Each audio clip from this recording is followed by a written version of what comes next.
back on the record in case number 2022-00402. Good morning, Mr. Beller. Morning. Just remind you, still under oath from yesterday. I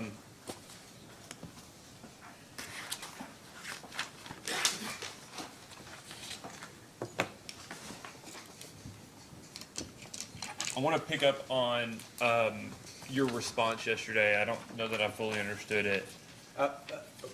Go ahead. A second here, if you don't mind. I had given some thought to some of the chronology we talked about last evening, and had some thoughts on that. Well, that's what I'm going to specifically ask you about. You made a comment regarding Mr. Lawson's exhibit in the 2017 case. And I don't know if you used the word consistent or whatever you said, but basically you were saying, I took that you were saying that doesn't sound right based off of what we knew about or what you expect. That's my characterization. What we expected to happen, at least with just the retirement date. So I want to go back and just actually get your testimony on that. What are your thoughts, hindsight being what it is, around that 2017 assertion around not needing generation for the next 30 years? Sure, and that's exactly where I was going to go. So I gave some thought to that progression, and if you think about the time period we were in, and really the best way I could walk through the chronology in my mind, obviously we live it, which is different than people observing it, but in 2014 we filed an IRP. That would have been the IRP immediately preceding, or the one before, let's say it that way, the 17 DSM case that you referenced. And in that IRP, we were following the practice that we've had in previous IRPs, and we considered our units to continue to operate for 20 years, which meant that they were not being replaced within the IRP window. You know, we can have different processes going forward, but that's what we were doing back then. And you fast forward to 17, so you have that context. I think this is what you're inquiring about. Also, during that intervening period, we had a rate case in 16, and there was a discussion about our municipals canceling or not renewing, if you will, their 5-year evergreen wholesale service contracts they have with the company, which created that flat load growth, and really from that point when they left, a declining load growth, 300 plus megawatts of load leaving our system. So when we filed the 17 DSM program, we were responding to the Commission's order in other cases, I think Duke and Kentucky Power, with respect to how are we perceiving DSM, what are we paying for DSM in a time frame in which capacity additions aren't on the horizon. And so when I said what I said yesterday about that testimony in that case, or that report that you brought up, that's the context that I was thinking of. Clearly, we never would have thought in that time period that, you know, units are going to run in perpetuity, our coal units, if we're talking about those. But we were stating that in the context of our IRPs, that we would continue to invest in those for kind of a 20-year window. Now, further to kind of give the progression to where we are now, which I would assume is, you know, part of the root of your question, is in 18 we filed an IRP after that DSM case, and in that IRP we began to explore retirement dates with units that reach 55 and 65 years of life, and looking at replacing those assets in that case. Then in 2020 we filed the ECR that we talked about in this case, and we brought the Mill Creek 1 retirement into play. Then we filed the 2020 rate case, as you know, and we've talked about where we updated those depreciable lives, and we established kind of end of useful life for a multitude of units in that. And then of course we've talked about the 21 IRP where we hard-coded those dates, and we had that conversation. And then you fast forward to now with the passage of the Good Neighbor Plan and bringing Gent 2 in. So I know that's a high-level kind of chronology, but it helped me to go back and think, well, why would we have said what we said in 17? So I thought that might be useful to put forward. You're talking about, it was mentioned in the 2016 rate case about the municipals giving their notice. When did the municipals give their notice? We can get that exact date. Mr. Sinclair might have that, but in that frame between the 14 and the 16 rate case, somewhere in that time. Well, that's why I ask it to you just because, I mean, that was the, as I understand it, you tell me if I'm wrong, the intervening occurrence that caused the companies to withdraw their request for a CPCN for the Green River combined cycle, right? Correct. And that CPCN filing was approximately when? I don't have that date off the top of my head, but it was in that time period for sure, right? Because we obtained the CPCN, then the municipals decided not to renew their 5-year evergreen contract with us, and then I don't know if we technically withdrew it, but we didn't act upon our CPCN, say it that way. So, well, let's work back. Do you know when Cane Run 7 went into service? Like 2014, 15 timeframe. Okay, and was that CPCN for Cane Run 7 sought the same case as Green River? Not that I'm aware of or recall. Cane Run 7 was part of the bigger analysis to look at MAPS compliance. Should we upgrade and modify Cane Run 4, 5, and 6, which were the coal units that retired at the same site where we built Cane Run 7? And that would have been in the 9, 10, 11, 12 time period? Likely, yes. Okay. Yes. Cane Run, was Green River sought at the same time that you all asked for the Brown solar and Brown battery? We obviously can get that chronology. I don't recall. It could have been. Okay. So, we've got this 2017 case. Okay, so the municipals give their notice, withdraw the need for green. It's in the 2017 docket, but you guys were about 100 megawatts in excess of your target economic reserve margin at that point. Which, in the context of, what do you all have, 7,000 megawatts? Give or take, yeah. Okay, 7,500, I think, is what the, well, I'll just get it exactly. In the attachment 1 to AG 1-13L that was provided the other day, there was a reference to 7,239 megawatts. Does that sound about right? Yeah, So in the context, 100 is, relatively small, yeah. okay, good. I'm glad you said it. I didn't want to testify for you. So 100 megawatts is effectively what you all were over on the economic target reserve margin, which I've got lots of questions for Mr. Wilson on the target reserve margin. And then, do you remember Mr. Malloy supporting testimony or providing testimony in support of a 2018, I think it was 2018-00005 case, which was a CPCN for advanced metering infrastructure. Do you remember that case? I remember we filed for AMI, Advanced Media Infrastructure, at that time, yes. Okay, so you filed for it in the 2016 case and withdrew it as part of the case. Filed in 2018 as a standalone CPCN, the commission denied it, and then you supported the business case in the 2020 rate case for the certificate of public convenience and necessity for AMI. Is that right? Yes. Do you remember Mr. Malloy providing testimony, and just big picture, not what he said or anything, but do you remember that a portion of the business case that Mr. Malloy supported was avoided capacity cost being a benefit of advanced metering systems?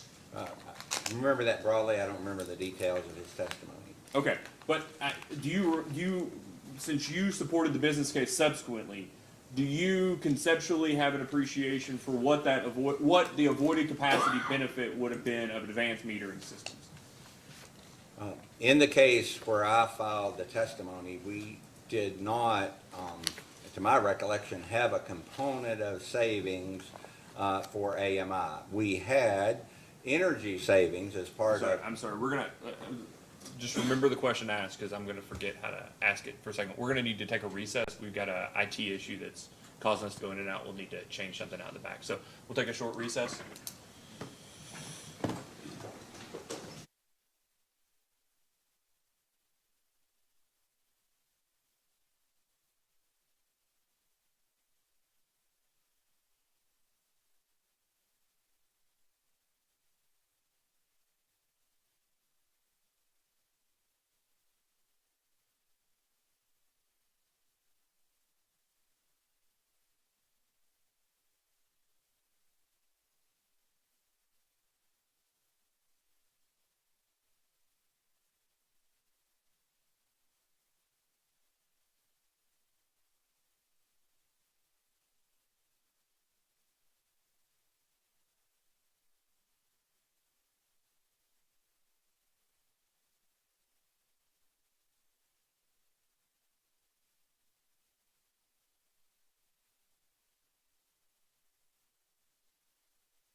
back on the record.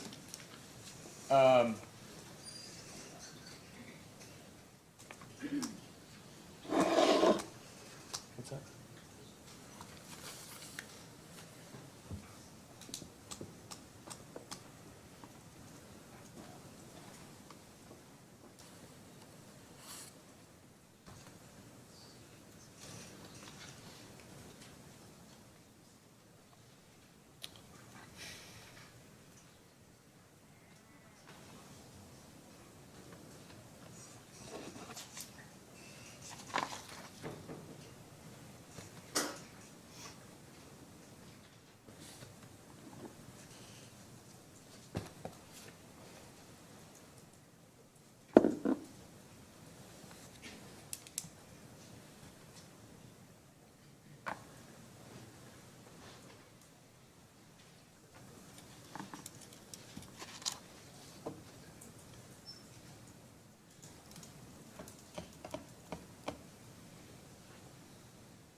Okay.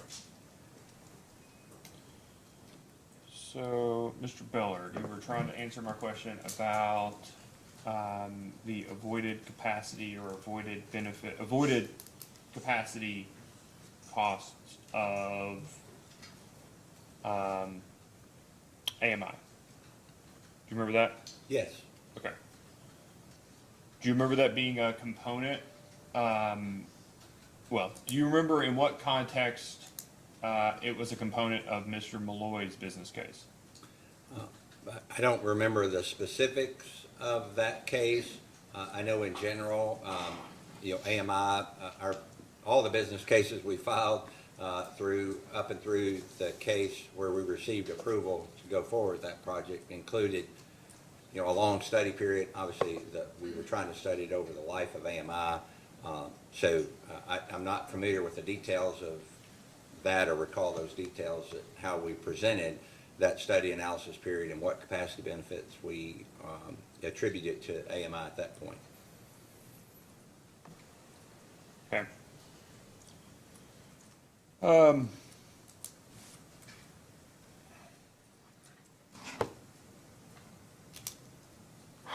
Here's where I'm trying to get the brass tacks on, and I can ask some of these questions to Mr. Wilson if I need to. If you can't answer it, that's fine. But I also have a feeling that given your broader view and the fact that you supported the retirement study in LEB 2 in the 2020 rate cases, you're the best person to answer the question.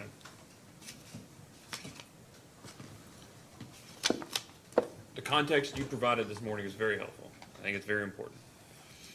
And so, we can talk about, I mentioned it before, about $1 billion a year, close to it, for environmental controls over a certain time horizon.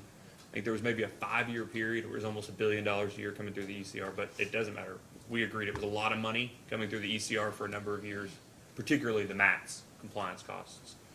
Cane Run 7 CPCN, the Green River CPCN that withdrawn or not built, let's just say, the withdrawal or the notice of not renewing, of the municipals not renewing the wholesale contract. The 2016 rate case ended around that time. Then the 2017 DSM filing, which is for 2019 through 2025. Does that sound about right? Yes. Okay. The 19 through 25, because I remember the testimony here talking about how this is an early amendment to that. So this is 19 through 25 DSM plan. And it's filed in the late 2017 and approved by the commission in October of 2018. Does that sound about right? Yes. Okay. Then what we discussed yesterday was early 2020, the ECR case where Mill Creek 1 was discussed. You remember that? Yes, Okay. And am I right to remember from the testimony yesterday that you were saying that basically you remembered that the position at that point was you all could retire Mill Creek 1 at 2024, 2025 as a result of not making the ELG investment without it necessitating additional generation additions. correct. Okay. So not long, not short after the Mill Creek retirement, but adequate. Is that right? Okay. So that was filed in early 2020. That record is part of, that case is part of this record, and I don't remember when that final order came out, but let's just assume it was 2020 or 2021, late 2020, early 2021. I believe it was 2020, yes. Okay, Yeah. great. So it was in 2020. And then in October of 2020, you finished your retirement assessment. Is that right? Correct. Which had updated retirements, and we talked about it yesterday, but updated retirements for all of the Mill Creek units. Is that right? I would have to look at the table, but we may have slightly adjusted Mill Creek 3 and 4, but we could pull that table up.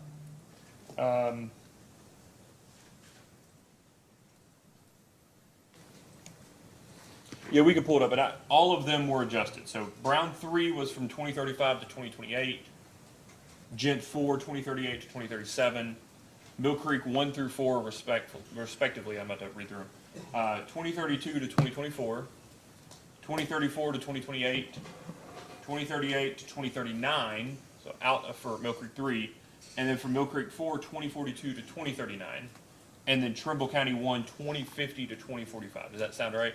Right, and the Mill Creek dates, if I recall, were to synchronize, those being the last two coal units at the site, kind of synchronize those dates together, delaying one a year and bringing the other back, to synchronize those dates. Okay, so let me ask a clarifying question then. You were really changing the Mill Creek 4 pursuant to economics and the Mill Creek 3 just to align with the retirement of Mill Creek 4? Correct. Just said differently? Okay, all right. So we have this. In 2020, there was not much, I think probably your answer earlier about the order in the ECR case, there was not much time between the commission's order and the ECR case and you're finishing that assessment in October. Is that right? Correct. Okay. At the time of the DSM filing in 2017 through the commission's order in 2018, do you believe that objectively the company's avoided capacity value was zero in retrospect? I'm not saying what you knew then. I'm asking just clearly what we know now. So the way I would answer that question is, in that case, as you just reminded us, it was a 19 through 25 and DSM plan. I would say in the time period then, we expected our capacity cost to be zero during that time period. And I don't actually remember the precise words I used yesterday, but maybe inartful statement to say that it was zero for the full study period in that text that you showed me. So that's how I would answer the question looking back, and that's why I said inartful, in the sense that for the analysis period that was most relevant to that case, 19 through 25, I still believe our expectation at that time, particularly given where we were with the munis having given notice, we didn't think we would need capacity. Also, the philosophy then was continued investment in coal, as I went through that chronology. So that's the way I would answer the question. For the 19 through 25, yes, but agree that if you looked out 30 years, it's probably an inartful statement to say that we didn't expect the unit to retire during those time periods, and therefore creating a concept of avoided cost, non-zero avoided cost. Okay, so the 30 years not necessarily accurate, but you think that it was reasonable to say through 19 and 25, you might not need generation in that time period? Correct. Okay. So the result of the filing, just directionally, was, of the 2017 441 case, was to reduce the amount of investment in demand side, and I understood the back and forth about the word investment, but basically, customer dollars as recovered, or company dollars as recovered from customers, okay, we'll say it that way, that amount of money was reduced on a relative basis, that was proposed to be spent on DSM and energy efficiency programs. Is that right? Correct. And in the context I described earlier, there were other orders by the commission, I think in a Duke case and a Kentucky Power case, and then coming out of our 16 rate case, that we assess the validity of continuing to invest in those programs. And the result was that we backed down our investment in DSM programs as a result of that case. Yeah, I'm not Monday morning quarterback, not yet. Anything. I'm just trying to set the facts. Okay. Had the investment just stayed at the current level, right, not been reduced as the company proposed in that 2017 441 case, do you know whether or not the proposal in this case would have been different? Let me ask it differently. Had the company continued to spend, or had customers continued to spend at the level that was previously being spent on demand side management and energy efficiency prior to the 2017 case, do you know what the cumulative capacity and energy savings would be in anticipation of filing this case? Well, I would start off saying that I don't believe the commission would have approved that at that time to allow us to do that. But with that caveat, if you look at this case, the units that we believe we need to retire produce 15 to 16% of the energy on our system. So while not knowing the projected energy savings of the 19 to 25 time period off the top of my head, I can't envision that it would have deferred this request or made it look materially different. As I testified earlier, I believe our current portfolio that we'll get to later in the hearing of DSM programs proposed in this case are very aggressive, and they result in, I think I said, 0.9 terawatt hours of energy, which is a significant contribution, and it's 300 plus megawatts. That's already in this case. So without knowing the specifics and recalling exactly, I don't think it would have materially changed where we're at today.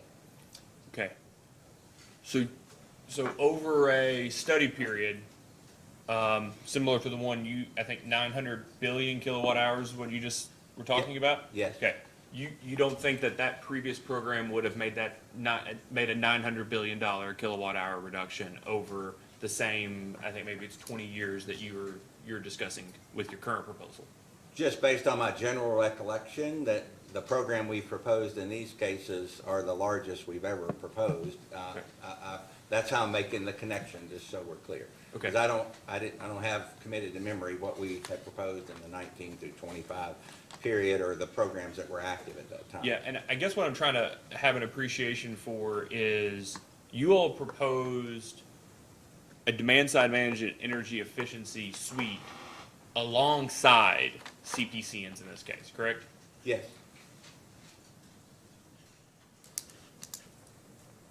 If the idea of avoided capacity cost is to defer or downgrade future needs for generation, cost effectively defer and downgrade future needs for generation, why isn't it more reasonable to propose demand side management and energy efficiency suites in anticipation of needs as opposed to alongside those needs? Well, I would argue that that's what we are doing. If you think about, you said it earlier, when we implement DSM programs, our customers pay for those programs. And they pay for them as we implement them. As we incur administrative costs, we provide incentives, all those things. It's real time. And the way I've always thought about DSM, to the extent you can, you should align that with when your avoided costs can actually be avoided. And so I think we've attempted to do that here. We looked at a broad range of DSM programs, and even in light of those being implemented, in light of assuming 0.9 terawatt hours of energy would be removed from our system, we've still presented a least cost plan. And I will go maybe even further to help understanding of this, and Mr. Jones can provide the detail. As I testified yesterday, we've added in this case an additional 0.2, 0.3 terawatt hours of actions we think our customers will take on their own, IRA and other actions. We've added additional energy reductions as part of our AMI case, that the one that received approval. We've had e-portal savings. We've added significant distributed energy resources. You add our current DSM we think our customers will take on their own. You add distributed energy resources, our AMI volt var control savings, and our AMI e-portal, and I know that's a mouthful, that will give us 1.6 terawatt hours of savings by 2030. All that is in this case, assuming we get there, which I think we would all agree is, some may disagree that that's not enough, but it is a very significant amount of savings that we're depending on. And even with that in this case, we've resulted with the plan that we have here. I hope that's helpful in explaining the way I'm thinking about it. And just in context for those, 1.6 terawatt hours is almost how much energy we've added to this case based on Blue Oval. Subject to check, I think the Blue Oval load's about 1.8 terawatt hours a year. So we've added a significant amount of demand and energy reduction through those host of actions that I won't go through again in this case. Comparably, to give others a perspective, I think I did the math at one time, all that's like 130,000 customers of usage. So we have a very significant DSM load reduction portfolio embedded in this case, and we still came up with the plan.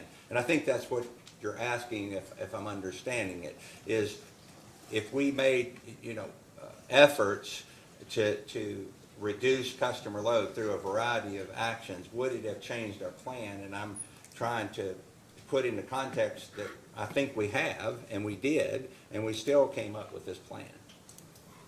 Yeah, but it's the anticipated savings from this suite at the exact same time you're asking approval to build things. And what I'm asking is, why is it not more reasonable? Or why do you not, if maybe you do, I don't know, but why is it not more reasonable to try to reduce demand and energy usage ahead of needing to ask to build things? Well, again, this goes back to another way I think about DSM. Again, if I'm going to ask my customers to pay for these initiatives, I don't want them paying well in advance before I can avoid a capacity deferral. I want to time that the best I can, given that you have to administer these programs, they have to get up and running, they have to be adopted by our customer base. I appreciate they're not instantaneous, that you can one day decide you're going to implement all these programs and the next day you have all these savings. So I appreciate that. But I think what we have done is time those to the highest advantage for our customers. Meaning, if we would have been paying for these programs back in 2017, there would have been, literally tens of millions of dollars on our customers. And my belief is we would be no different than we are today by proposing our DSM programs, in this case, to coincide as an attempt to defer and alter. And it, again, all those programs that I articulated are in the case. And so they've influenced the outcome of this case.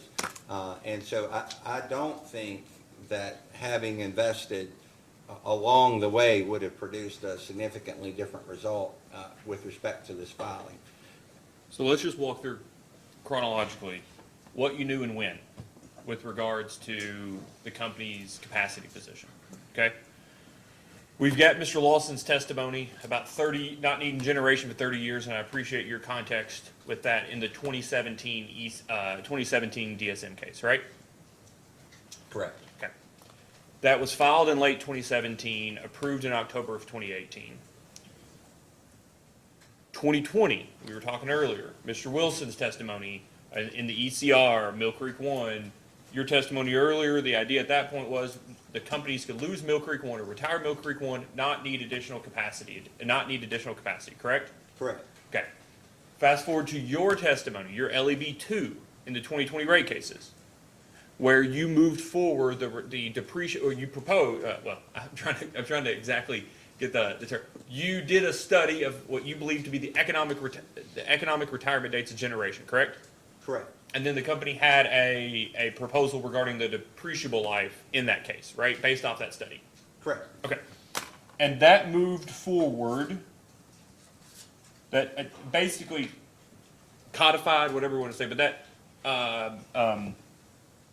formally, I guess, brought forward the depreciable expected retirement date of Mill Creek 1 based on the non-ELG investment, correct? Correct. Okay. But then Brown Unit 3 and Mill Creek Unit 2 were both brought up in the company's perspective. Their expected economic retirement dates were both brought forward to 2028, correct? Correct. Okay. At that point, just want to get in your mindset. When you did this in October of 2020, knowing that you expected Brown Unit 3 and Mill Creek Unit 2 to no longer be economic, or for your testimony yesterday, I assume, economic from the benefit of customers, or to the benefit of customers, did you expect that Mill Creek Unit 2 and Brown Unit 3 could both be retired in 2028 without the need for additional generation? No. Okay. That was in October of 2020. So the question, what you knew and when, you knew from your testimony that if those are retired in 2028, the company would need additional generation, correct? Correct. Okay.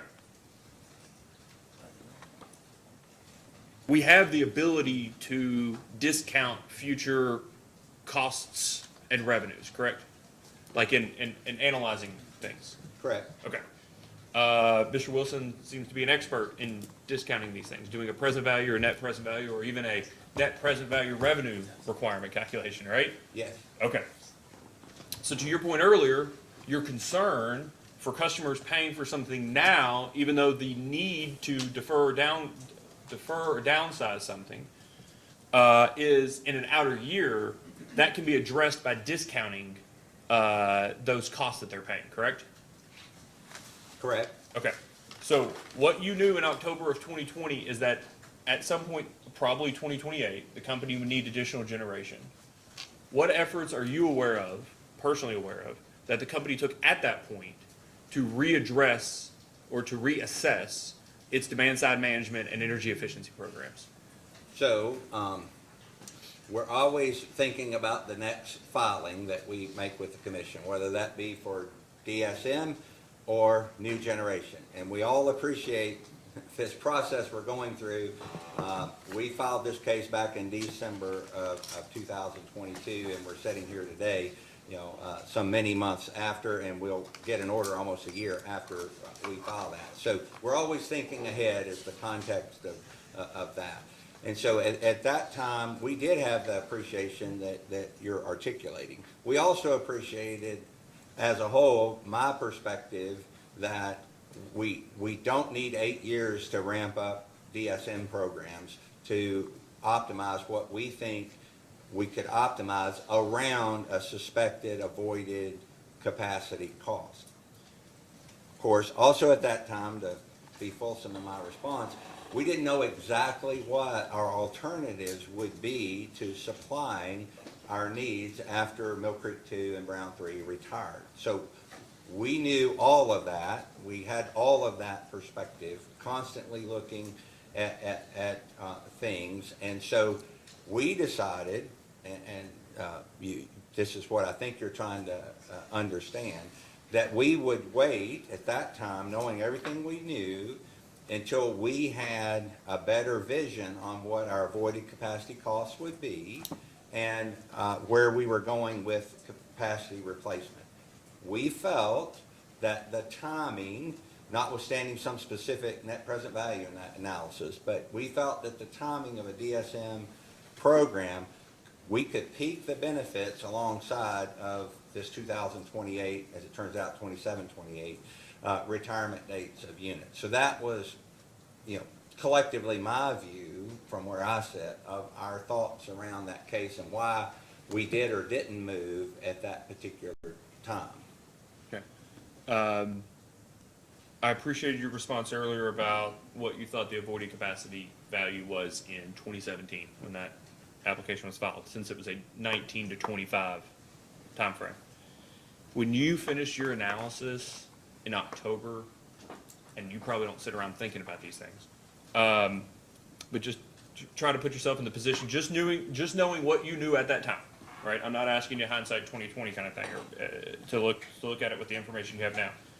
And when you finished that report in October of 2020, did you believe that the company's avoided capacity value was zero? If you looked out to 2028, if that were your frame of reference, the answer would be no. Because at that point, I'm assuming your October 2020 is the rate case filing where we established the end of useful life for our units. Is that your reference to the October? Well, yeah, 2020 when you period? finished that report, Yes, when you hit, yes. turned it from a Word document to a PDF, Right. when you finished that report, I'm just wanting to understand, did you think, big picture, pick the time frame that you want, 5 months, 5 years, 15 years, but did you think that the company's avoided capacity value is $0 still?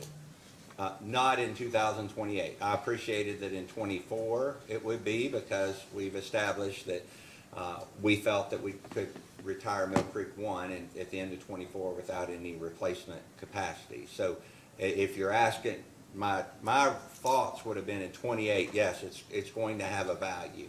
And yes, we need to be thinking about DSM programs. But I would further reinforce that I didn't think that I needed to get on DSM programs immediately to have the potential to affect what we may do in the 2027, 2028 time period. Okay. So the commission entered an order mid-year 2021 in the 2020 rate case prior to the suspension date, approving with small modifications the stipulation and settlement agreement, right? Correct. Okay. And then left the case open to subsequently make a decision prior to the statutory date for the tariff proposal on successor net metering rates, right?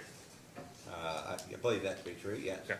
And do you remember the commission talking, I'm not asking you to say what the commission said in its order, but the commission addressing avoided capacity, avoided values in that final order regarding successor net metering rates? Yes, I remember that, not in detail, but the concept of factoring that into the reimbursement rate for energy put back on the grid.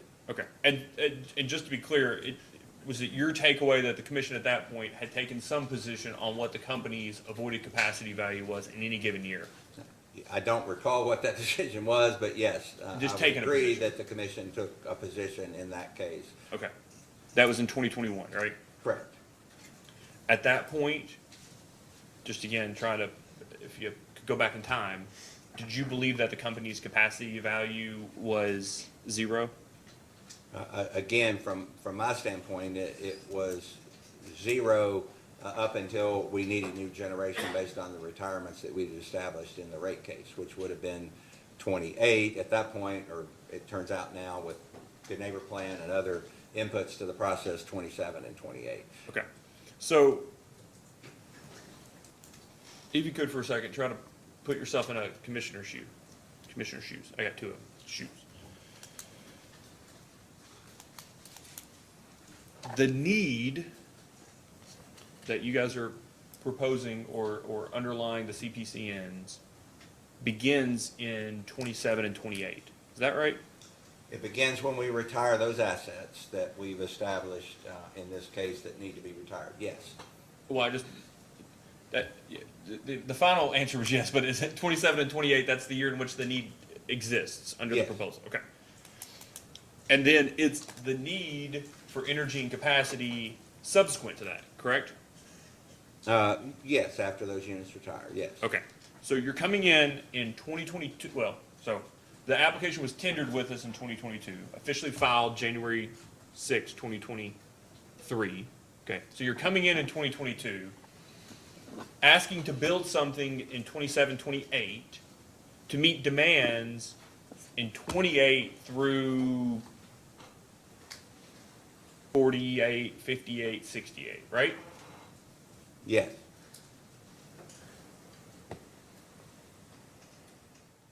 So what's the harm in customers trying to defer or downgrade costs a year or two earlier when the costs that they're deferring or downgrading are going to exist for decades?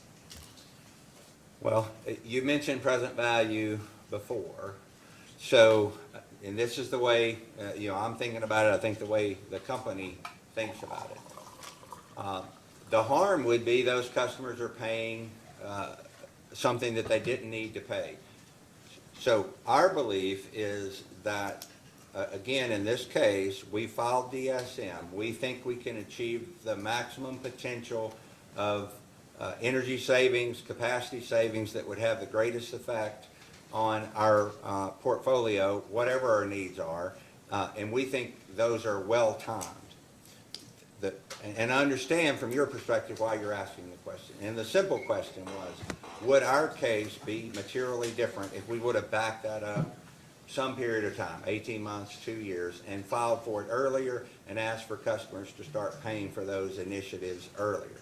I don't believe that to be the case. Obviously, it is, retracing history, but I think we've made prudent steps to address DSM in this case.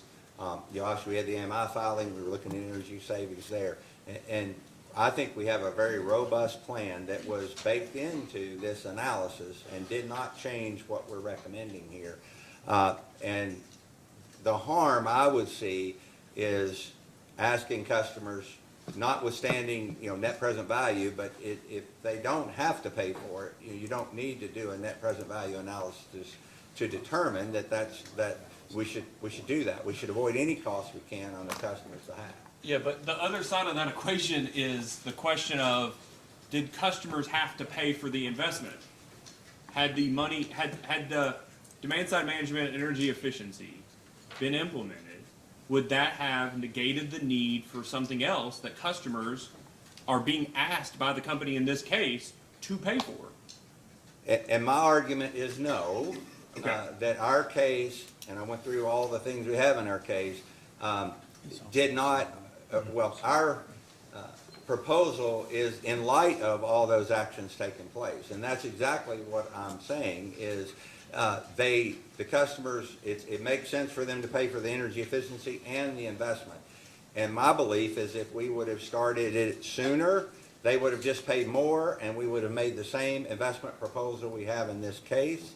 And they would have paid a year or two more of expense that they didn't need to. And that was my comment that, then I don't need to do present value to appreciate that if I can save customers money and have them not pay for expenses for a year, 18 months, 2 years, and we end up in the same place with the investment, and I appreciate your question, I should do that. I should avoid it if it's not going to change the longer term investment proposal. And you've done that analysis to determine, let me ask you, I would draw that question. What information informs that opinion? Well, the belief that we've optimized the portfolio of DSM programs. If there's a belief that we haven't done that, we could have that conversation. I'm sure we will as Mr. Bevington and Ms. Isaacson come up. But we believe we've optimized the benefits of that program, and the benefits of that program come alongside of our supply side alternatives.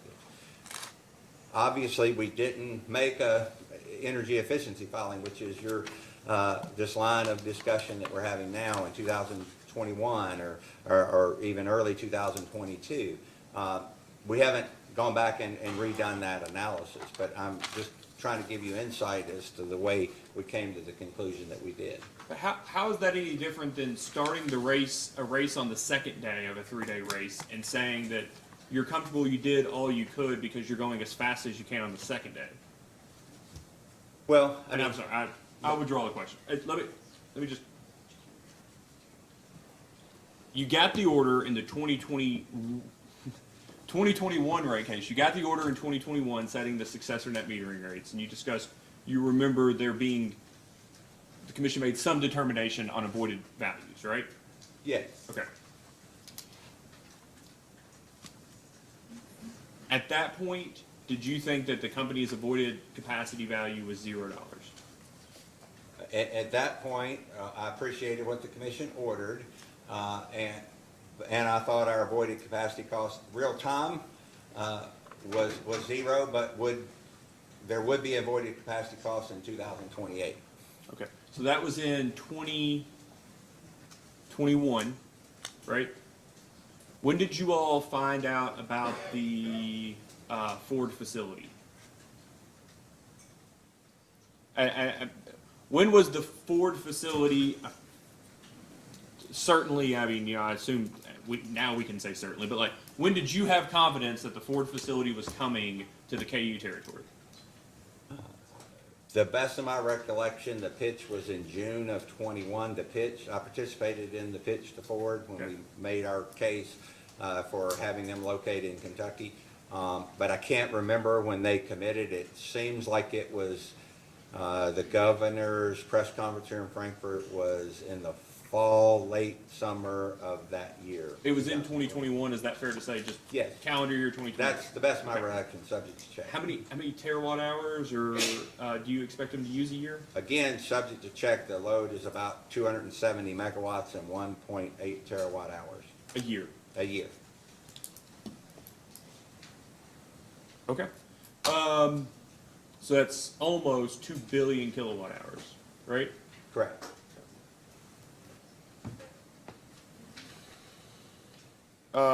Did you have an idea of when you expected that load to start? The conversation would have been initial startup this fall, this year, 2023, and they're building 2 battery plant lines, as you probably already know. I don't know specifically, that first one would start up, and then subsequently the second would start up, and let's say by 25, maybe before then, the expectation would be they would be at full load sometime in 25. So the commission's order came out in 21. Ford committed sometime in 21, 2 billion kilowatt hours a year, which is there's probably only 1 or 2 other non-smelter loads in the state that are 2 billion kilowatt hours a year. It would be coming on coincident with what your all's pre-planned retirement of Mill Creek 1 would be, right? Correct. And we discussed earlier, I understood your testimony to be, you agreed that Mill Creek 1's retirement would make the company not long, not short, but just adequate, right? Correct. And then adding 2 billion kilowatt hours a year, and I get it's not all at once, sequential, but starting in 23/24, whenever you found out about Ford coming, did you believe that the company's avoided capacity value was $0? Again, we felt comfortable, and others can testify on the case that's going on with Ford and where that is, but we felt comfortable we wouldn't need to add any capacity as a result of the Ford addition. Again, I would have perceived that we needed and had, in the terms we've been talking about here, avoided capacity costs in 2027, 28 in that time frame, because if you recall that we were getting a sense of the Good Neighbor Plan as all these time periods evolved. So it would have been in that time frame, yes, that we would have thought that 27, 28, but I wouldn't have thought that we needed capacity, because we're not asking to add anything in 24 and 25 because of Ford. Okay. So both those things happened in 2021. Did you, let me ask you, would it be your job to direct someone to reassess the demand side management energy efficiency programs of the company based off the expectations of the company's future generation needs? Yes. Okay. Do you know if you directed anyone in 2021 to reassess the demand side management energy efficiency plans based off the changing position of the company? Well, I would expect that the team is constantly looking at those type of analyses and what new programs, if there's anything new in the marketplace that would suggest an incremental filing. But I don't recall directing them specifically at that time. As we began to have greater insight into what our needs are, good neighbor plan evolution, what our load forecast would look like with respect to Ford being added, all those programs I went through, the net impact of those, that was the context in which we pulled together this DSM filing, and it resulted in the proposal that we have in front of the commission today. So I can go back and lay out a detailed chronology, but that is where all that came together. And again, it was fundamentally based on my belief that doing that would produce the optimal result for the customer and would not prejudice the customer with respect to supply side options, which we're asking for, nor demand side options and paying for those demand side options before they were absolutely necessary or timed as appropriately as they could be. Well, and I don't want to steal Mr. Sinclair's thunder from his testimony, but I would hope that the company would be reassessing demand side management throughout as things change, certainly as things change. I just want to make sure I have an appreciation. Do you recollect or remember a conversation specifically during these activities or occurrences where you actually told those folks in charge of demand side management and energy efficiency to go back and look based off of changing circumstances? So specific timing, right, I can't recall, but clearly my vision was as we approached the capacity need that we had in 28, refined a bit with the Good Neighbor Plan, that we needed to have, and I do recall directing, and I remember dates and specifics, but I do remember directing the team that we need to put together the most aggressive, responsive DSM program that we can to see if we can avoid any of these costs. And that needs to be part of our analysis so the commission has the opportunity to evaluate what we believe to be a very robust DSM plan, in addition to the other things I mentioned that we feel will go on in our system. At the same time, they're looking at the supply side plan and make those decisions at the same time. And I do remember specifically giving that direction. So I appreciate that. I'll take you up on your offer. I'd ask for the post-hearing data request for, I guess, a TikTok of when that direction occurred. I've got some questions later for Mr. Bevington. It may be later today, later this week, whatever it may be, about when the companies actually went out, maybe post-direction or on their own volition, and addressed the future of DSM and energy efficiency with the advisory group. Do you remember? Let me ask you a big picture. Is it your expectation that that should have occurred in 2021 or 2022? Your Honor, if I could jump in for just a minute. There's a lot of discussion here about when this happened, when Do you that have an happened. objection? No, it's not an objection. But I think I can be helpful in making the record clear here by referring to a data response where most of the answers to your questions are provided. Then you can do so on a redirect. So, do you have an idea, knowing what we've talked about, the chronology of all this, when a appropriate time would have been to address demand side management, energy efficiency with the DSM-EE advisory group? Well, I don't appreciate the timeframes in which those discussions, I broadly appreciate the timeframes. It takes some time, say it that way, for those discussions to occur. And I haven't backed that up into a time frame. But I would trust that our team, Mr. Bevington and Ms. Isaacson, fully appreciate the details of those time frames and would have been aware of our situation and would have done that at an appropriate time. But as you say, Mr. Bevington would be the best to address that and how he parsed that out and thought about those lead times that were necessary, the engagement of the external consultant and all that, I assume would have been, planned out to produce the result that we desired. All right. So I want you to take a big, massive step back. biggest picture that I want to have an appreciation for, not as big as how do gas power plants work as opposed to coal, Mr. Kurt's question, but just a big picture question from your position as COO. How does all this come together? You've got a DSM energy efficiency suite. You've got a retirement analysis that you did in 2020. You're in the middle of a advanced metering rollout. You have to whatever plan you all decide to go forward with. You've got to file it here at the commission. Mr. Ember has to file the permits, air permits that you were talking about earlier with the Energy and Environment Cabinet. I'm not asking you to go through every detail, but I guess I want to have an appreciation for you all tendered the application in December of this year. Can you walk back and sort of pick a point that's easiest for you, but walk me through from your position how all of these things come together, including the regulatory perspective, filing with us, getting approval from us, running through the alternatives, considering DSM and EE an alternative, even talking to contractors about, hey, what does a combined cycle cost? What does a simple cycle cost? What is when do we send this is a good point. Maybe it can all start with immediately before Mr. Schramm sent that RFP out. When did you all sit down and go, hey, we might have a need, let's go see what the market says so that we know what the cost of things are to compare it to our current operating costs? Could you walk me through that from your position, the biggest picture? So I'm asking all these questions in very narrow, go back in time 7 years, go back in time, that kind of thing. But big picture, can you walk me through the process? Sure.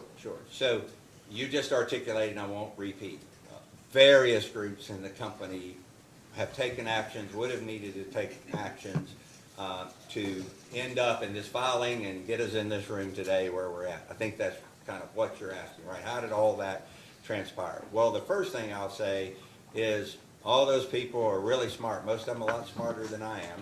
And they're not waiting around for me to tell them what to do. They are all doing their job.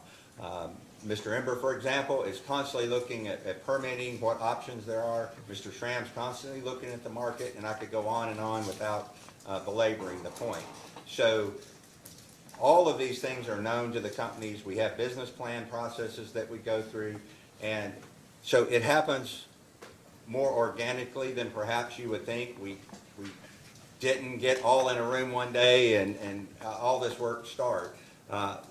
Different folks were doing their job every day as they do every day. Regulatory was thinking about potential filings and when they would be timed and how we could achieve the result and so on and so forth. So it was really not one big event, and just trying to be helpful in what you're asking. It was just everybody doing their job every day and coalescing around a plan that we ultimately came to. All the analysis from all the different groups coming to bear, and understanding that if we wanted to be where we are today and we wanted to be in a position to make a decision whether we add SCRs and continue to operate coal units, how big a DSM program can we create, and will that DSM program affect the supply side program, or should we be adding new generation? All that is embodied in this case, we thought through all those timing maneuvers, but it wasn't one big event. It was just a series of everybody doing their job and understanding where we needed to be.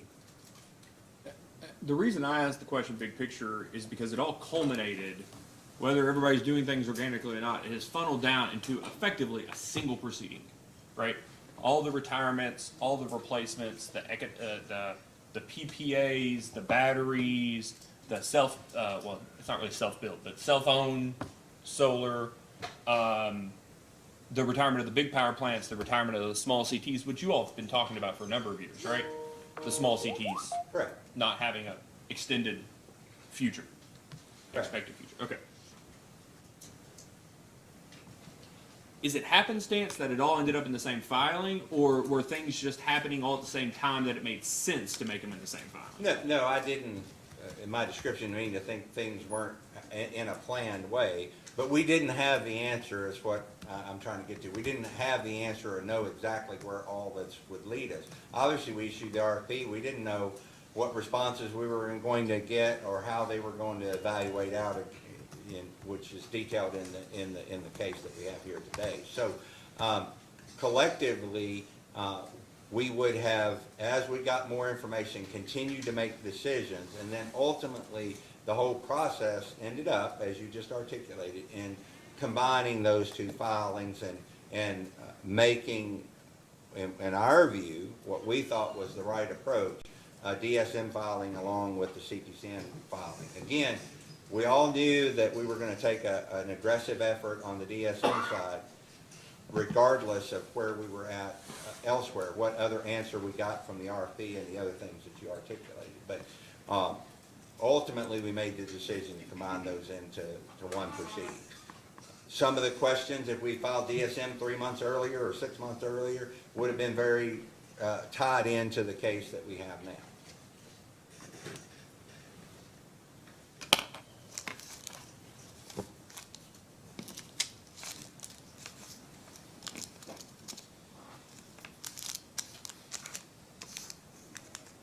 All right, I can ask Mr. Wilson this question, but I want to make sure the answer isn't Mr. Beller.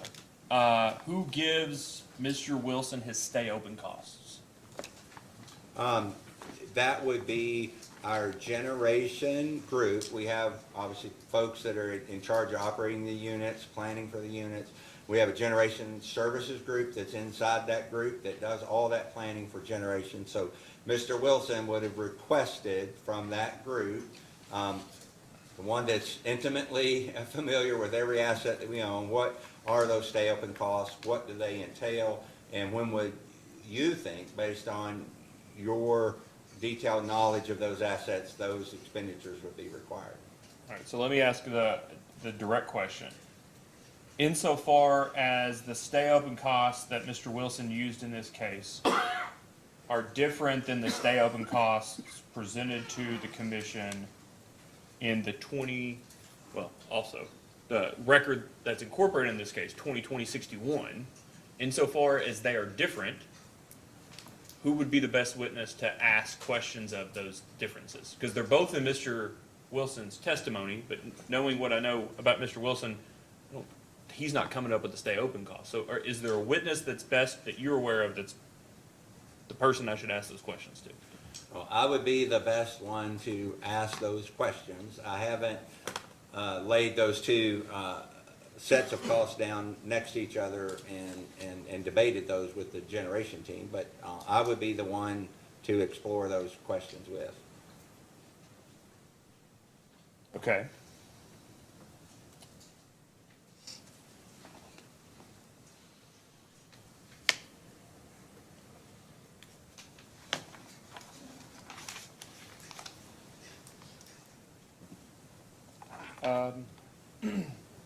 Okay then. I'll take you up on your offer, Mr. Beller.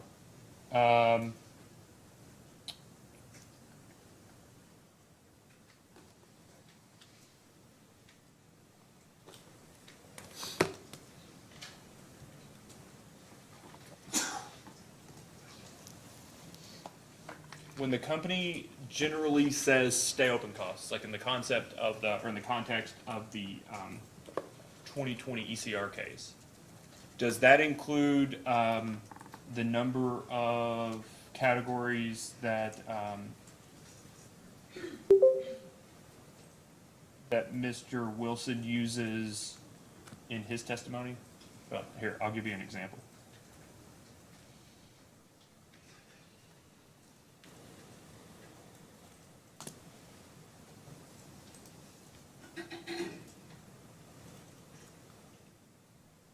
Let me know when you see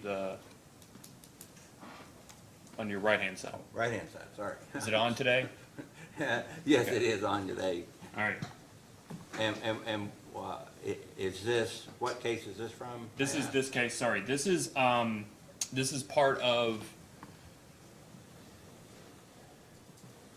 this is an Excel file uploaded in a zip file provided for alongside Mr. Wilson's direct testimony in this case. And it's called 2023, well, maybe it's subsequent in the case, but it's called 2023-328 stay open. You see that? Correct. I have, And let me just, I'll go up here. This is That's all the This is- detail, yeah. This is a public document, I believe. Yeah, it is. Okay. Yes, Um, I have, there's a summary table in, what do we call it? SB 4-1, table 11. Okay. And it appears, I have a paper copy that represents the spreadsheet. You've got the work paper version of it. But Yeah, so let me do that real quick. Let me just go to that was in the 2023, that was in the application to retire, correct? Correct, May 23, SB 4-1. Let me just go to that record so we can talk about that document since you have it in front of you. 'Cause I hope to goodness they're consistent, so.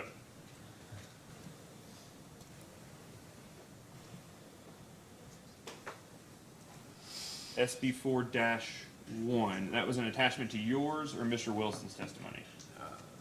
I think it's Mr. Wilson's, we co-sponsored it, but Okay. And that's the, yes, okay. So I'm gonna share again so that you can confirm that I'm looking at the same document that you are. yes, Okay.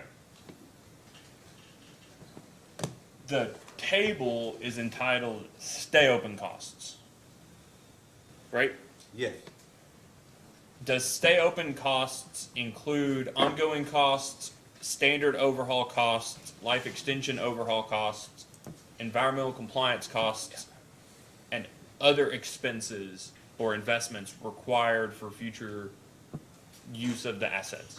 yes. Okay, so stay open costs is just the broad category, and any investment, well, let me ask this. Did these costs represent operations and capital cost, O&M and capital expenses?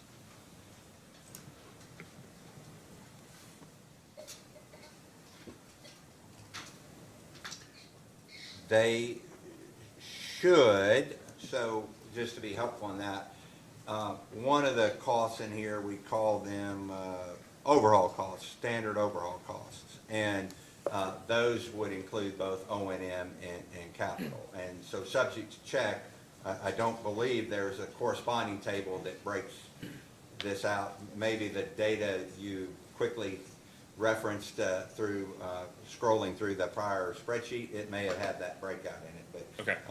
subject to check, I would represent these include both O&M and capital costs. So it's your expectation that the column ongoing costs include salaries for the people that work at the facilities, dedicated to those facilities? Well, I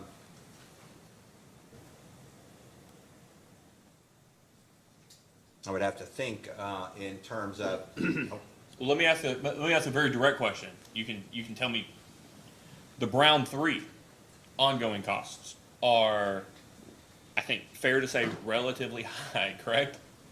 yes, Okay. Is that because Brown 3 is the only unit left there?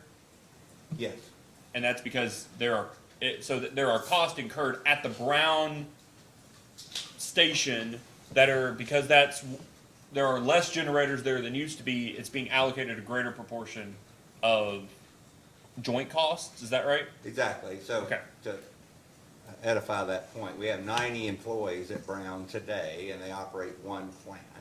We have 180 employees at Mill Creek, and they operate 4 plants. That's the point Great. you're making. And so these costs should, the reason I was hesitating, these costs should be an accurate representation of the cost to keep the unit operating at full. But the reason I hesitate, that the analysis that you get to by utilizing these costs also entails, if I retire Mill Creek 1, what of that can I save, right? How much of it can I save? And so Avoid. that's the additional part that factors into this. Avoided costs. Exactly. Okay. What can I avoid? How many employees am I perceiving to be assigned to only Mill Creek 1 and 2? Easy at Brown 3 because it's most all of that 90 employees, setting aside that a number of those employees support the simple cycle machines there. And I want to get, I've got Yeah, lots of don't get into questions. that level of detail, but Yeah, yeah. I hope we can for a second, but I just want to, are you aware of a data request response that provides us the number of stay open costs that are avoidable? Not off the top of my head.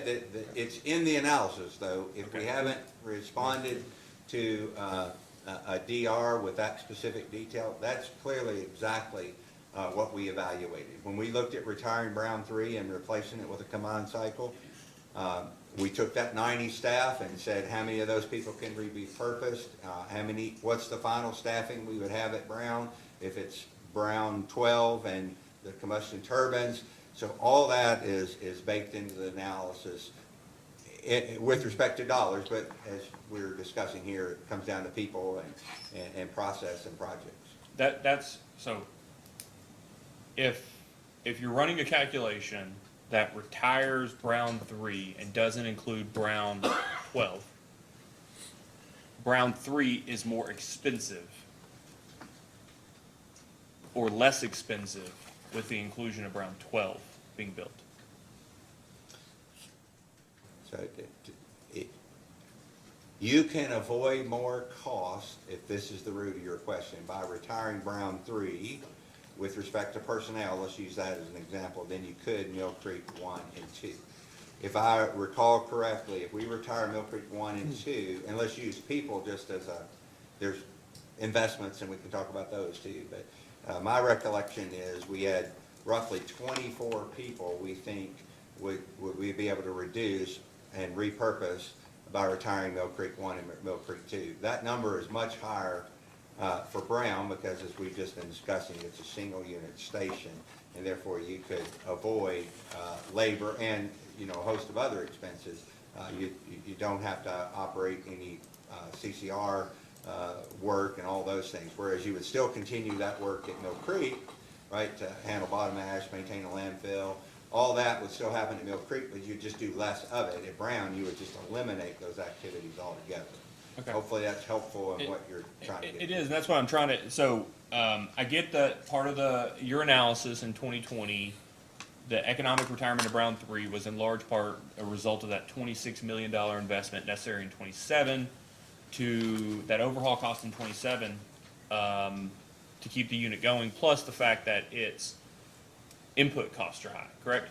Correct, plus the fact that we can replace it with an asset who has lower operating costs, much more favorable input costs or dispatch costs and all that. Yeah. So I'm not trying to talk about the counterfactual we compared it to, but just objectively, those are the characteristics of Brown that are not favorable compared to a counterfactual, right, or an alternative. Correct. Okay. And that's relative to the other stations where you can see the ongoing costs or the stay open costs are actually just lower across the board, right? Correct. Okay. So ignoring the overhaul cost in 27, which I'm not saying to actually ignore, but for the purpose of this question, and the fact that looks like 60, 70, 80, 82 million, $92 million of investments are going to have to be made between 2039 and 2031 to, quote, extend the life, or for a life extension for Brown 3. Do you see that? You're referring to the column that's in 2029 that starts at 32 million. Is that Yep. where you're getting those numbers? Yeah. That's right. Correct. Okay. And ignoring for a second, for the purposes of this question, the comment you made or the answer you had yesterday about how expensive the fuel is at Brown 3 because it has to come in by rail or truck instead of barge, and that narrows the number of places you all can get it from, right? Correct. The ongoing costs relative to the system's other units, and it depends, they all have varying amounts. Is it high there because it's the last unit? Correct. And if you add a Brown 12, all else being equal, does that column go down? Are you presuming you would be operating Brown 3 at the same time? That's what I'm trying to say. Yes, that if you did nothing else, added Brown 12 at the Brown station, some of those ongoing costs are going to go down because they're being shared with Brown 12. Is that what you were saying earlier? Correct. Certain costs that are associated with keeping Brown 3 running physically, investments, that wouldn't change, which I think is obvious. But the ongoing cost as it relates primarily to labor costs to manage the facility could be spread over that additional unit.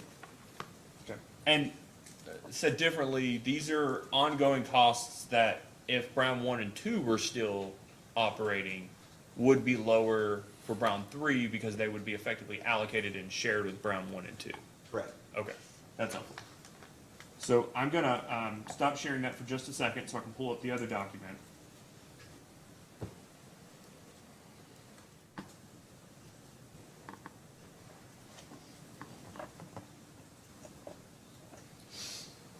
Mr. Chairman, as you're looking for that document, do you have a thought as to the timing of the next break? Oh, it's already 10 o'clock. Time flies when you're having fun.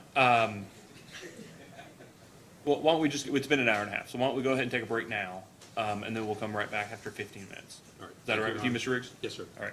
All right, we'll take a short recess until 10:50. We'll go ahead and take 20 minutes, 10:15. Thank you, sir.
we're back on the record in case number 2022-00402.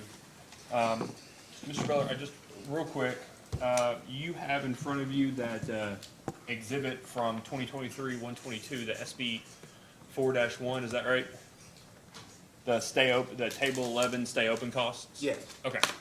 So what I'm gonna do is I'm gonna share other things since you have that, and that's already in the record. One second here. Okay. Let me know when you see my screen. It's up? All right, that's the document you have in front of you, correct? Yes. All right. And, okay. I'm gonna first go to, this document. This is, do you see at the top, 2020-61? Yes. Okay, let me, what page is this? 188. Okay, I'm gonna go to the very top of this document. You see it's located on our website, psc.ky.gov, filed in 2020-61. Yes. Okay, I'm gonna go to the very top. And this is the testimonies in that case. Do you see that? Yes. Okay, then I'm gonna go to direct testimony of Stuart Wilson. Do you see that? Yes. Okay, and then I'm just gonna go to, you know Mr. Wilson's initials? Yes. Okay. This saves us all a lot of time here. This is SAW-1, page 6 of 41, redacted. Do you see that? Yes. Okay, so this is Mr. Wilson's exhibit. Yes. And we've discussed, this is already part of this case, right?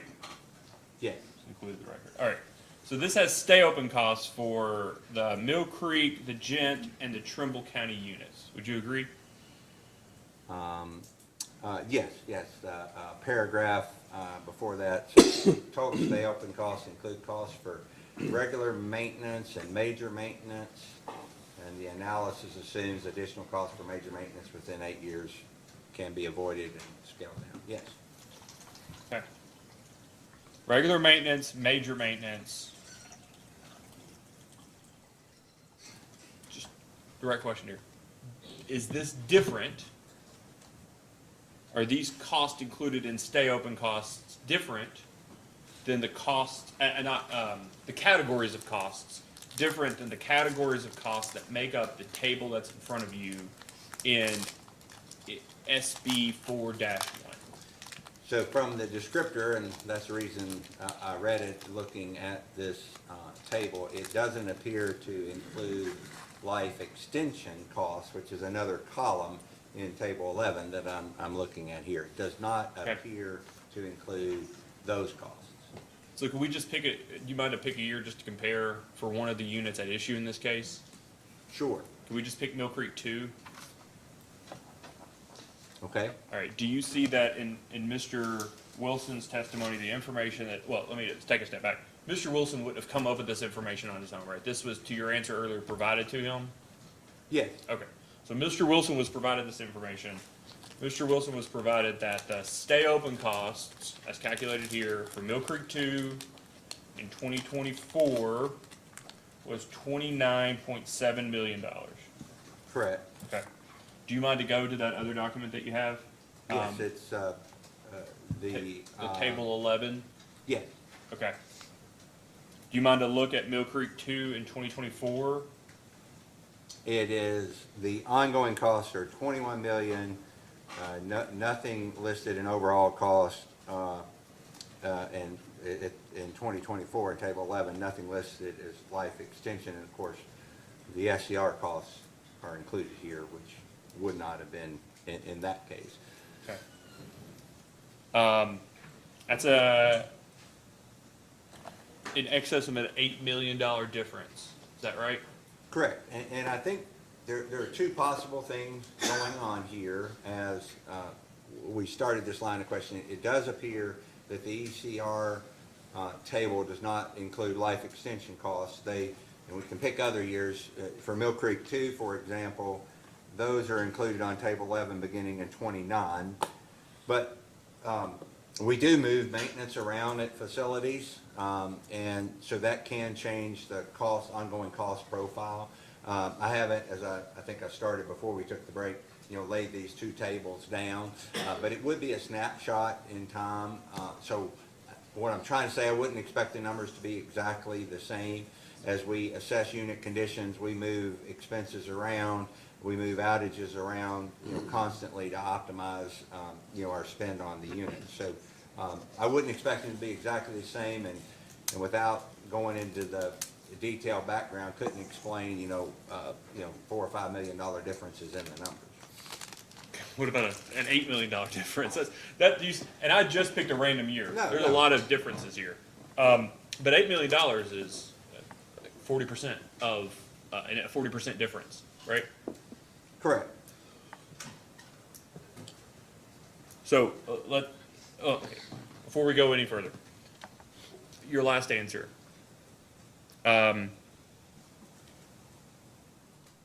What we're talking about here are just ongoing costs, right? That first comparison.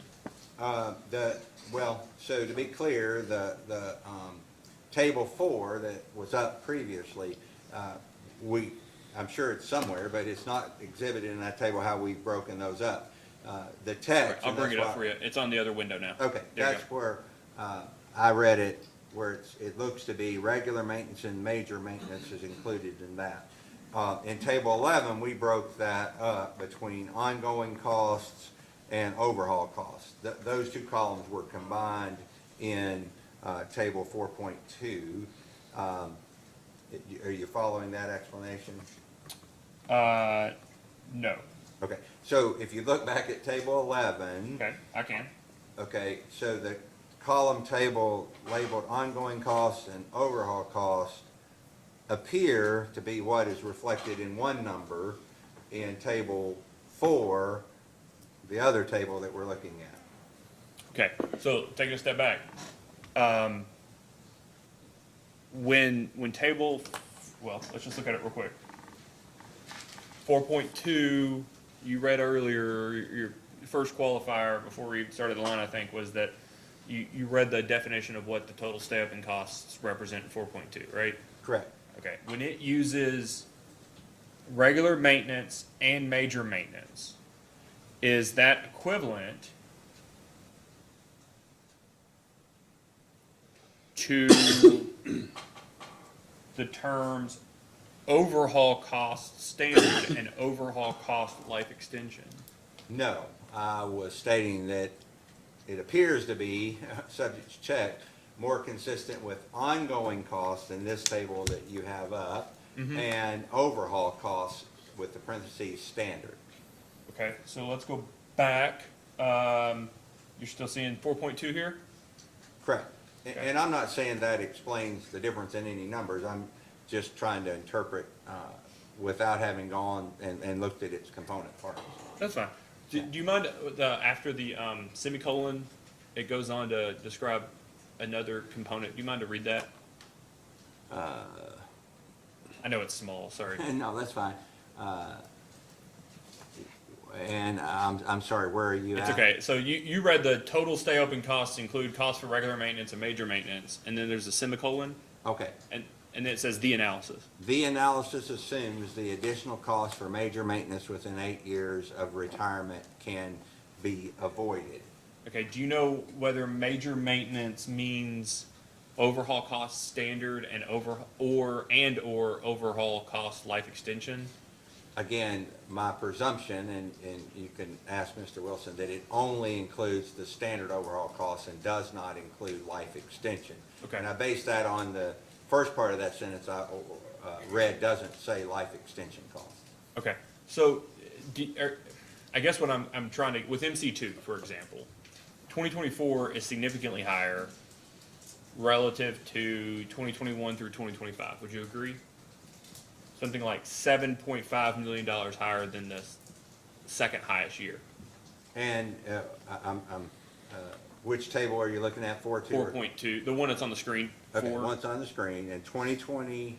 4 is 29.7. And it's higher than other years in that, yes. Okay, and then if we go to, just to follow up to the answer you had a second ago, if we go to table 11 of SB 4-1, there doesn't seem to be any years near as high for ongoing costs as that 29.7. But there is a year in 2026 where it seems to be $29 million because there's an 11, just looking at those first two columns, there's an $11 million overhaul cost standard.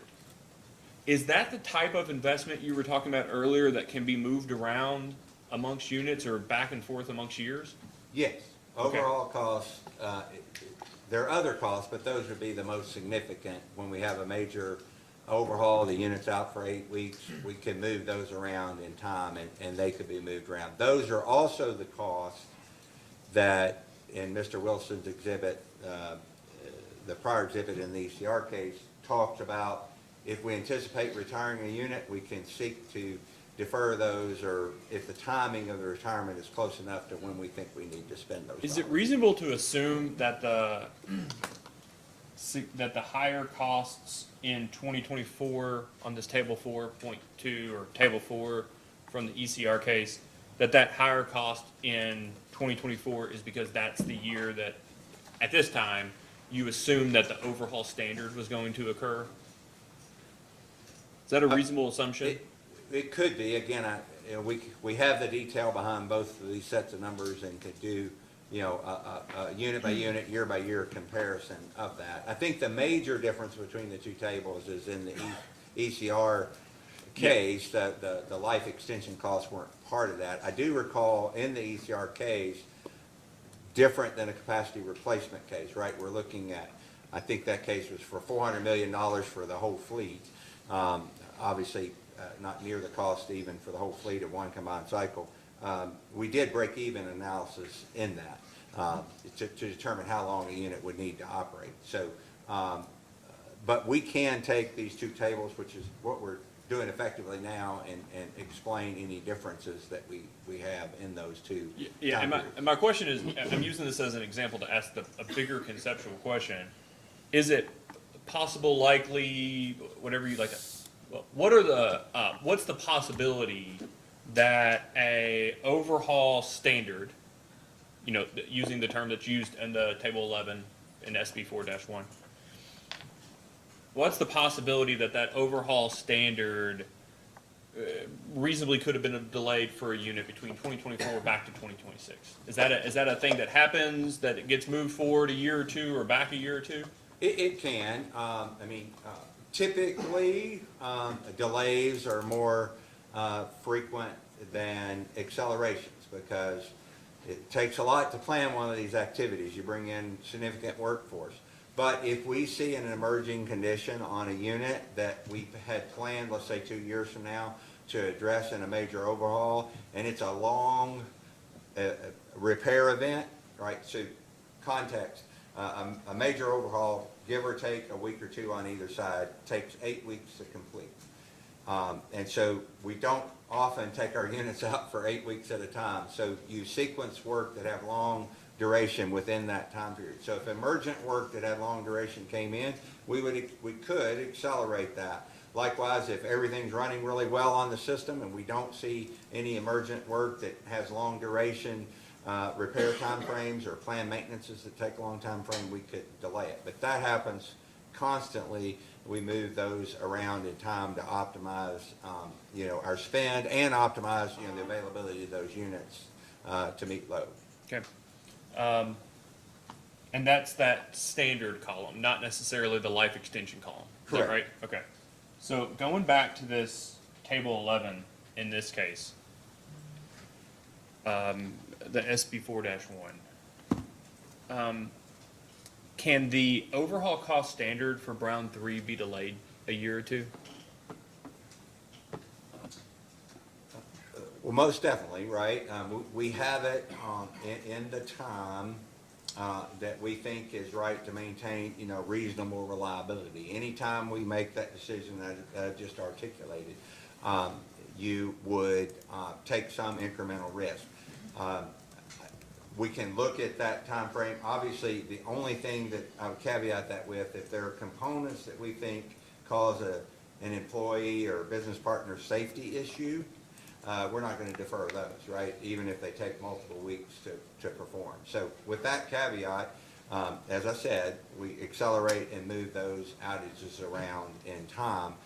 So it could be deferred in terms of its timing. Do you know whether that was modeled?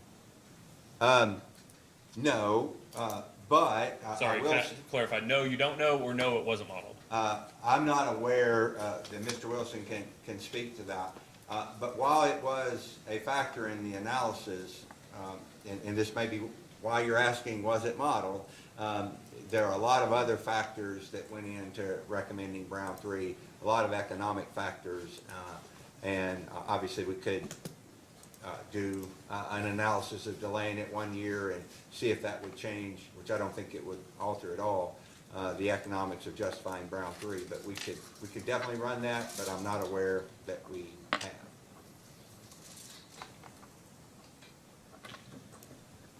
With that, if Brown 3 was extended for a year or two, that particular investment, well, let me just say, I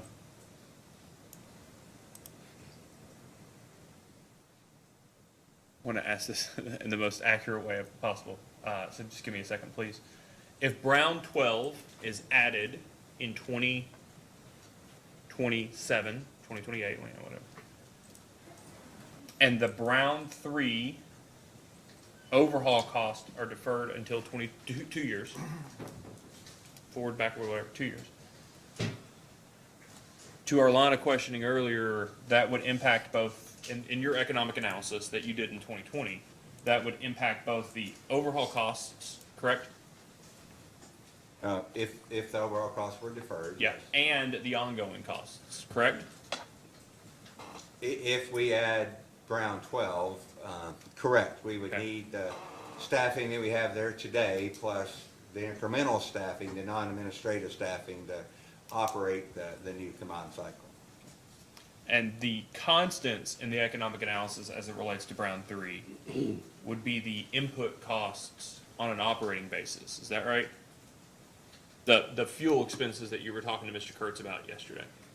Correct, the fuel costs, and I know that, I can't remember the word you used, the counterpoint would be the fuel cost and efficiency of the combined cycle. Now, if you're keeping them both, obviously, that's not what we're proposing, to keep both of them operating, but you would have both of those costs there. Okay. Do you know whether you or anybody that works for you provides Mr. Wilson inputs into his modeling to account for the degradation and reliability of deferring overhauls? That you mentioned earlier? Mr. Wilson could speak to whether or not he changes the forced outage rate for a unit that we defer maintenance on. I'm not aware that he does, and so you would have to ask Mr. Wilson if he does that. And this relates to phasing out maintenance spend as you retire a unit. You obviously, nobody's going to put a new set of tires on your car before you trade it in, right? So that's that type of thing. Can we do things like that to save money as we are going to retire that asset? And Mr. Wilson can speak to whether when he looks at those scenarios, whether he alters the equivalent forced outage rate or other probabilistic expectations as to the availability of the unit. Given your testimony a minute ago that the reliability of a unit goes down, or would be expected to go down if maintenance is deferred, do you think it would be reasonable? Do you have an opinion as to whether it would be reasonable to include that in the modeling? If we had an accurate assessment of what what that impact would be, it is hard to judge. Right. These are very complex machines, and you're deferring one piece, it's hard to judge whether that would have a reaction. It creates risk. And the counterpoint to that is if we defer maintenance, the unit is available in the model during the time in which that maintenance would have been performed. So there is that piece in the model. And your question is, should we degrade the performance of the unit? And Mr. Wilson can speak to whether he does that or not. It wouldn't be unreasonable to look at that as a scenario. Okay. Are there any other reasons? Well, I guess it's just big picture question. Do you know who the respondent would be if we asked for a comparison between a contrast, an explanation for the contrast or the differences between the table 11 used here and the table 4 used in the ECR? That would be me if it were a post-hearing data request. We would gather that information from the generation team, and if you're asking other than just like component buckets, if you're asking for true differences in the types of actions we plan to take as we produce the table 4 versus the table 11, that would be me. So we talked about it earlier, but the table 4, I'll pull it up here. The table 4 was provided to Mr. Wilson and prior to you doing your retirement assessment in the 2020 rate cases, right? Correct. Okay. So I'd like to just, for a second, I've got your testimony, and one second. 151. All right. Do you see this is Exhibit LEB-2, page 12 of 16? Yes. All right. So just to be clear, this is do you see that this is the testimony in the 2020 rate cases? Yes. Okay. And I'm just going to go over here. This is on our website, right, at the top? Yes. 2020-350, that's the LG&E rate cases in Correct. 2020? Okay. And then do you see in the tabs, I'm going to your testimony? Yes.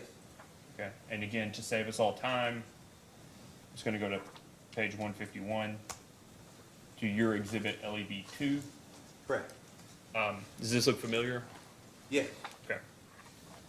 So this is a stay open cost for MC2 and BR3, right? Yes. Both of these are units that we discussed earlier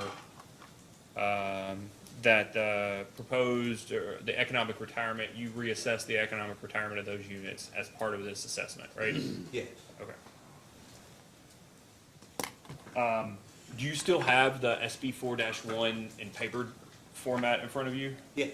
Do you mind to compare, and pick any year, 26 through 34? Well, here, let me scroll up. First, do you mind to look at the existing stay open costs paragraph so you have an appreciation for what information you provided? Right.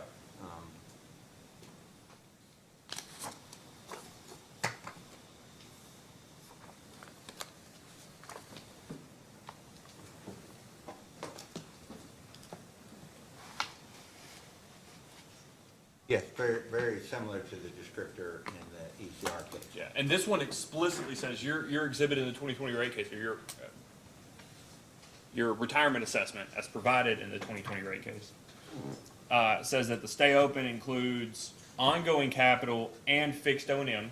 So that's clear in this exhibit, right? But then also, do you read that description to indicate that all of these costs are avoidable if the unit retires? Yes. Okay.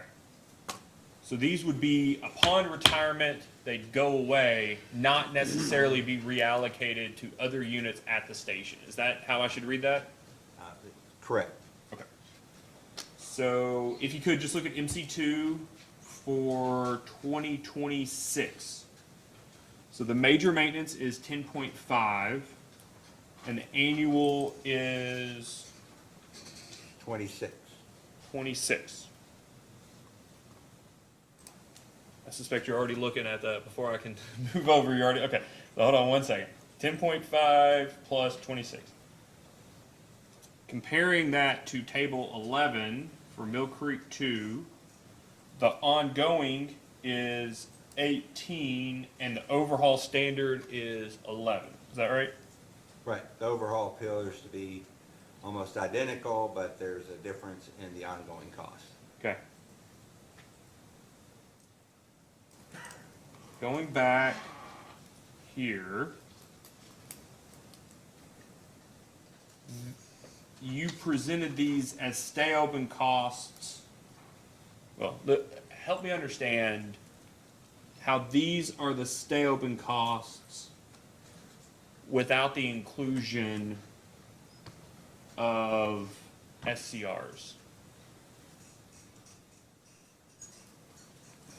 Let me take a step. Let me draw it. Take a step. The purpose of you came out with a 2020 date for Mill Creek 2 in this, in large part because of the expected need of SCRs, right?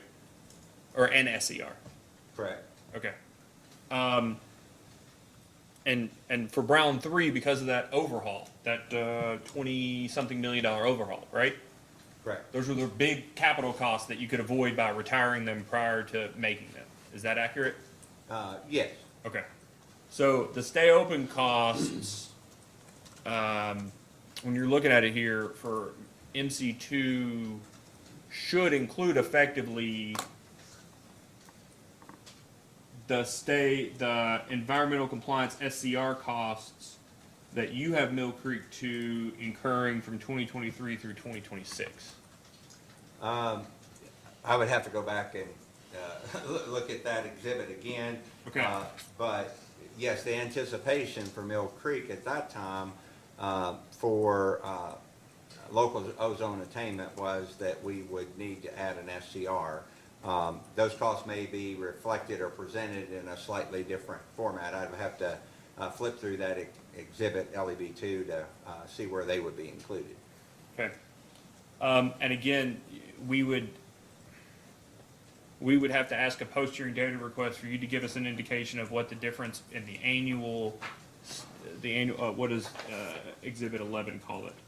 The ongoing costs. Okay, well, first let me ask, are ongoing costs in Table 11 synonymous with annual costs in Table 8? Generally, I would agree with that, again, subject to, checking and laying out the components of those numbers. I'd like to ask that in a post-hearing data request, if they're synonymous, the annual and ongoing. Okay. So LEB2 was not a CPCN case, right? Or when you provided LEB2, it wasn't, well, it was part of a CPCN case, but not a CPCN for anything related to these generators, right? Correct. Okay. The ECR case was. Is that right? Correct. To invest, as I stated earlier, I think the proposal was around $400 million for ELG compliance. Okay. All right. So we'll ask since you're the witness, and we'll have to ask as a post-hearing data request for the differences in the buckets or the calculations of all of these different costs for the 2020, then 2020, and then 2022 cases. All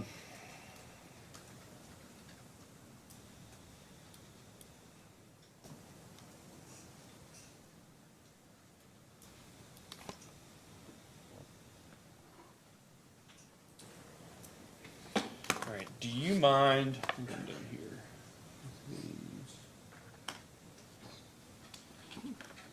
One second, let me let them change the screen to see everybody here.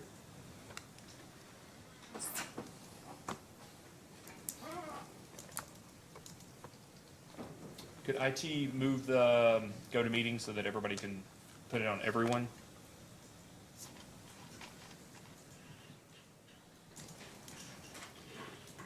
Maybe just come back there. So, I'm just talking to myself, Mr. Feller.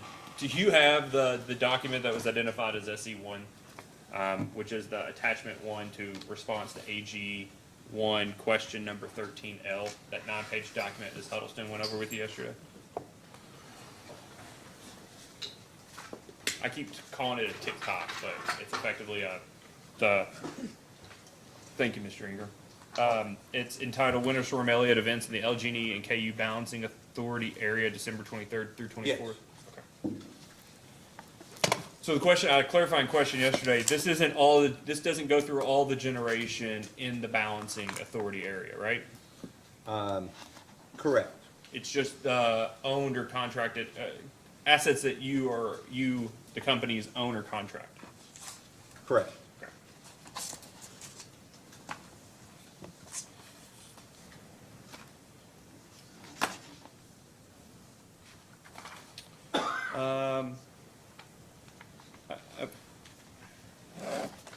You've got rebuttal testimony where you address Mr. Goggins' intervener testimony. Do you remember that? Yes, Okay. And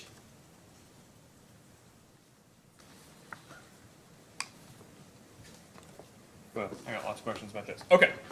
First, I'm just going to ask you about contingency reserves.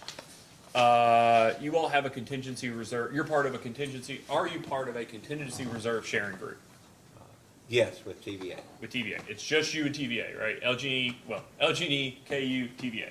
Correct. Okay. Does that group require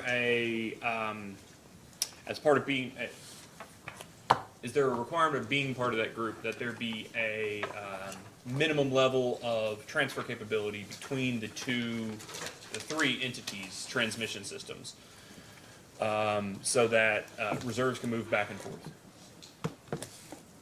Mr. Schramm could speak to the specifics, but as a practical matter, to keep the conversation going, obviously, that would need to occur for that, knowing exactly how that works for that to function. But Mr. Schramm can speak to, any contractual obligations or other Okay. obligations for that. All right. And if Mr. Schramm's the best person to ask this line of question, that's fine, but there are NERC requirements at a high level. There are NERC requirements that you keep, that the company, any utility keeps, a minimum level of contingency reserves. You call them operating reserves yesterday. I think they're both accurate. But a certain amount of operating reserves based off the company's single largest contingency, right? Correct, or if you're in a pool, there's another calculation, but yes. Right. And you all get to use the other calculation because you're teaming up with TVA. Is that right? Correct, and, Okay. and in this document, there's a time period where we had to go back to the definition you're specifying. That's what I want to get to. Okay. So first we're going to ask is a post-hearing data request. I checked everywhere in the record and I couldn't find it. For a copy of the agreement between you all and TVA on your contingency reserves, or your operating reserves. We Okay. can provide that as a post-hearing data request. So we go to the external impact section of that document. Yes, Have you ever, in your experience, seen a utility go from EEA 0 to EEA 3 as fast as TVA did? Do you have any personal experience? no, I wouldn't have kind of researched that, but all my experiences with our companies, and we haven't had to curtail load before, but no, that is pretty quick to move through those levels of EEA. They went from EEA 0 to EEA 3 in an hour and, well, barely over an hour. Is that accurate? Is that what the Yes, says here? Okay. So that's certainly something to wake up to. When they hit EEA 3 at 612, at 626, there's something here that says that LG&E KU out of CRSG. Is CRSG Contingency Reserve Sharing Group? yes, Okay. Then it says carrying 700 megawatt reserves for CR7 at current time MSSC. yes. Do you know what MSSC stands for? No, Mr. Schramm would know that definition. I Okay, don't that's happen to know off the top of my head. We love acronyms in the utility industry is what I found. 700 megawatts of reserves for CR7. CR7, the largest single unit of LG&E KUs. Trimble County too is larger, but we only have rights to 75% of that. And Okay. so that's why Main Run 7 becomes what we have to cover. The outage of our largest unit that, serving our balancing authority load. Okay. Trimble County 2 would have had 25% on a perpetual schedule out to our two partners. Okay. So that doesn't count as part of your BA. That 25 is it like pseudo-tied? What's the, why is it not, well, it doesn't. Right. No, it's effectively a perpetual schedule. Okay. Whether it's pseudo-tied or not, it's dedicated to meet IMPA and IMEA's load, both Trimble 1 and Trimble 2. Okay.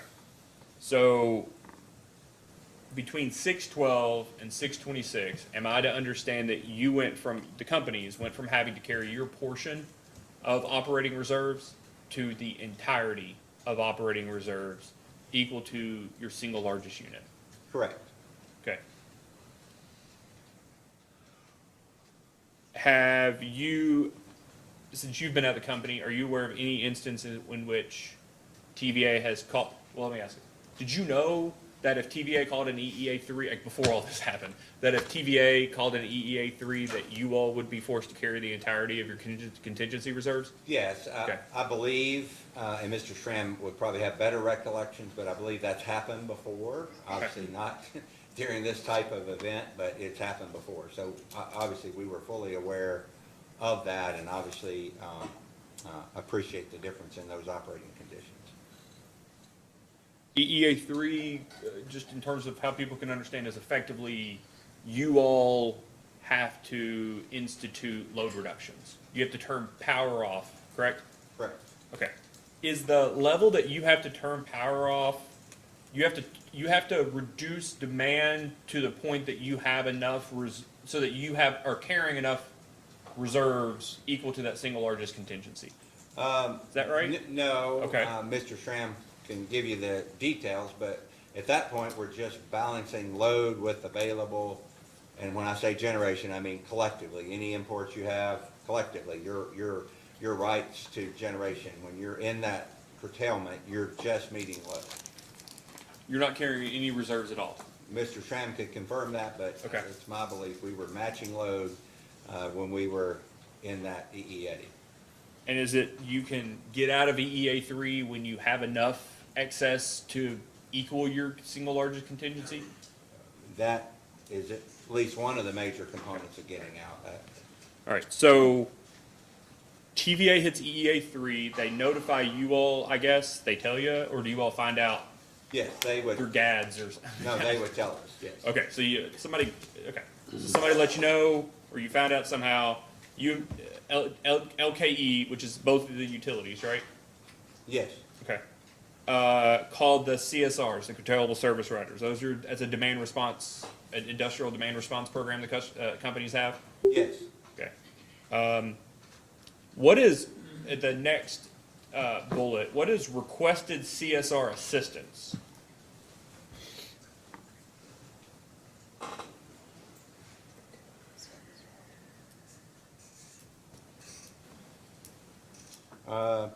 I'm not familiar with the distinction between calling for CSR and requesting CR assistance. Mr. Schramm could shed light on that. Okay. And then it goes on to say LKE supplied 243 megawatt contingency reserves. Is that the amount in excess of load that you had? You were carrying 243 megawatts of operating reserves? Yeah, it appears to be the case. Again, Mr. Schramm could shed light on that, but that appears to be what was going on real time during those time periods. Okay. So just, okay. Let's just assume that's the case for a second, and I will follow up with Mr. Schramm.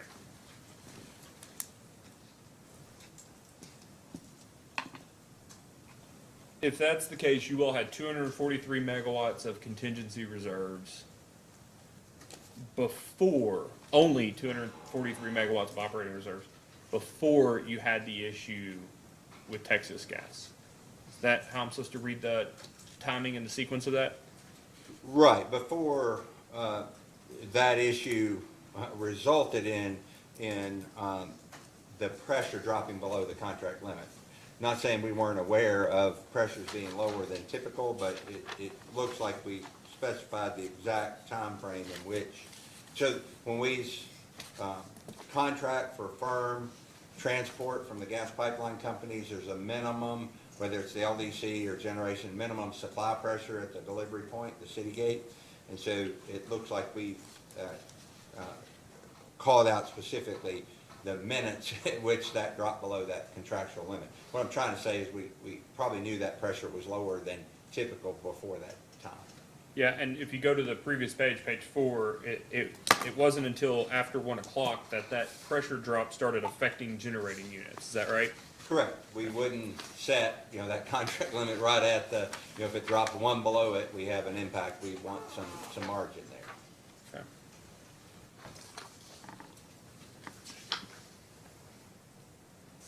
And then after that, the gas derates occurred, which on the previous page says it's at 1308. Started affecting it, and then the derate at Cane Run started at 1347. at 13:36, right before the cane run derate, you all called an EEA3, is that right? Correct, so we would have pulled our reserves from CRSG, declared an EEA3, but not yet required to curtail load. Okay. But headed in that direction in general sense. I guess, and tell me if this is a Mr. Schramm thing, you all were still sending your 243 megawatt requirement under the CRSG, even when TVA was running an EEA3, right? That's how I'm supposed to read those two combined? Well, I mean, the reserves, to be clear, reserves really aren't going anywhere, they're setting idle. They're So waiting. if we had CSRG, and again, Mr. Schramm could get into specifics, if we supplied it or TVA supplied it, those were, think about it simply, unused megawatts on the system that, you know, if something else happened or load grew, we could dedicate to serving that load. Okay.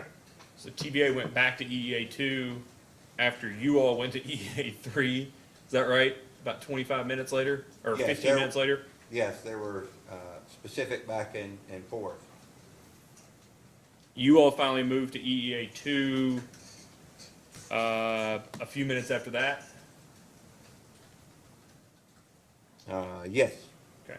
Do you know whether the time that you declared an EEA3 at 13:36 and 14:52, did you all curtail, did you all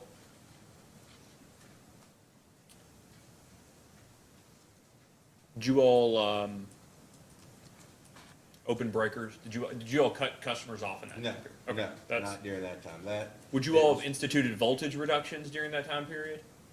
During an EEA3 call? Mr. Schramm would have that detail. Okay. I'm not aware of that. Then, you all were hanging out at EEA2. Everybody was giving their amount to the CRSG, is that right? Yeah, it looks like at 1452. Yep. We're still supplying our 243 megawatt commitment for that day. Because it looked like we had the import of 400 megawatts from PJM. Yep. And then the withdrawal of that import caused you all to go back to EEA3, is that correct? Correct, and then ultimately resulted in us curtailing load.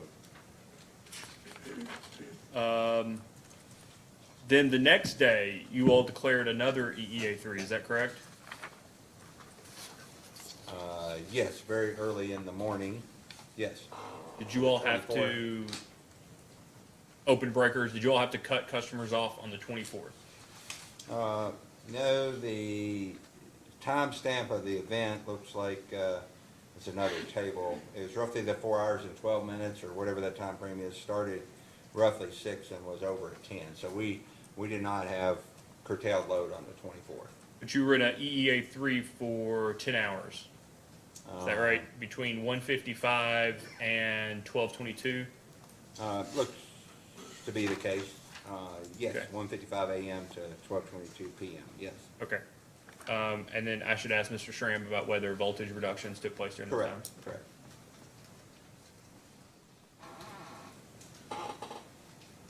So the way Ms. Huddleston went through it was helpful yesterday. The way you were able to answer her questions, it was very helpful to me to get a better idea than just seeing from when this was filed, written on a piece of paper. I guess from a takeaway perspective, but for the issues, weather and not weather related at the coal plants, you would not have had to cut customers off, right? Correct. If our system, as I think I said yesterday, would have operated perfectly or more perfectly than it did on the coal side, we wouldn't have had to curtail customers. You could pick different events and Well, that's, and I'm make about, that comparison. I'm about to. So but for weather and non-weather related issues with the coal plants, you would not have had to call, you would not have had to reduce customers, or cut customers off, right? Correct. Okay. But for the gas issue, the loss of pressure on the Texas gas line, you would not have had to cut customers off, is that right? Correct. But for the reduction of the imports from TVA, you would not have had to cut customers off, correct? The 400 megawatts. Oh, yeah, I see what you're saying. Yes, if TVA would have been able to assist us during that time period on a consistent basis, you're correct. We would not have had to curtail customers. The coal issues weren't a single issue. Would you agree? Correct. It wasn't a single outage. It wasn't Trimble County 2 being off for the whole time, and that alone caused the issue. Would you agree? Yes, It was a number of issues related to the coal plants, yes. and it wasn't a single gas plant that went off because of the pressure issues, right? No, it was not. It affected Cane Run 7 and the Trimble County CTs. Okay. And the 400 megawatt block from TVA was just 400 megawatt block from TVA, right? From PGM. Or PJM, sorry, thank you, Yes. PJM. Okay. Yes. So it wasn't any single one of these issues, it was all of these issues combined caused you all, that happened at the same time, caused you all to have, what effectively is taking all action to ensure a loss of load event didn't occur, right? Correct. Okay. Some of those many things, coal, gas, imports, some of those had the same issue, I'm trying to get the right wording here, Mr. Beller. Those outages were all caused for the same reason. Would you agree? Collectively, if you're talking to cold weather, yes, some of those were weather related. Well, let's just talk about the gas for a second. The Trimble gas and the Cane Run gas all happened because of the loss of pressure at the slaughter station. Correct.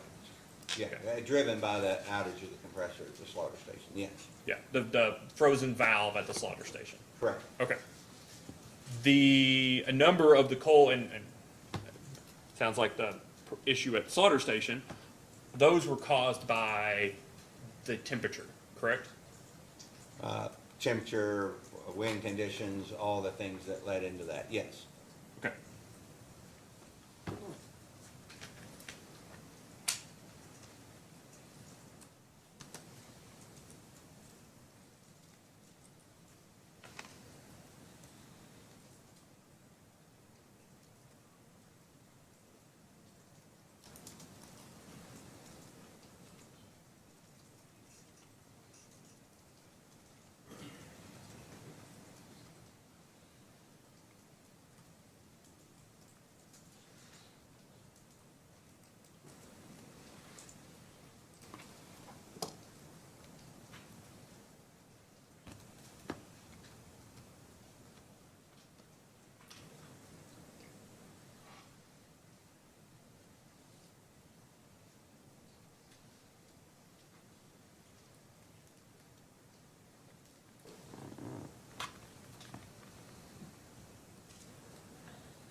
Is your rebuttal testimony specific to Mr. Goggins' intervener testimony and the inclusion of that Strape study?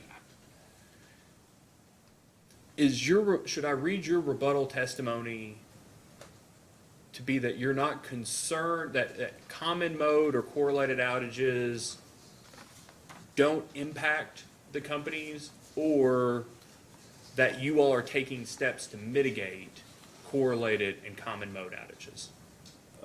The latter, in terms of, we appreciate that. Well, let me give you an example of an outage that you could consider it had broader impacts than what you typically think about. In a coal unit, if you think about coal being moved into the unit, there's one place where all the coal ultimately comes into the unit. If there were some failure of a conveyor or a motor or something in that area, a fire in the hopper room, that could take the whole unit out, right? And so we're aware of that, just like we're aware that there could be gas pressure problems that could take the situation that we had here, or other gas situations that could affect it, our operations. So I say that to put it in context. It's not that we're not aware of, we're not focused on, we're not trying to mitigate. But we mitigate the issues around that coal delivery system. We do a lot of work to make sure that one doesn't, bite us. And there's a whole host of others that I could come up with that we look at. So I'm trying to put that in context. We're not just applying that thought to this event that Texas Gas had. We apply it consistently and constantly in the way we operate our business. Okay, so I shouldn't take your testimony to mean that you don't think that, and use your quotations, I'm trying to get, that correlated outages don't exist for the, that correlated outages aren't a risk for the company, but that they're not a risk that you all need to model because you're taking actions to mitigate them? Generally, yes.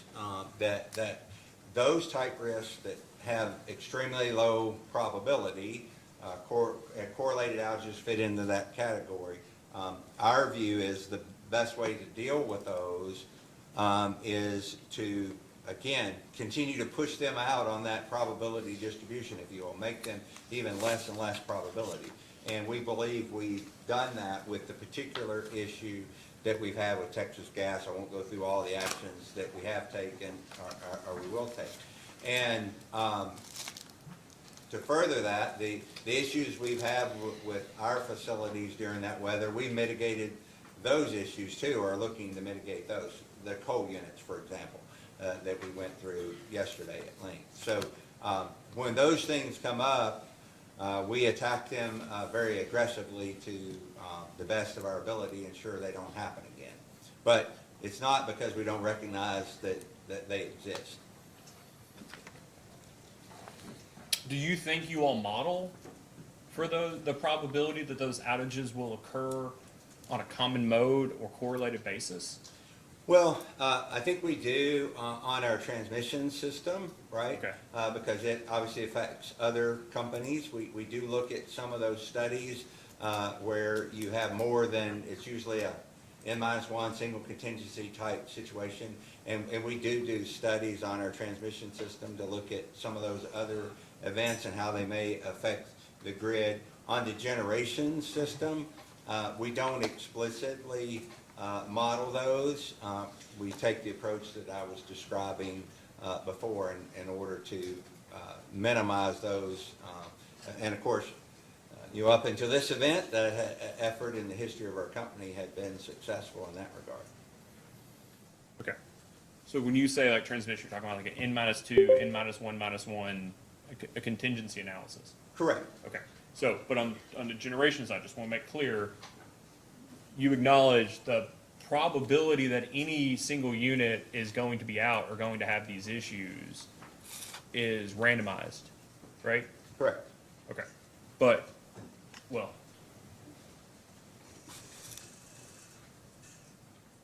okay. So,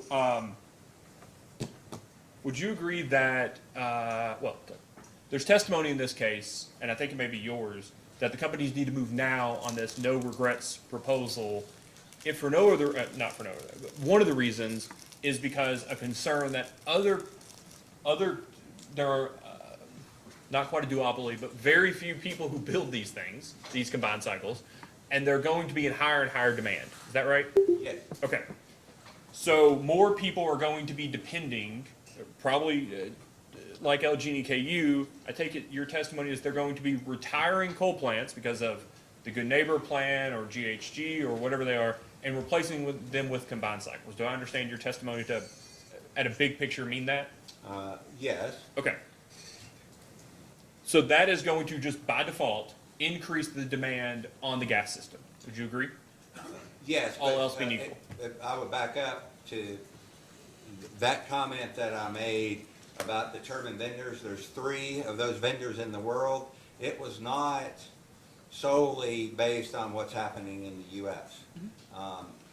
Talking to vendors, it was not uncommon for a foreign state to come in and buy 20 of their machines at one time.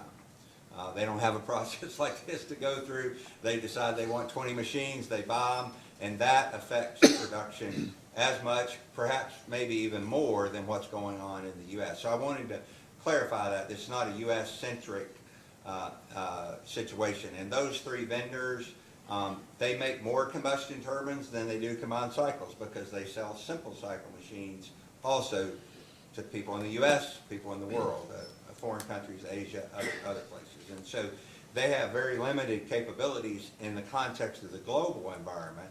And I want to make sure it was clear that I wasn't just talking about U.S. demand, I was talking about worldwide demand, which factors into the conversations we've had with those three vendors about why the time is now and why within our bid we have production slots that they're going to dedicate when they make a bid. And so I just want to be clear, it wasn't U.S. centric. Okay, but your response there, that qualification doesn't mean to accept the fact that you expect combined cycles and CTs to increase in demand within the United States. Oh, for sure. Okay. TVAs, we talk about TVA building combined cycles, PJM is adding combined cycles, Duke is adding combined cycles, to name a few. Yeah. So I'm going to show you, you're aware of EIA? EIA's been referenced a number of times in this Yes. case, right? Okay. I'm going to share with you here just for a second something to see if you're generally familiar with this. Let me know when you see it on the screen to your right. Uh-huh. Okay. Do you see that this is at EIA.gov? Yes. This is the Today in Energy. This is a March 2nd, 2023 data point. Do you see that? Yes. All right. Do you mind just the title of the article there? It starts with the least. Yes, the least U.S. interstate natural gas pipeline capacity on record was added in 2022. Okay. So I'm going to scroll down here. You see the record low investment. That's the annual interstate natural gas pipeline capacity additions. Correct. Okay. And the bar, not to state the obvious here, but the bar in 2022 is lower than the bar in every other year going back to 1995. Yes. And that's the case. the second sentence in the article, the item below says in 2022, the least interstate natural gas pipeline capacity was added since we, assuming EIA, began data collection in 1995. Do you see that? Yes. Okay. And then, however, capacity was added to intrastate pipelines and to existing FERC administered interstate pipelines as expansions that increased intrastate capacity in 2022. Okay. I see that. Do we, as a general matter, your experience, because you were on the gas side as well at the business, right? At the companies? Yes, Or I'm at- still responsible for At that. LG&E, yeah, you just, okay. Do we depend on imports of gas for our LDCs and generation in Kentucky? Help me understand your term of it. Yeah, like Texas can take care of themselves on natural gas. Do we depend on getting our gas from elsewhere to use in Kentucky? Oh, for sure. Yeah, Okay. we don't have a significant native production capability. We do have lots of storage in Kentucky with respect to the respective pipeline suppliers, but we don't produce any significant amounts of what I would call native gas within the state of Kentucky. Okay, and then just clicked on, I'm sorry, you may have missed it. I just clicked on this. Do you see the state-to-state capacity tracker that EIA has? Yes. Okay, so it just moved it here into this document, Excel from EIA. And then I'm going to state inflow capacity here at the bottom. Yes.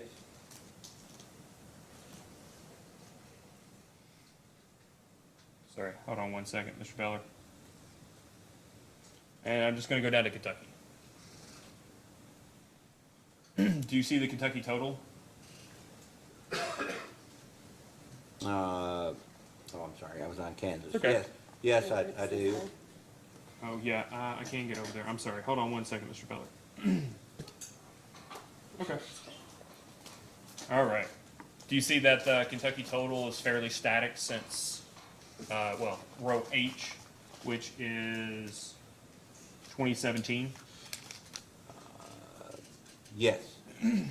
EIA is a real resource. They also have inflow by state and pipeline. So if we go down to Kentucky on that tab, it has, which I'm sure you're familiar with many of the pipelines in the state, it has the inflows from other states and the flow the capacity on each pipeline. So are you familiar with some of these names like Columbia Gulf and Tennessee Gas and Texas Eastern and Texas Gas? Yes. Okay. So Mill Creek 5. Do you know what line you all anticipate if the CPCN is approved connecting to? Yeah, be Texas Gas. Texas Gas. So if we look at Texas Gas on here, it's included in two of these, Indiana and Tennessee. Do you see that? Yes. Okay. So from Indiana, Texas Gas has had, and sorry, again, it is row or column, sorry, column,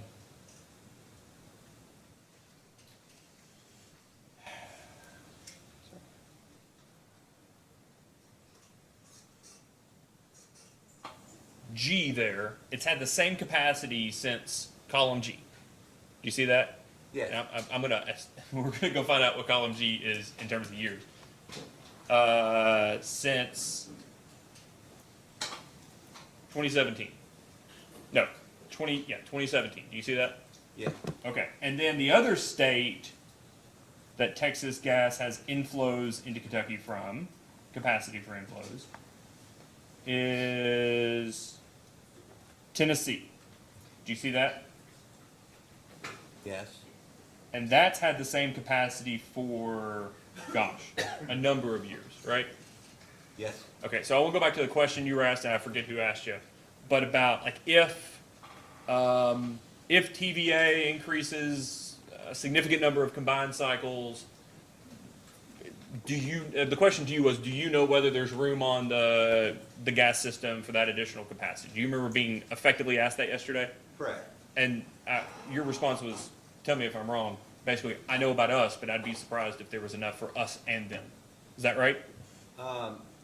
I think that specific line of questioning related to the 111D analysis that EPA did and the thousands of megawatts of generation. I believe I said I wasn't aware of the extent in which TVA was expanding their system and what pipeline that they would take it off of. But the context of my response was, if we added 2,000 megawatts of gas in our service territory, I couldn't speak to whether or not that type of gas on a particular pipeline would be available. Yeah. But what I can say, and it's in the record in this case, is we've had both conversations with Texas and Tennessee Gas, and kind of notwithstanding, their capacity, whether it's been growing or reducing, they have represented to us that we can buy firm gas.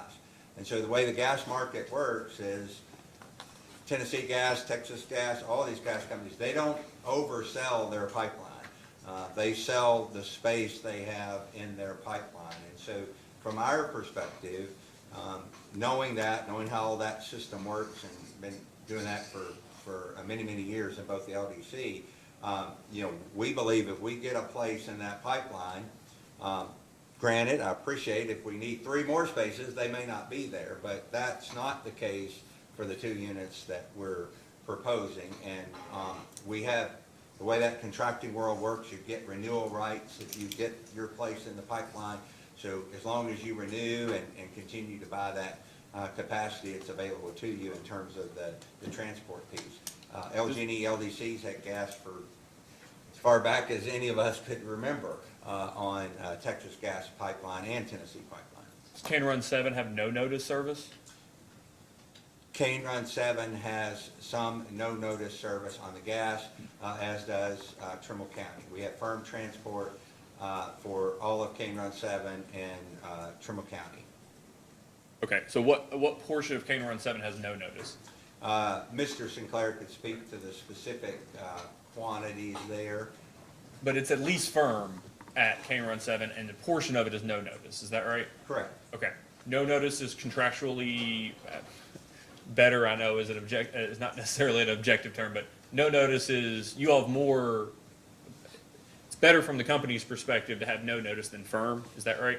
It's an enhancement to firm service. You have, it's not a legal question, we have stronger contract rights, basically, right? You have more rights. Correct, right. It's an option that improves our ability to ask for gas and the whole scheduling through a gas day and all those things. You don't even, yeah, it's the name, the hint is in the name, right? You don't have to provide notice. Correct. Okay. So Tennessee Gas Pipeline is the one that would connect to Brown 12? Correct. We actually, at Brown Station now burns a considerable amount of gas at the combustion turbine. So we have Texas Eastern and Tennessee Gas. I'm gonna get to both of them. Our view is that Tennessee Gas would be the firm gas supplier for Brown 12. It doesn't mean that we wouldn't be able to buy gas from both of those pipelines as we do today. Okay. And one last thing for education purposes, we're talking about firm transport. You can also buy the commodity, the molecules of gas from individuals who own their own firm transport. That's how we transport all of the gas to the Brown CTs and have since the 1990s at that station. As a bundled rate? It's a bundle rate. We buy the commodity from someone who holds the transportation rights. Okay. So let's start with Texas Gas Eastern. No, let's start with Tennessee Gas. Sorry. Do you see Tennessee Gas on here? That part of it comes, the capacity inflow is from Ohio. Sorry, it's row 254 for Tennessee Gas Pipeline. Correct, and I will say I don't have their gas pipeline system memorized to assume I don't know if it's one section or their laterals and all that, so it's hard to interpret the data from this table, not knowing their system. That's fine. That's not why I'm having you look at the data. I just want to make sure it's clear that you agree that going back a number of years, the capacity on that line has not increased per EIA data. It appears to be the case, yes. And how about Texas Eastern from Ohio? Has it increased since 2017? It doesn't appear to, no. How about Tennessee Gas from Tennessee? Does it appear to have increased the capacity inflow of that pipeline for the last, I don't know, dozen years? It looks to be the same. How about Texas Gas Transmission for the past dozen plus years? It doesn't look like they've enhanced their capability. And I will add one other Sorry, thing. can I just add one more question before you answer a question I didn't necessarily ask? Row 266, Tennessee Gas Pipeline from West Virginia, that is the only pipeline that since 2017, that's either the Texas, Eastern Texas Gas or Tennessee Gas, that has increased its capacity and from 17 to 18 went from 590 to 902, correct? It looks to be the case, yes. Okay, you wanted to say something. Well, I almost forgot what I was going to say now. But, with respect to capability versus what the pipelines actually have available, pipelines can't, by FERC rule, expand their capacity unless they have customers on the other end. We won't get into the tremendous amount of debate that occurs at FERC over that particular issue. Do you have enough shippers on those expansions? So I just point that out as a general industry understanding for everyone. They don't speculatively build gas pipelines. They couldn't get that approved by FERC if they just said, I'm going to build a pipeline and hope somebody takes the output. They have to have customers. So there's a need determination. Exactly, exactly. So I just think that's important. They have to get a certificate from FERC, right? And they have to get a certificate for FERC.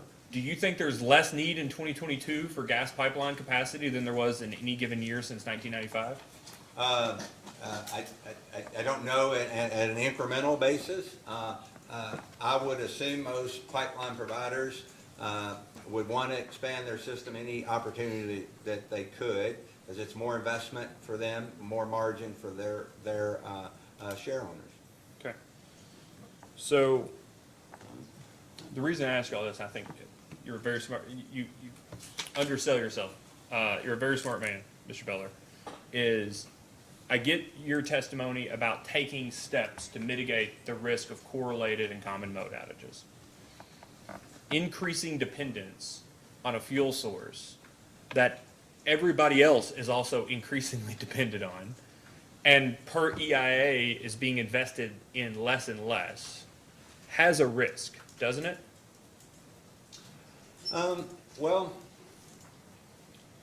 I mean, to me, as an engineer, that would have to presume that a pipeline that today is 80% subscribed or full, if you want to say that it's more risky when it operates at 100% capacity. I don't really see that, knowing how gas is transported. Just because you're utilizing it greater doesn't mean that it's necessarily less reliable.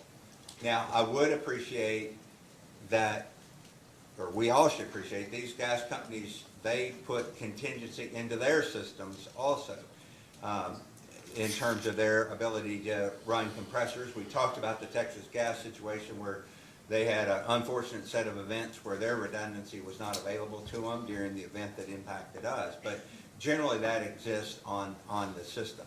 But I think the premise of your question is that somehow the gas system is significantly less available because it's being used more.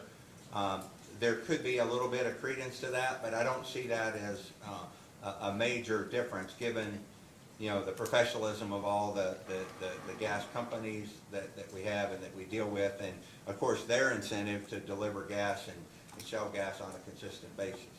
Yeah, I don't know that that's necessarily the premise of my, well, let me ask it this way. You all have a number of coal operators, right? You have Yeah. a number of coal operators that you purchase from. Yes. Okay. Mr. Sinclair speaks to, and we talked about yesterday, the duopoly concern, right?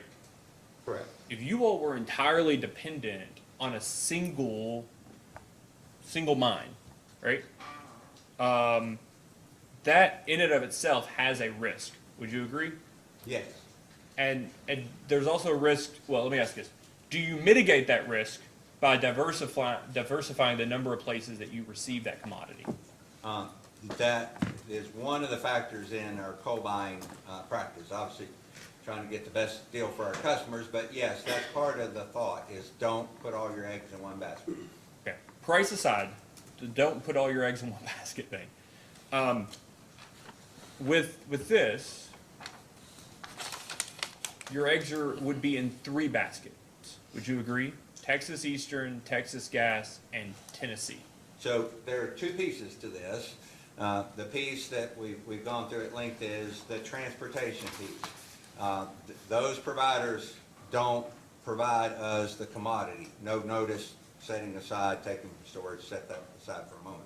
But generally, the actual molecules are coming from a host of other suppliers. So you're talking about transport now. That's right. And so, yes, from a transport perspective, we would be depending on those 3 providers. And I guess my corollary before is, you know, we've depended on Texas Gas for LDC operation for, I don't know how long Texas Gas has been here.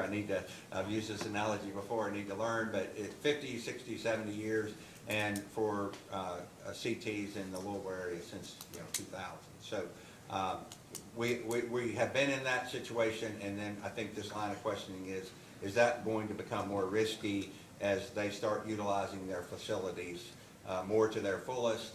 And that's what we're talking about here. In relation to the type of risk that being only able to get gas from one pipeline on a transportation basis, is that similar to the same type of risk that you were discussing earlier with like a Mill Creek, where you have a single conveyor bringing in all the coal, that it's a pinch point? Correct. Okay. If there's a pipeline that we take gas from, the interstate pipeline system that runs to Cane Run, that's another pinch point. Yeah. Obviously, we don't build all of our plants right next to the city gate. And you stated earlier in your testimony, or I took from your testimony, that you all have taken efforts to mitigate that risk at your coal plants like Mill Creek to ensure that that pinch point doesn't necessarily affect the reliability of those plants. Is that right? Correct. We look at Okay. single points of failure as they affect individual units, and then single points of failure as they affect collective units. Those are clearly within your all's control. Big picture, like you all make the investments. If you need a CPCN, you apply here. there's nobody else running that power plant on your all's behalf making those decisions. Would you agree? Correct. Okay. Those kind of things would be per the attachment, the SC1 earlier, the attachment to the AG's 1-13L Winter Storm Elliott. Would that kind of, that conveyor belt would be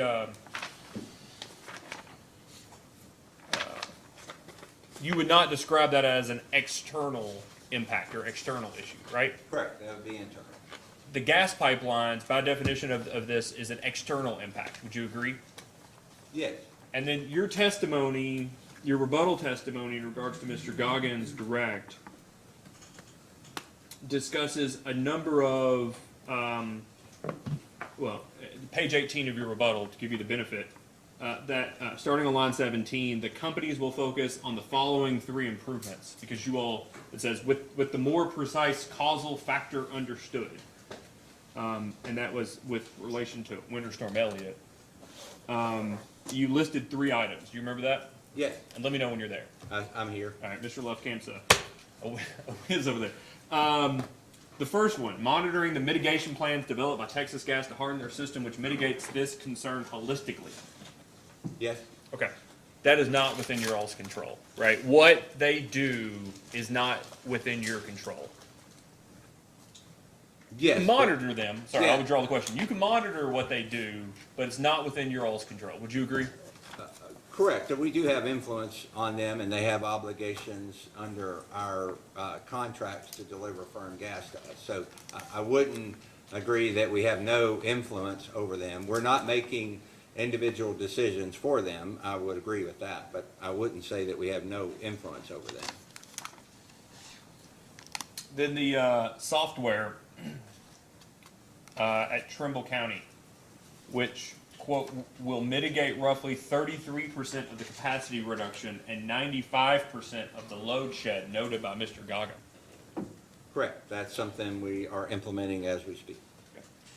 Then 3, ensure that each of the proposed NGCC installations at Mill Creek and Brown include analysis of gas compression capability incremental to that needed for expected pipeline pressure conditions and total costs and associated risks, well, that was a big sentence, sorry, associated with capability to operate the proposed units on fuel oil for some reasonable number of hours.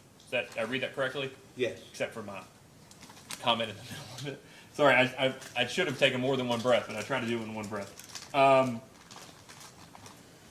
That is, well, you're not saying you're going to do those things, it's that you're going to analyze those things. Is that right? correct. We don't want to be presumptuous. We're waiting for, as we had discussed at length, to get those options pricing in Okay. from our vendors.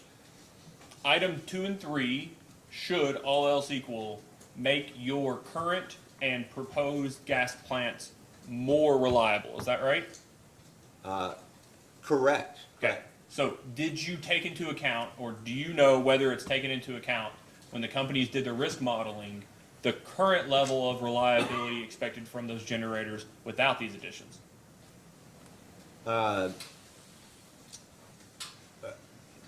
When we did the modeling to support the case here, is that what you're asking? That's right.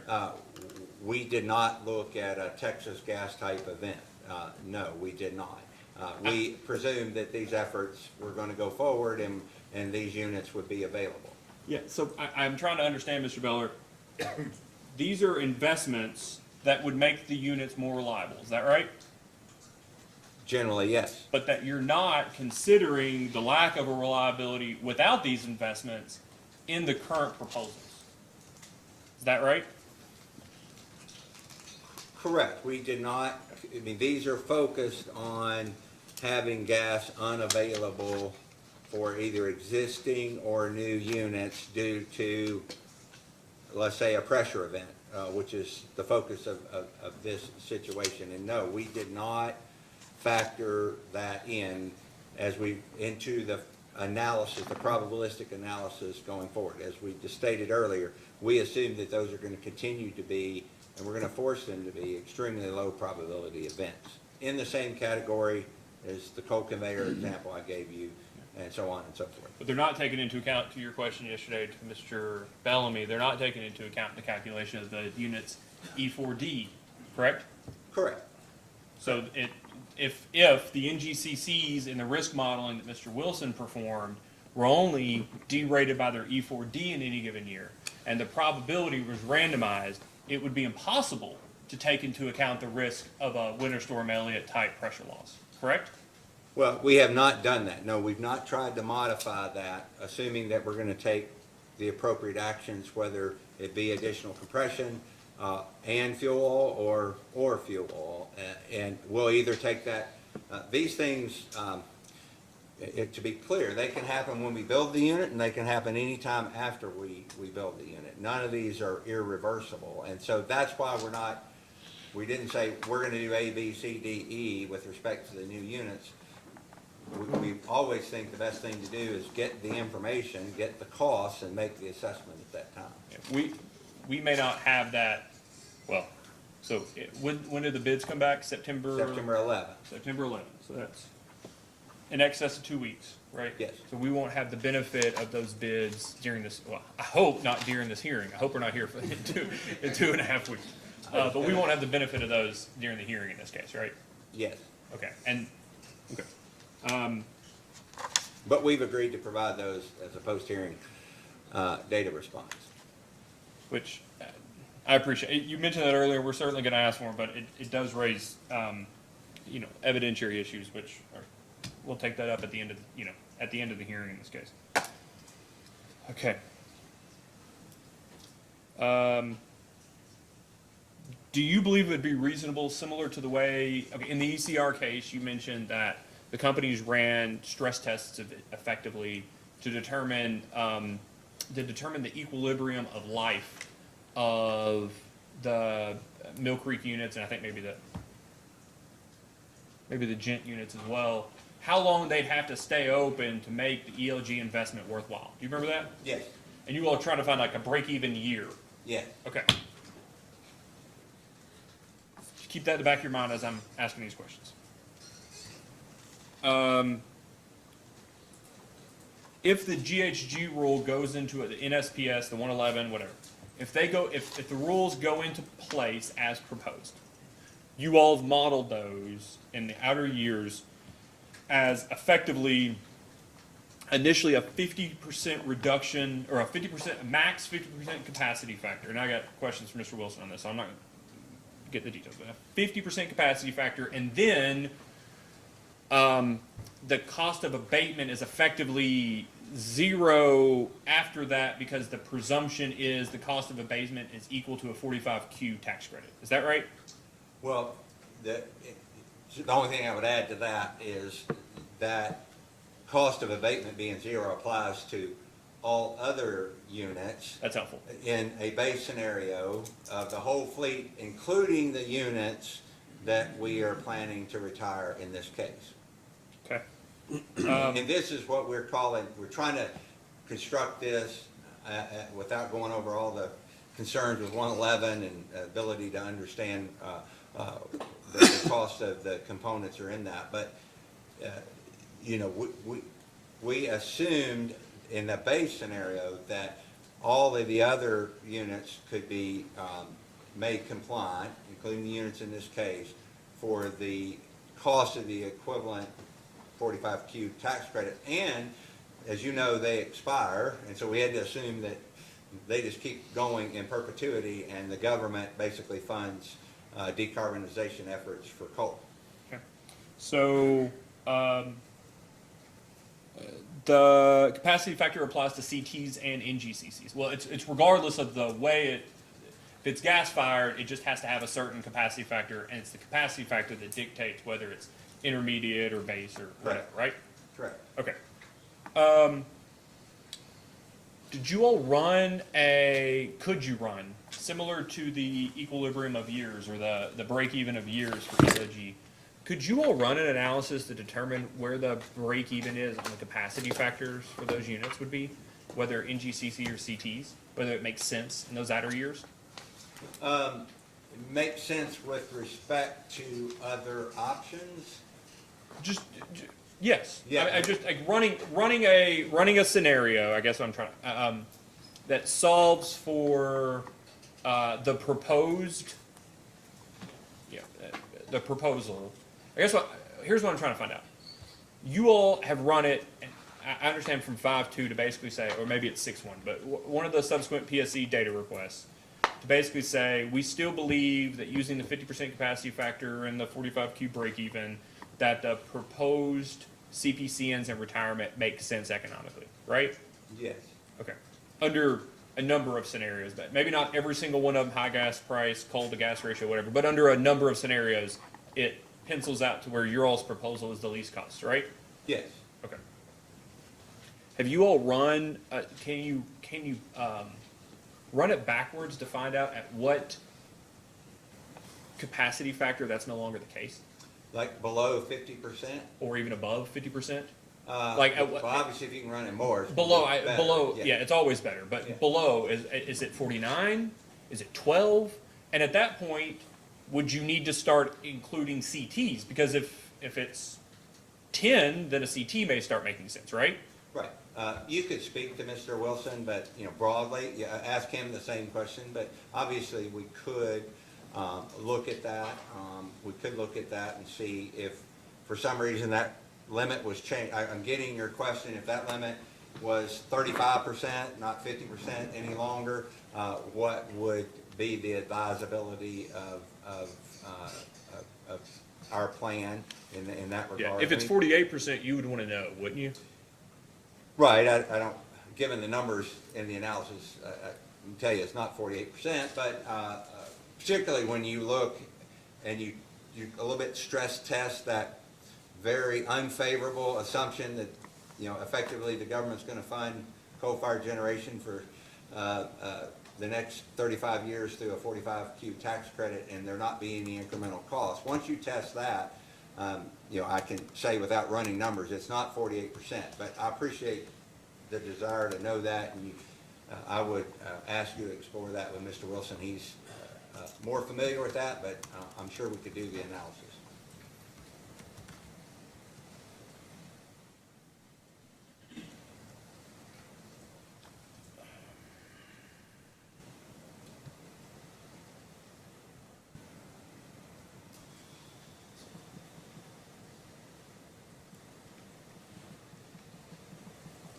You mentioned, and I really do forget where it is, so I apologize. You mentioned a root cause exercise with regards to Winter Storm Elliott. Do you remember that? Yes.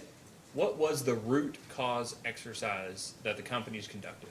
So we gathered together, let me look at it in this context here. Rick has pulled it up.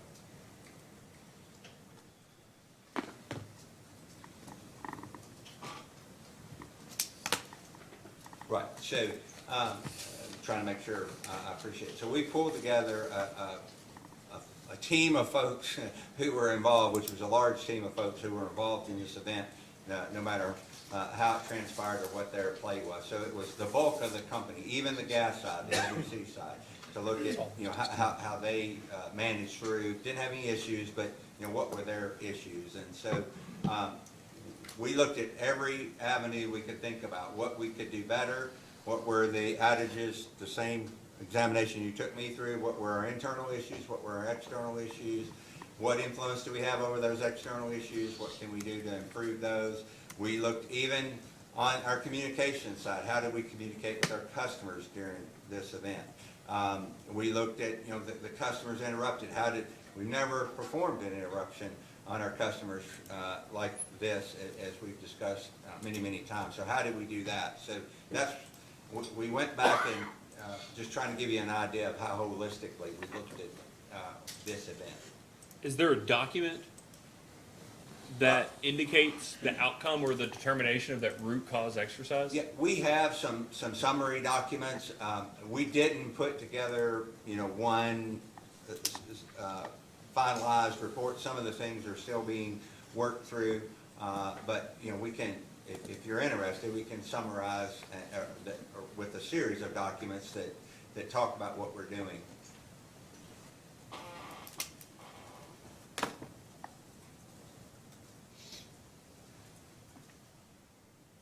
Well, I just directly, what do you attribute the root, is there a single root cause or are there root causes? I mean, as we've talked about publicly, the way I would think about this, our generation system performed reasonably well during that event with respect to our coal fleet.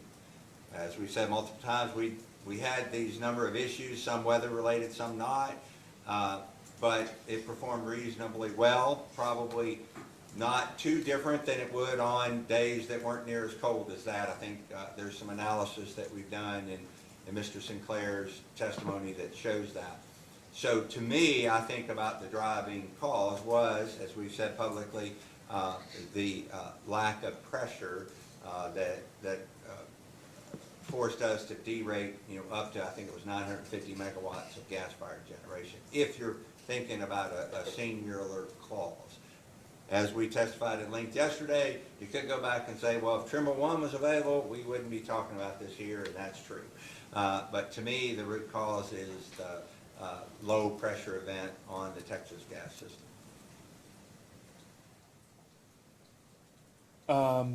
You talked about your relationship with Texas Gas. Are you aware, let me just say this. Do you know, if you don't, that's fine. Do you know whether the Texas Gas pipeline, as part of that pressure loss at the slaughters, the frozen valve at slaughters, whether they declared officially under the contract of force majeure? Mr. Schramm manages that contract. Obviously, they didn't meet our minimum contract delivery pressures, so, but he would be the one to ask if they, under the contract terms, officially, proclaimed the force majeure. All right, so and I'm using a legal term here, I'm not asking you for a legal opinion, but they failed to, and this is the testimony, they failed to, I want to use the exact term here. They failed to meet the pressure level required in their contract of 550 PSI, correct? Correct. Okay. Are you aware of any actions that the companies took in response, legal actions? Personally aware of that the companies took? We have taken no legal actions in response to that.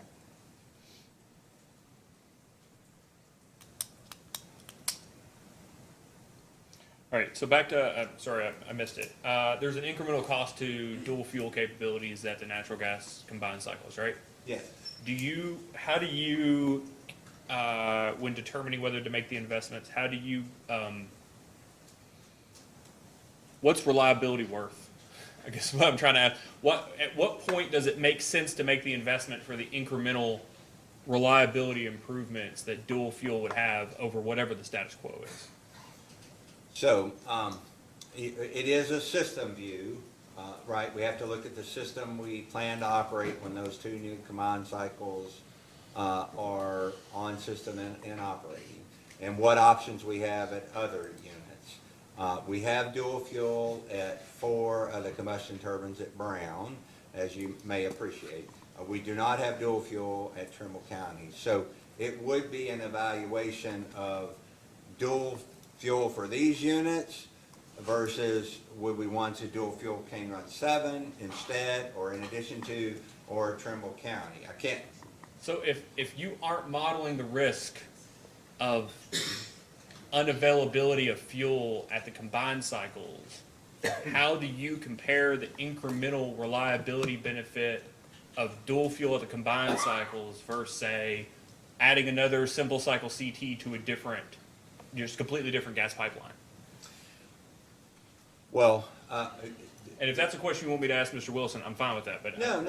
The exercise that you, so when you look at the secondary fuel option for the new combined cycle, and no question it can be done, and we've testified it can be done at a cost that fits mathematically in the contingency that exists today. So we're not talking about some analysis busting type investment that we have to make. And again, I keep saying it over, we can do it when we build the units or we can do it at any time after. So it's not a permanent decision that we make when the units go into service. But with that said, this analysis to me sets off to the side. You have to look at this holistically about where's the best place to put that backup capability on my system. As you know, we have black start units on our system that hopefully, at least in the remainder of my career, we never have to use. You know what a black start unit is? That means the whole system goes dark and we have to start it from scratch. So that type of analysis is done, and I don't mean this in a negative way, off to the side of the typical planning that we do, right? And Mr. Wilson and Mr. Sinclair can give you their perspectives on it. I see this analysis in that same way, that when we make that decision, it's to avoid these, what I would call extremely low probability events with having that backup fuel. And, you know, for example, I was involved back in the early 90s when we made, we got into the decision for dual fueling those brown CTs. At that time, that decision was made on price of fuel oil versus the price of gas. That won't be a factor today. It will be this off to the side analysis of what makes sense. And I don't, that's the way I think about it. Again, you can explore that with Mr. Wilson and Mr. Sinclair. But I guess what I'm trying to say is, I guess what I'd like to ask as a follow-up, that doesn't necessarily implicate this idea of an economic target reserve margin and the cost of the break-even of a value loss load and an additional CT. It's not that, you're not talking about that reliability analysis, right? Correct. I mean, when you do this, and again, this is not negative, off to the side analysis, right? You may think of those things, right? You may think, well, you know, I have a loss of load value that determines my economic reserve margin, and you may think of those same things, use some of those same inputs and some of those thoughts. What I'm trying to say, it's not necessarily a shortcoming because we don't try to factor those into our day-to-day planning, is the distinction I'm trying to make. Okay. So, it is one of the three, per your rebuttal testimony, one of the three improvements that can be made based off your understanding of the impacts of Winter Storm Elliott and Mr. Goggins' deeming of those being many of them correlated outages, right? Correct. But it's not a consideration in your proposal for the CPCN in this case, or to determine system reliability impacts of the proposal.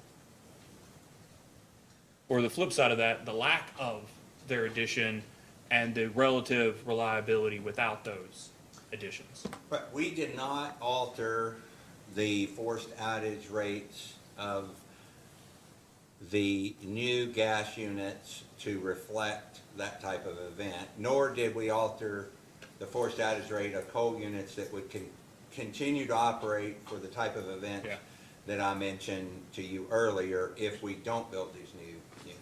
So just so we're clear, it's your hope.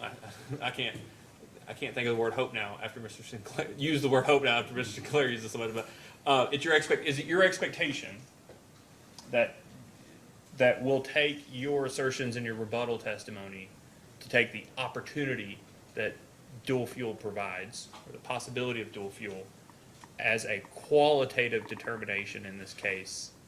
Because by de facto, we can't take it into account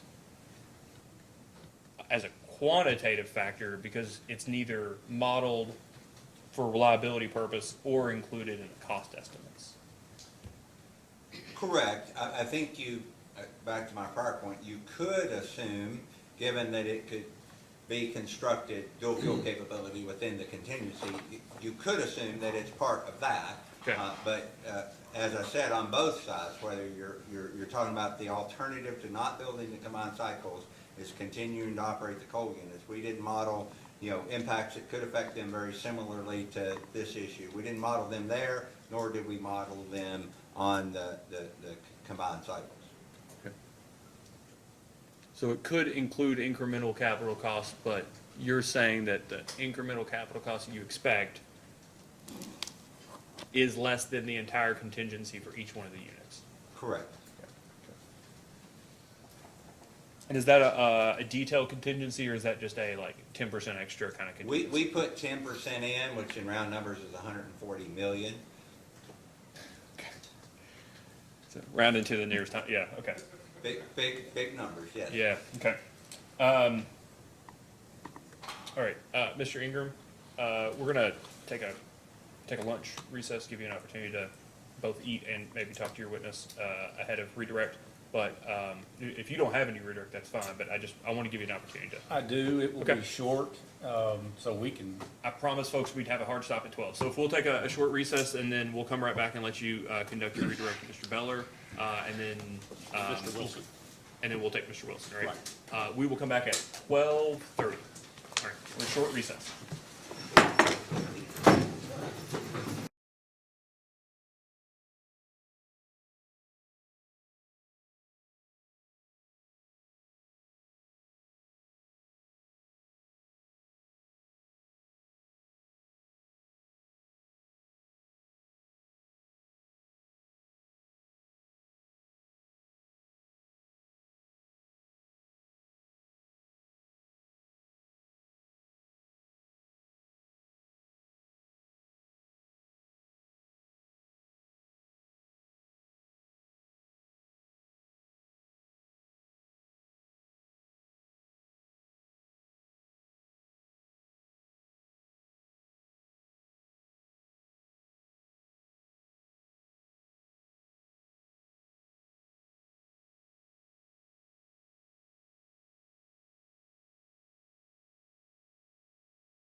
Chairman. Okay, great. We're back on the record in case number 2022-00402.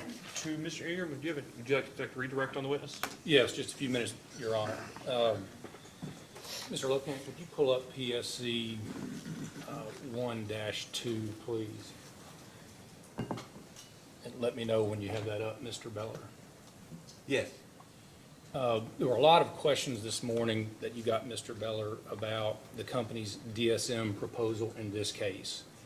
A lot of questions about why it couldn't have been submitted earlier than when this case was filed, how it was developed.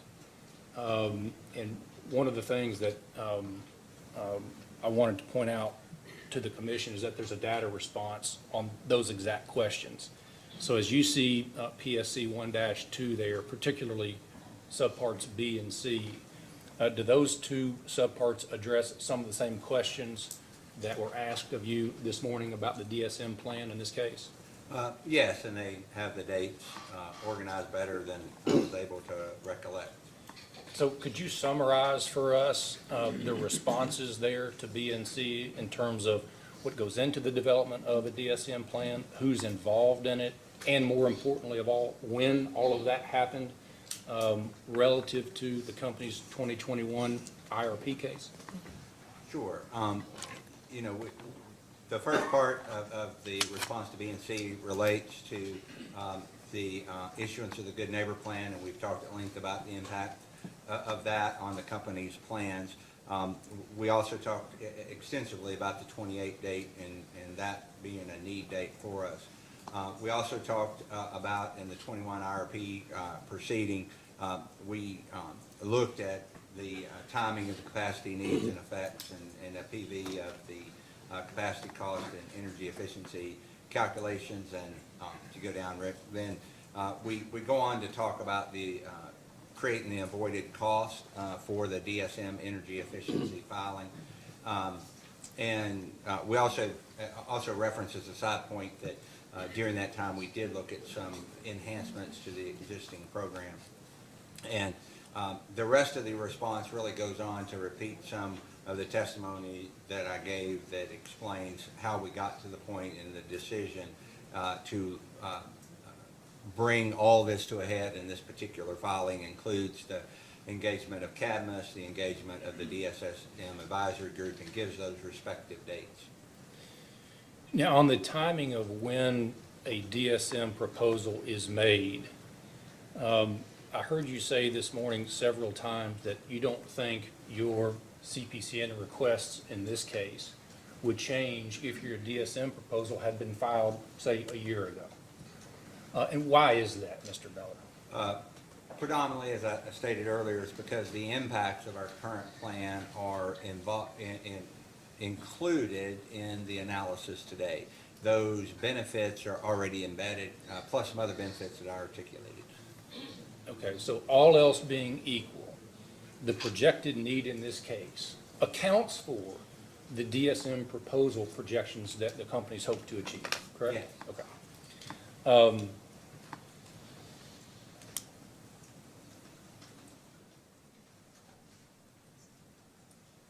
Yesterday, Vice Chair Hatton asked Mr. Crockett some questions about fuel and what fuel is to be used. And I think her specific questions were related to some of the comments she heard at some of the public comment sessions about some folks who I would expect were probably pretty passionate about their preference for coal-fired generation, or others who have a preference for renewables.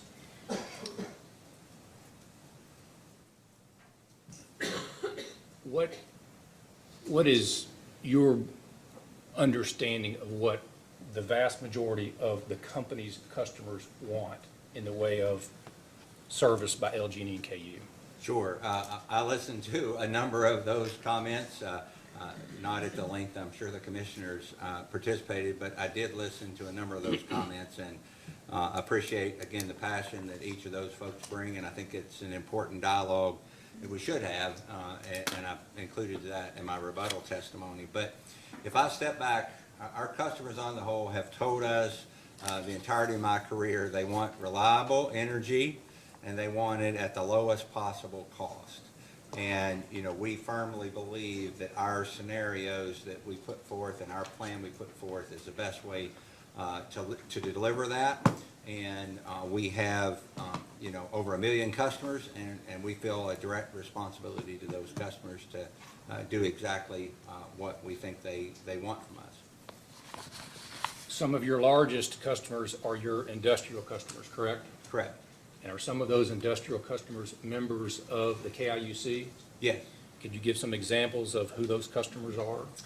Ford, Toyota, North American Stainless, a large customer group. And what's your understanding of KIUC's position with respect to the proposed NGCCs in this case that are, of course, gas-fired? Yeah, my reading of Mr. Collins' testimony says that they were not opposed to the 2 combined cycles to be constructed.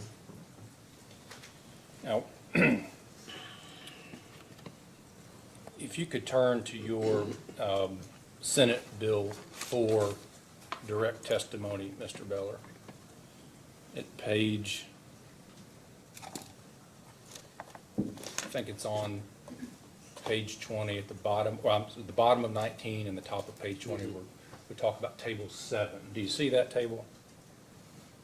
Table 7, Rick, go up or down? Where table 7? Yes, there it is. Now, do you Yes. remember, okay, this is a Senate Bill 4 related question. Do you remember yesterday when Mr. Malone was asking about whether the companies included in their analysis that part of Senate Bill 4 that talks about indirect costs? Yes. And I think, if I recall, his question wasn't, I won't get it verbatim, but I think his question was, where in the record in this case did the companies address indirect costs? Does table 7 on page 20 of your Senate Bill 4 testimony address the concept of indirect costs as it is presented in the Senate Bill 4 legislation? Yes, my testimony described them holistically, but table 7 details those out. And then there's a reference at the caption for table 7, footnote reference 43, that indicates that information is also included in exhibit SAW, the updated exhibit SAW1. Is that correct, Mr. Beller? Yes. And on the issue of Senate Bill 4, do you have that legislation in front of you? Yes. Okay. Right up. It's KRS 278.264, but I think you've got maybe the bill copy of it. Yes. And you see the provision in one of the, it's one of the subparts B that talks about the harm to utility ratepayers.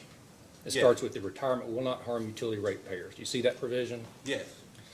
What it says is by causing the utility to incur any net incremental cost to be recovered from ratepayers that could be avoided.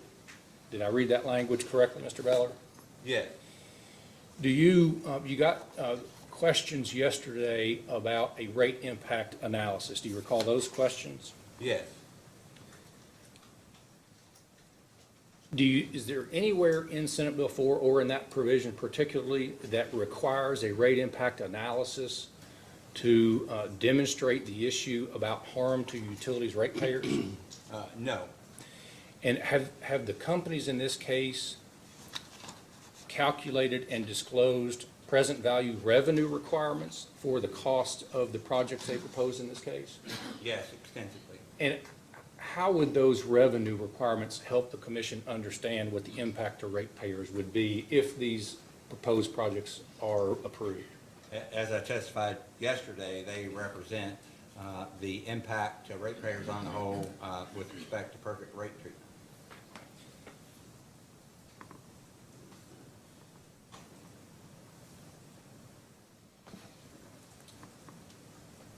Mr. Crockett got some questions yesterday about the submission that the companies made for, to their ITO for transmission for the NGCCs that would be constructed. Do you remember those questions? Yes. If you could turn, Mr. Lovekamp, to, I think it's PSC 5-10.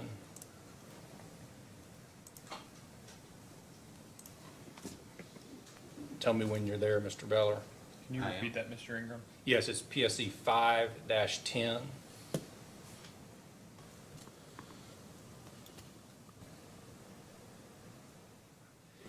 And specifically, Mr. Beller, subpart E.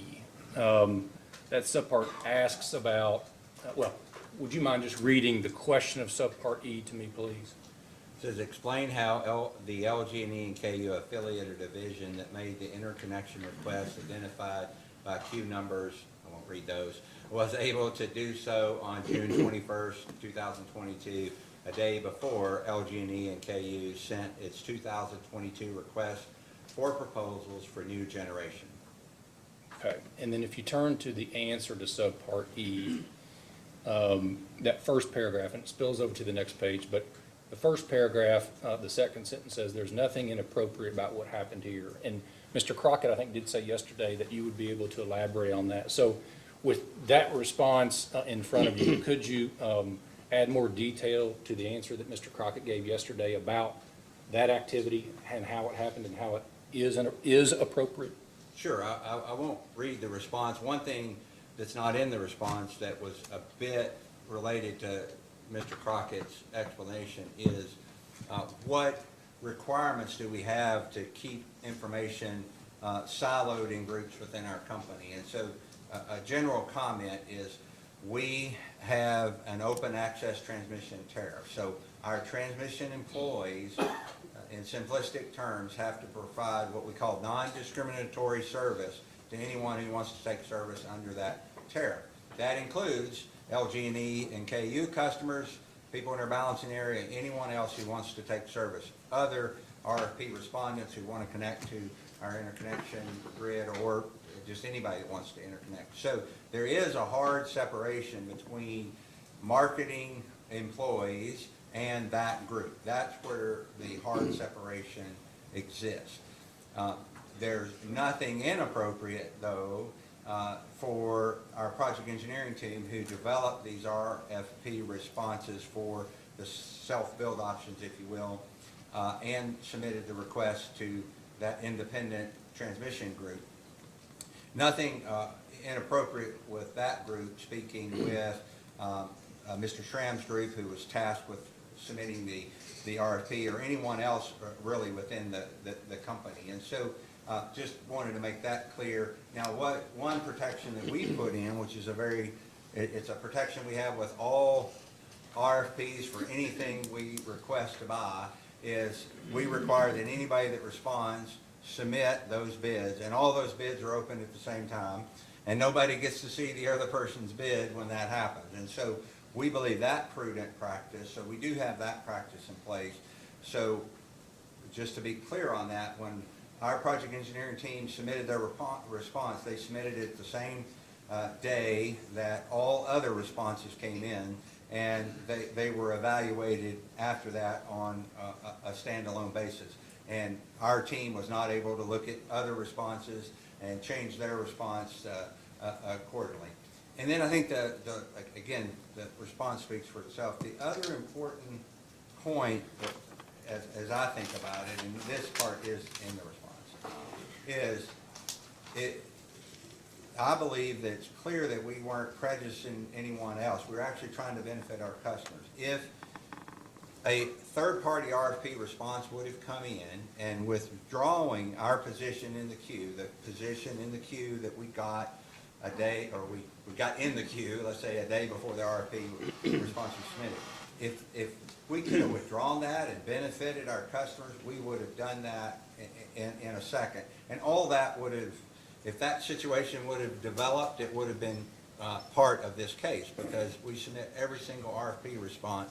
So I think it's clear that while I fully appreciate someone looking outside in might think something about that, it's clear to me we were not trying to do anything other than benefit our customers, because to me, our ability to remove that request and allow someone else to move up in the queue, we would have clearly done that if it would have benefited customers. Mr. Inger, can I ask an intervening question to clarify? Sure. So yesterday, after I asked the question to Mr. Crockett, Mr. Bellamy sent me a copy of this data request response. So I had an opportunity in all my free time yesterday to read the data request response. What I appreciate what you said just a second ago. The flip side of that, when you filed the responses, you all would have withdrawn yours to move somebody up, but somebody else may not have done that, right? Reciprocated that. That's a bit of, I appreciate that. Can you go to the final paragraph of E in that response to 510? That starts off the company's project engineering team.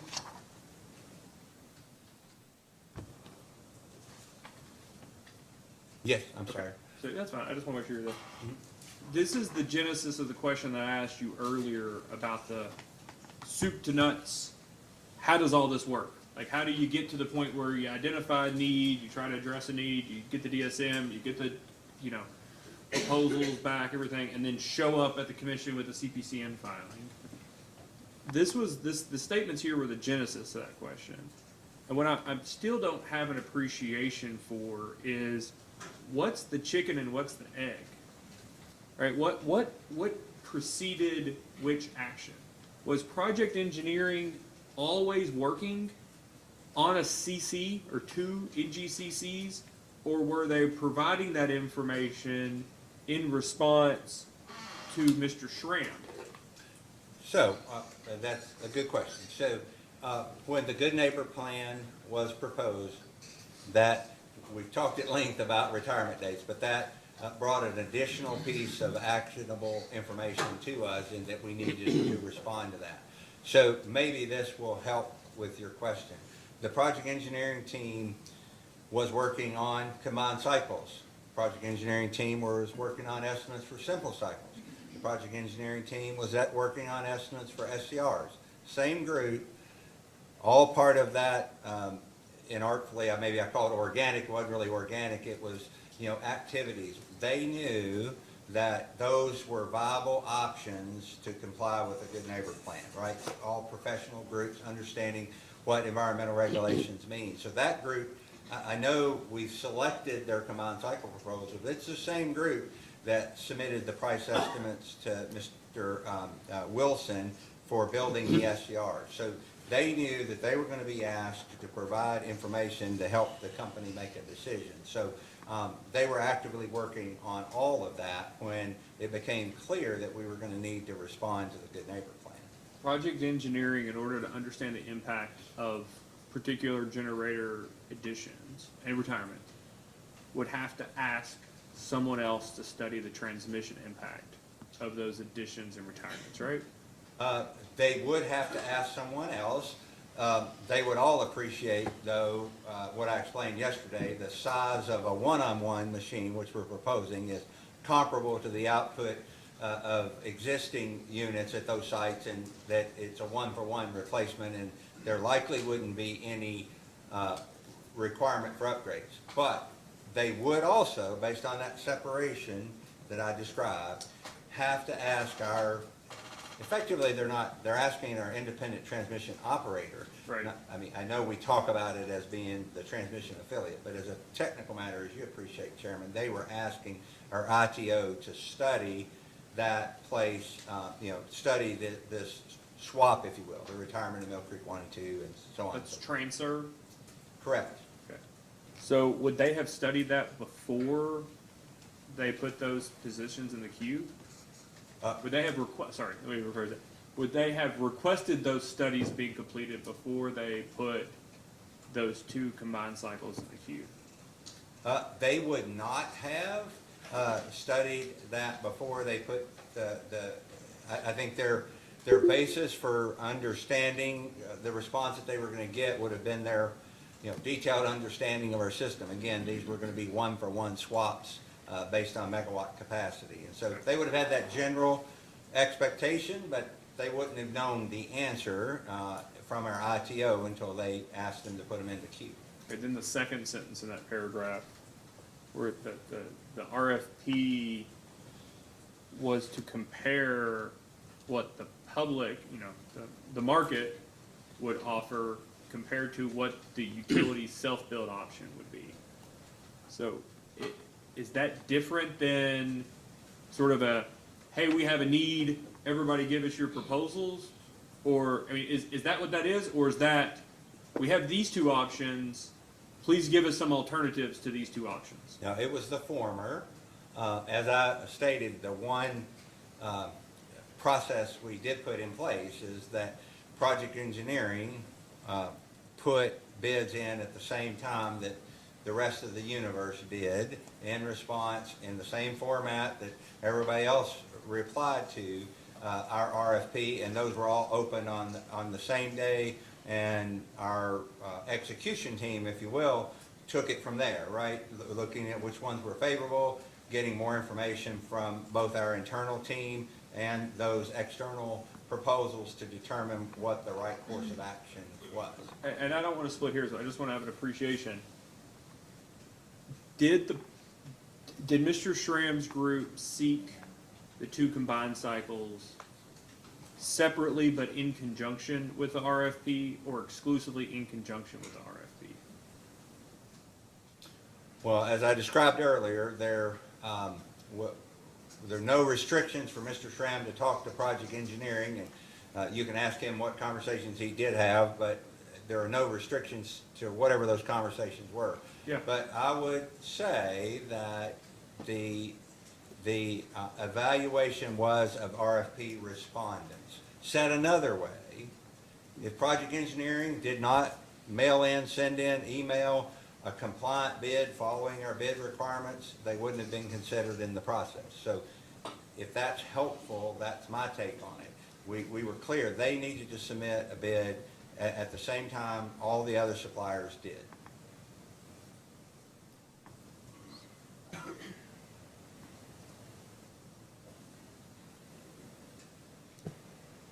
Okay.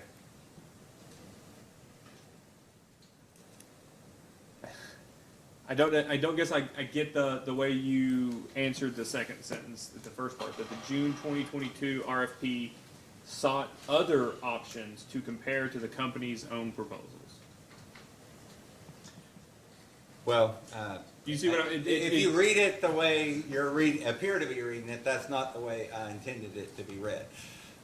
It wasn't, I understand your question, it wasn't that we had these combined cycle proposals in hand and we were looking for things to compete with those. It was, what are the options? Because we could have received greenfield combined cycles. We did restrict folks, as we testified earlier, other respondents from bidding on our own sites, right? That's, a complication. But other than that, we could have received other proposals. But I see, if you're reading it that way, that was not the way I intended it. I intended it to be, we submitted these options to be considered alongside all of the other options that we received. Just like Savion would have done, and Bright Knight and all the other suppliers. They knew when they submitted it, their bids are going to be compared to all of the bids in the RFP. Our team knew that same thing when they submitted their bids. Mr. Ingram?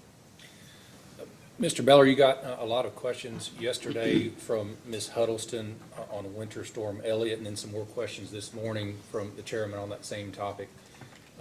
Were there other weather events going on prior to, in the few days prior to Winter Storm Elliott that had an effect on the companies?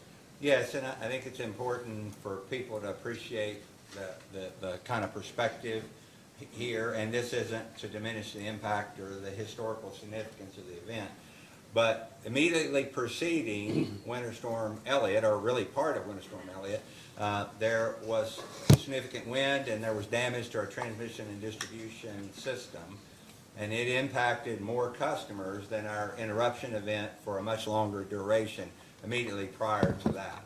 There were 65,000 customers out during that event.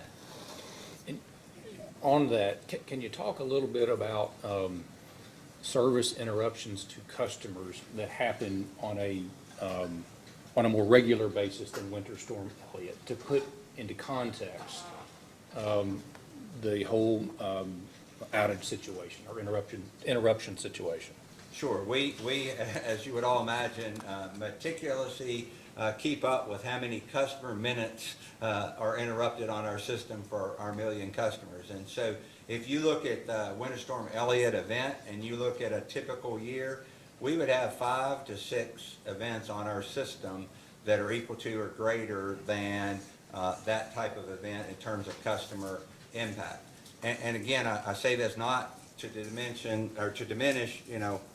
all that we've talked about Elliott, but those interruptions were far more predictable than weather interruptions.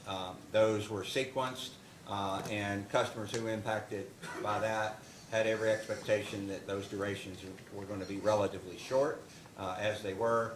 Whereas in a typical storm event, these 5 or 6, what we call Category 2 or above events, if your power's been out, you know what I'm talking about when I say you don't know when it's going to come back. People think I have some magical view when the power goes out in my neighborhood, but I don't know when it's going to come back either. And so it is a different type of event. And I don't say that to talk down our system. We have excellent reliability on our system. It's just trying to give folks a perspective on holistically how we look at Elliott and its impact on our customer base. Just a couple more questions, Mr. Beller. One of the things you've said in your testimony is that the time to act on the proposed facilities is now. And as I recall, one of the reasons for that is the anticipated demand for NGCCs, the machines, and the need to get in line to purchase those. Is there also a gas supply issue there that relates to whether the time to act is now? Yes, we talked at length about the natural gas system, the lack of expansion in that system, and I testified that we believe and that we have a place in line to get that capacity, but it's clear from all the discussions that the chairman took me through that window will close if we don't take advantage of it. And given the investment patterns that the chair took me through this morning, it's also clear that it might not be available in the future or readily available in the future. You've gotten a lot of questions about dual fuel, Mr. Beller. If the commission were to issue an order in this case that approved both NGCCs, but also ordered the companies to utilize dual fuel for those NGCCs, what would the company's reaction be to that? We would implement the dual fuel option. As I've testified already, there's contingency in the bid, but I would add to that testimony, there's not only bid contingency, there's significant contingency in our economic analysis. And I say that in the sense that, and maybe simplify it this way, if our bids for these machines come in, set aside dual fuel, and they're $5 over 1.4 billion, we're not going to say that that's a bad deal, because there's significant contingency depending on what scenario you look at in our financial analysis. And we believe that contingency in that sense, meaning the favorability of this option over all other options we looked at, that's value we can deliver to our customers. And we clearly wouldn't want something that's in the tens of millions of dollars to impact value that we can deliver to our customers in the hundreds of millions of dollars. Thank you, Mr. Beller. That's all I have, Your Honor, on redirect. Thank you, Mr. Ballard. We're going to do a quick switch over. We'll just take a recess while we're doing the switch over. We'll go off the record real quick, Candace.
we're back on the record. Mr. Crosby, would you like to call the company's next witness? Yes, Mr. Chairman, thank you. The company's called Stuart Wilson. Please raise your right hand. Do you swear or affirm that the testimony you're about to give is true and correct under penalty of perjury? I do. Please have a seat. Thank you. State your name and address for the record. My name is Stuart Wilson. My address is 220 West Main Street, Louisville, Kentucky. Counsel? Great. Thank you, Mr. Chairman. Good afternoon, Mr. Wilson. Good afternoon. By whom are you employed and in what capacity, please? LG&KU Services Company. My title is the Director of Energy Planning, Analysis, and Forecasting. Thank you. Did you cause to be prepared and filed in this proceeding written direct and rebuttal testimony, and in case number 2023-00122, the Senate Bill 4 case, direct testimony, as well as responses to data requests, numerous data requests in this proceeding? Yes. And do you have any corrections or updates to your testimony or responses to data requests other than those addressed in the company's errata filings dated August 16th and 18th, 2023? I do not. So if I ask you the same questions addressed to you in your various pieces of testimony and in those data requests, again, subject to the errata filings, would your answers be the same? Yes, Okay, and do you adopt those as your testimony here today? I do. Okay, Mr. Chairman, he's available for cross. All right, Mr. Wilson, just to ask you to, I think as I asked Mr. Crockett, however loud you think you are talking, the dunking booth or whatever, requires you to speak about 20 to 30% louder. So it's really you're really gonna feel like you're yelling and you're really not. So just appreciate making sure we can hear you in the rest of the room. Sounds good. How's that? That's perfect. All right. If you keep up that intensity, we're gonna be fine. Mr. Wilson. Mr. Malone, would you like to conduct some cross-examination? Oh, I'm sorry, Mr. Cook. Good afternoon, Mr. Wilson. Good afternoon. Got just a few questions for you. I'll try to talk loud too. Thanks. So, you're the author of the now famous SAW1, correct? My team and I supported that, yes. Thank you. Thank you. I appreciate that. Section D of SAW1 refers to a concept called ATC. Could you explain just briefly at a high level what that means?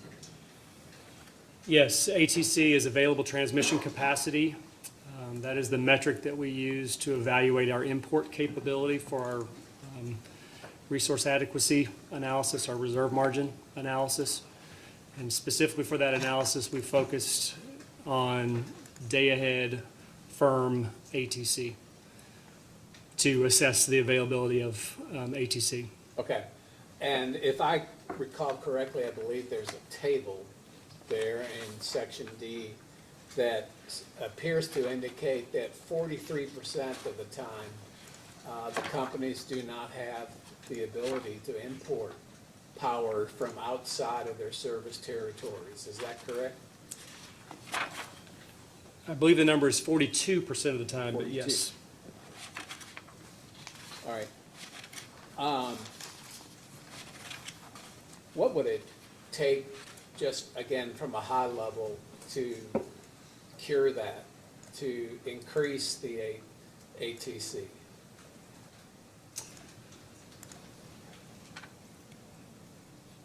I don't know. Okay. Is it a situation where it's not just a problem with the company's own transmission facilities, but potentially also surrounding facilities owned by other companies? Well, if we wanted to increase our transmission import capability, we could take a couple of actions. In the case, we've discussed capacity benefit margin, we've discussed transmission reservations, but Mr. Sinclair discusses why we don't have those two things. A lot of it pertains to the uncertainty with whether power will be available for purchase with the available transmission capacity, but on those latter two topics, I would talk to Mr. Sinclair. Okay, I will do that. Thank you. Chairman, that's all I have. Mr. Malone. Thank you, Mr. Chairman. Mr. Wilson, Matt Malone for KCA. Did you consider a hybrid case when coal units stay online through 2030, 2032 with SCRs, if needed?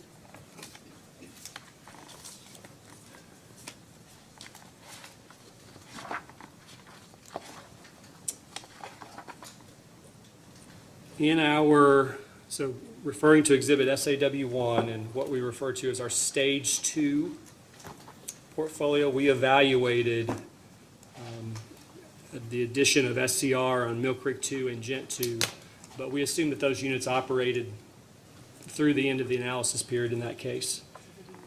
Separately, Mr. Sinclair has a case in his testimony that contemplated, in the context of 2 combined cycles, continuing to operate Gent 2 without SCR through the 2034 period. And I guess where I'm going with this is, what I take from your answer, and tell me if I'm wrong, but that the answer is no, you all did not evaluate a scenario whereby you would put SCRs on the existing coal units, say through 2030, 2032, and then look for additional replacement capacity at that point when the NSPS, for example, its obligations would be known. Well, we did not evaluate SCR at any point on Mill Creek 2. Based on our Stage 1 analysis, that the economics of that are far from making sense. But we did, and I don't know how familiar you are with our Stage 1 analysis, but there were a couple scenarios in our Stage 1 analysis where the optimal portfolio was a combined cycle and a Gent 2 SCR. We did evaluate a scenario where we install SCR in Gent 2 and investigate operating it through, for example, 2035, 2040, 2045, and so on. So I think actually that analysis, as it relates specifically to Gent 2, is responsive to your question. But you couldn't, or I don't want to put words in your mouth, but you wouldn't do that at Mill Creek because you couldn't build a combined cycle there and have Mill Creek with the SCR, is that, you see where I'm going with that? No, the reason we didn't think about it for Mill Creek 2 is just the economics of adding SCR at Mill Creek 2 are just super unfavorable. Okay. Why? Well, we've talked a lot about stay open costs. Okay. For Mill Creek 2, I'm trying to remember these numbers precisely, but an SCR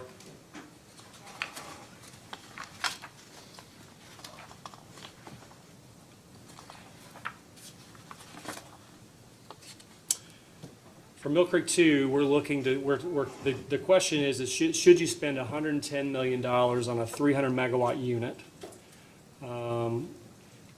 or replace it with a combined cycle unit, where the combined cycle unit, the stay open costs that we've talked about are roughly the same as the stay open cost for that 300 megawatt coal unit. And just in no scenario, in no scenario in our Stage 1 analysis that an SCR on Mill Creek 2 makes sense. From a high level, when we've looked at the SCRs, it seemed to us when we were reviewing a lot of the data, the companies would tie life extension costs with the SCRs. Can you just explain, life extension costs are different, obviously, than the purchase of the scrubber, the SCR. That's correct. Okay, so they don't necessarily, the life extension costs are not necessarily a piece that needs to be included with the purchase of an SCR from an immediate standpoint. That's right. The life extension costs they're the additional investments. Generally speaking, they're the additional investments that would be needed to operate those units beyond the end of their book depreciation life. Okay. Were you asked to evaluate residential rates in this case? No, our analysis focused on customer revenue requirements in total. Our goal was to evaluate all customer revenue requirements that are impacted by this analysis. Okay. So there was no residential, I get that, no residential rate analysis, but can you explain to me whether you used levelized cost in the NPV analysis? We did not. Okay, if not, what was the methodology to develop the cost? Well, so for a capital expense, the revenue requirements for $1 million expenditure in capital, for example, are calculated as a function of the investment's book life, tax life, property taxes, insurance, assumptions about cost of capital, which includes cost of debt, cost of equity. All of those assumptions are laid out. But just capital revenue requirements are highest in the first year of the analysis, and then they taper down over the life of the investment as the investment is depreciated. So we calculated revenue requirements as they would occur to customers. And talking through that situation, from our standpoint, the data didn't show where we could find those numbers. Can we ask we'd like to ask a post-hearing data request to try and figure out how to determine that, just because we couldn't see where that came from. Absolutely. That's in the record. We can provide that. It's in what we would refer to as our financial models. Okay. Okay. The company said that Ms. Medine's assumed 1.7 billion was wrong. So can you tell us what is the correct number? It's just 1.4 billion. Each combined cycle is about $700 million. Okay. Can you confirm for me that there's no compliance cost with NPS or included in that cost estimate? Compliance costs with what? I'm sorry? NSPS? No, there's no compliance costs associated with new source performance standard with that. And I know from talking to Mr. Beller too, I guess the dual fuel is not included, of course, either. My understanding, based on what Mr. Beller said, is that if we did include it, it wouldn't affect the total cost because it could be covered in the contingency. In other words, you'd have to come back and get more money. No.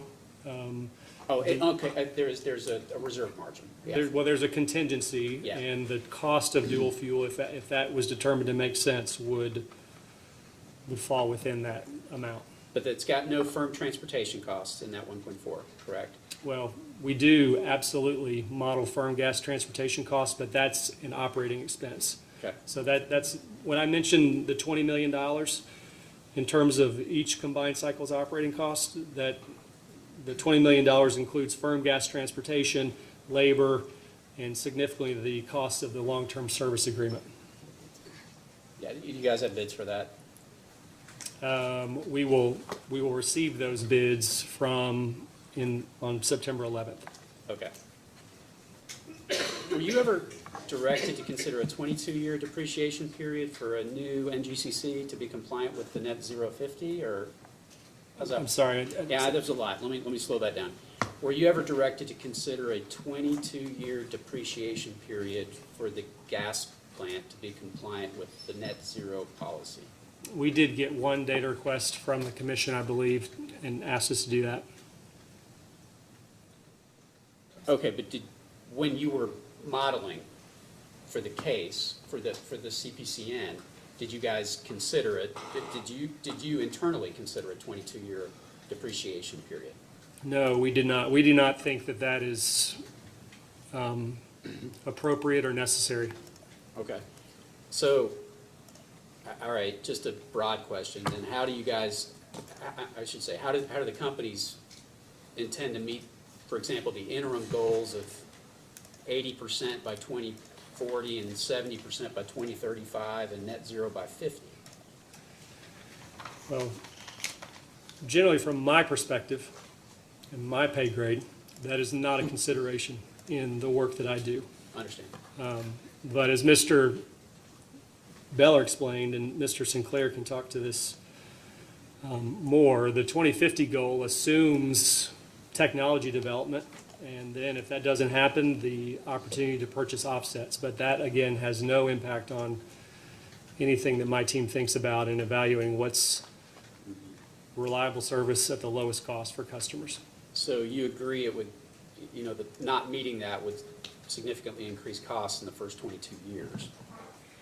No, it has no impact. No impact. We discussed the risks yesterday with the unknowns. For example, we don't know what's going to happen with the NSPS, the greenhouse gas. So how do you factor that into the modeling?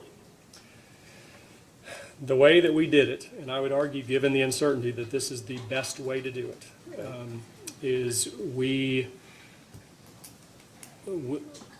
first of all, the length of time that the balance of our, or even the units that we're proposing, presumably, the length of time that they operate will depend on future environmental regulations, their cost of operation, and then the cost of replacement alternatives.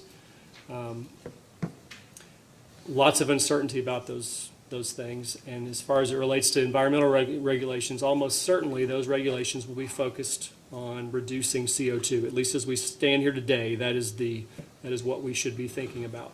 So what we did in our stage 2 analysis, given all of the uncertainty, the best way to evaluate that uncertainty is using a CO2 price in the context of a fixed and diverse set of portfolios, which is what we did in our stage 2 analysis.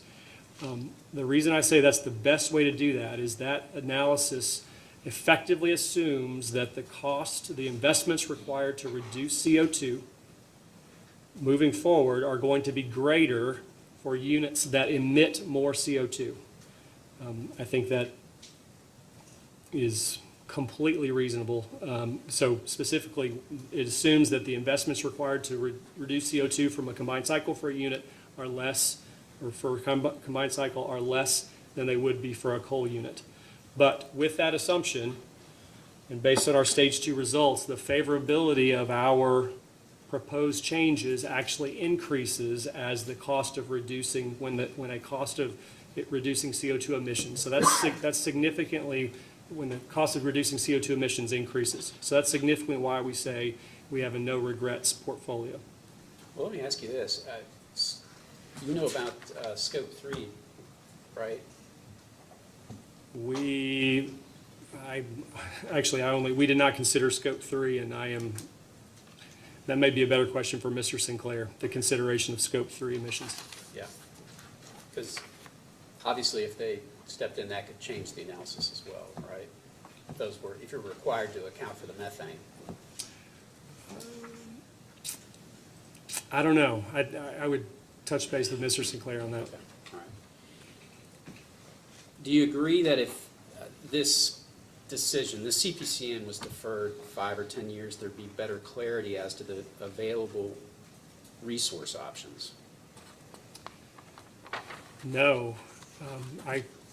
As I said, if you're willing to, and again, this is reasonable to me, but if you're willing to assume that the investments required to reduce CO2 emissions will be greater for units that emit more CO2, what we're proposing is truly a no regrets portfolio. What did you do to consider small modular reactors? Well, there were no responses to our RFP for a small modular reactor. So that wasn't a viable alternative.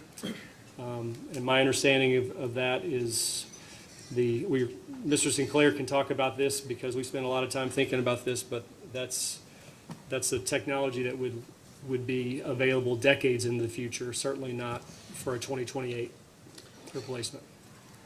Can you confirm that carbon capture with respect to coal was not considered in the 2021 IRP? I can confirm, in the 2021 IRP, yes.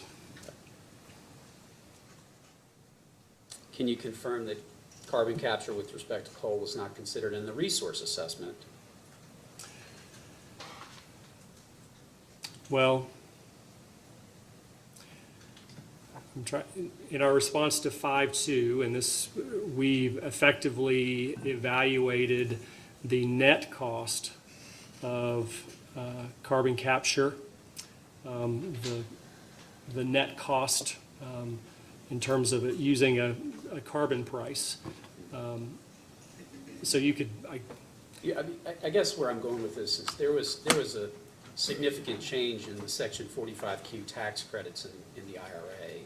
So that's why we're trying to figure out why was it not evaluated in the 22 resource assessment to any significant amount?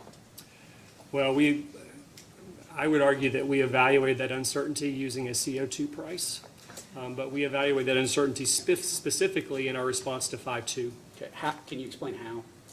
Yes, so we basically,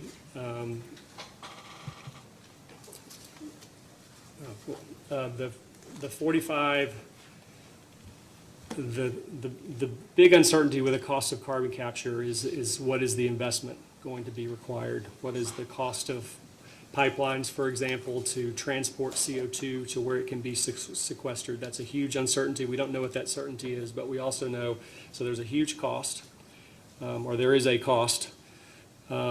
We don't know what it is. There's also an $85 tax credit. So what we effectively did is we modeled the cost of that investment and the tax credit, the net difference as a cost per ton of CO2. And we modeled that assuming it would cost nothing. First of all, assuming that the $85 tax credit completely offset the investment required to do CCS on coal. We modeled it assuming that it would cost $15 per ton of CO2 removed, and then we modeled it assuming $25 per ton of CO2.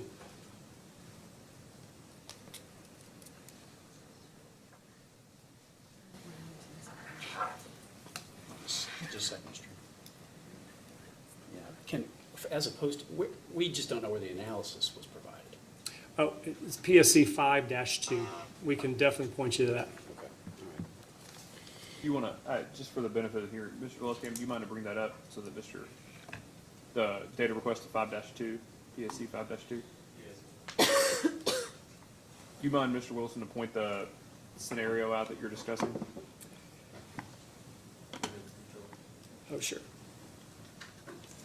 So specifically what we did in PSC 5-2 is we modeled the 9 portfolios that we evaluated in our stage 2 analysis with the assumptions that I just mentioned.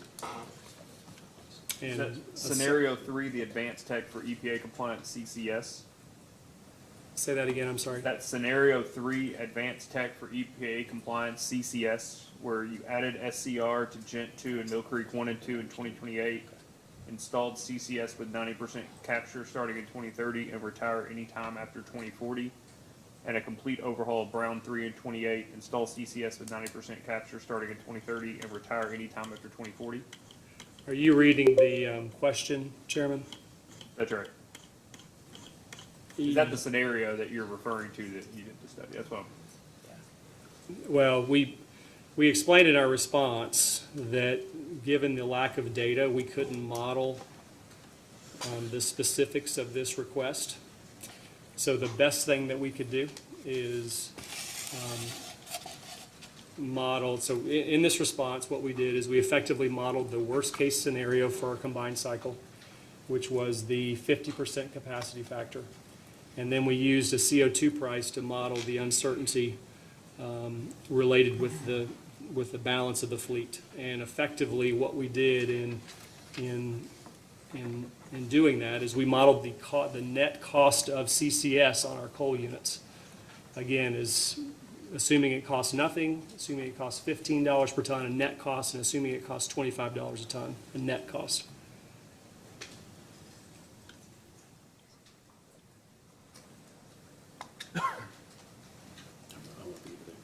So I think maybe I was inarticulate with my question, and I suspect you didn't understand. I was just trying to confirm that you didn't do the carbon capture analysis in the 2022 resource assessment. Yes, we don't have the data. For example, we don't have the cost estimates. We don't have an understanding of what the cost would be to install carbon capture in our coal units, and then significantly the cost to transport the CO2 emissions somewhere to where they could be sequestered. We know, based on various geological studies, that we can't store the CO2 for any meaningful amount of time in the ground around our sites. So we did not model those costs specifically. Those costs are incredibly uncertain. So therefore, the best way, again, to think about these costs, given their uncertainty, is to think about it in the context of a CO2 price. Yeah. I mean, obviously, there's a lot of companies that do this carbon capture, and did you reach out to any of those? I'm not aware of an example of where, I'm not aware of an example of where that has been commercially demonstrated. Okay. So we have not reached out to anyone. All right. I've got a set of questions just related to the coal to gas methodology. Okay. Yeah. Let me skip back to, when you mentioned the 50% capacity factor, did you consider the additional systems costs? Yes. Okay. Yes. So if you look at that response to 5.2, Okay. when we assume that the net cost, because of the tax credits for coal, is zero, then you can see that increases the cost of our combined cycles relative to the other portfolios. Now, I would argue that's a bit of a nonsensical scenario, because in assuming that the net cost for our coal units is zero. And let me stop you. I'm asking about the gas. I should have pointed that out. The 50% capacity for the NGCC. Absolutely, that's what I'm talking about. Yes, in that response to 5.2, we assumed a 50% capacity factor limit for our combined cycle units, the ones that we're proposing. And then we modeled the net cost of 111 B and D compliance using a CO2 price for the balance of the fleet. So in the first of three scenarios, we assumed that net cost with the 45Q tax credits was zero. And if you assume that the tax credits completely offset the cost of carbon capture, for example, then you'll see in that case our combined cycles increase in cost relative to some of those other alternatives. So let's move on to coal to gas. I've tried to figure this out. Can you confirm for me that coal to gas methodology that you all have proposed in this CPCN, or used in the CPCN, I should say, that was not in the 2021 IRP? That's correct. This is the first time that we forecasted coal prices directly as a function of the coal to gas ratio. Okay. And you agree with me that there are multiple reputable companies, firms, that provide coal and gas forecasts? Yes. Okay. So why did you all make up your own methodology? Well, in reviewing the coal to gas ratio historically, that data demonstrates that the coal to gas ratio fluctuates about a long-term average. And we know that that is a key input to the decision about whether to retrofit a coal unit with SCR or replace it with combined cycle. Well, I'm sorry, go ahead. Well, so we evaluated the long-term average. We focused on the coal to gas ratio for that reason, but in addition to the long-term average, we wanted to evaluate a range and really in an effort to be complete. Well, okay, so 2021 it wasn't used. What was the impetus to creating this coal to gas methodology for the thereafter? Well, the first several years of our mid-fuel price scenario has historically always been informed by market coal and natural gas prices. That was true for the CPCN filing and the 2021 IRP filing. And if you look at those two cases, the level of market coal and natural gas prices were significantly different between the two cases, meaning market coal bids and market natural gas prices were significantly higher in the CPCN case. They were significantly lower in the IRP case. But regardless of that step change difference, the ratio of those prices still aligned with that long-term average.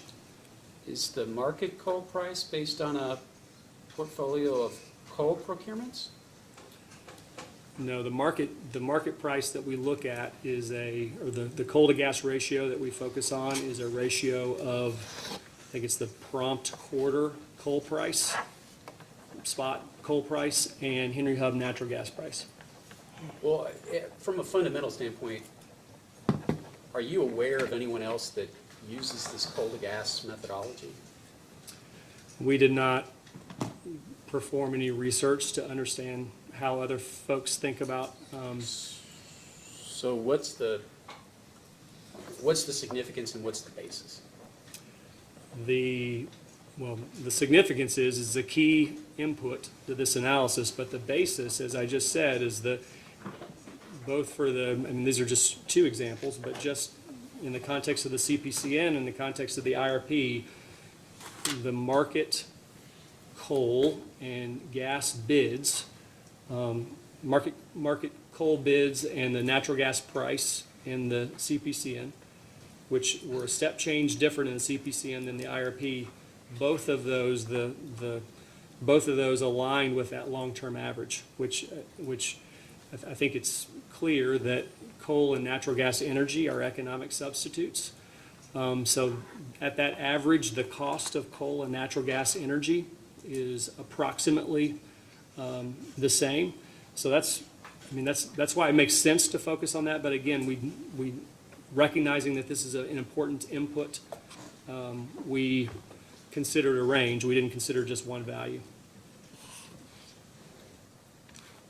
Well, when you were deciding and formulating the CPCN filing,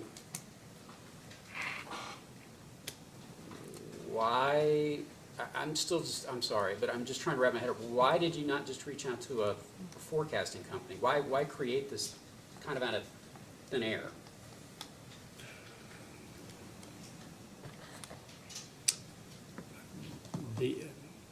Again, our goal was to evaluate the inputs that matter and really understand the impact of those inputs on our analysis. So we know that the coal to gas ratio matters, and we evaluated a range. So again, our goal was to be as complete as possible. I would add that while this is the first time we've used this methodology, the range of coal to gas prices that we evaluated in this case is not materially different from the range of coal to gas prices we evaluated in the IRP. What share of gas production goes to the utility center, power center? Sorry. To the power center for the utility. What's the share of the power sector? I'm sorry. These are questions that Mr. Sinclair are probably better. I've seen some 30 to 38% numbers, but these are. How about coal? Say again? How about coal? Mr. Sinclair would be better to talk about that for sure. I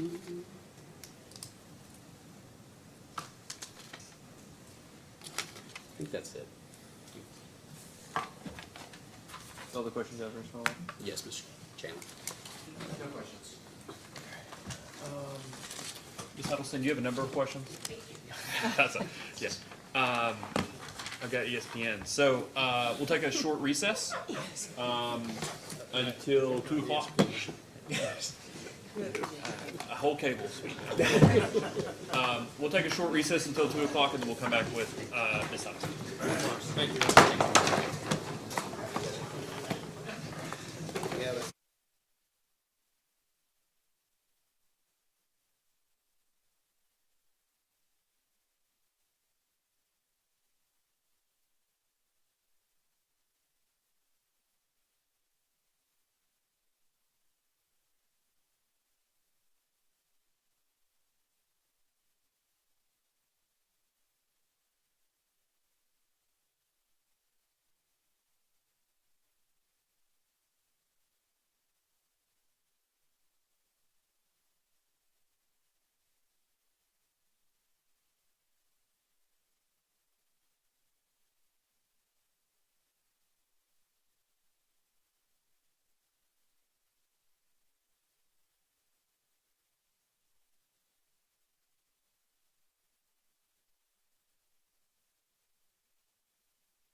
Guess I'm ready whenever you are.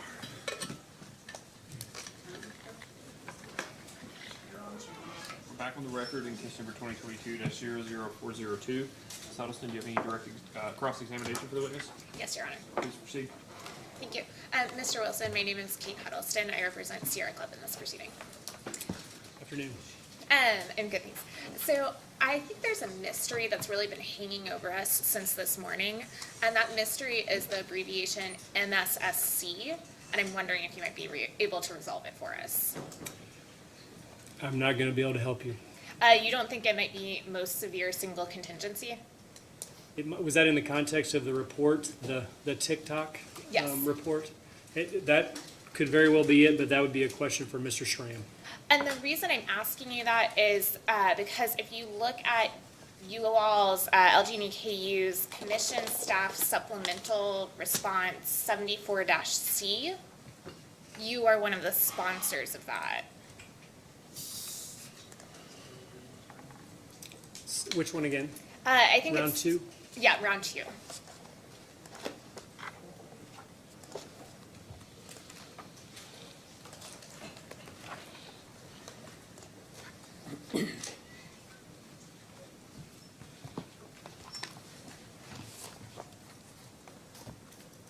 Ah,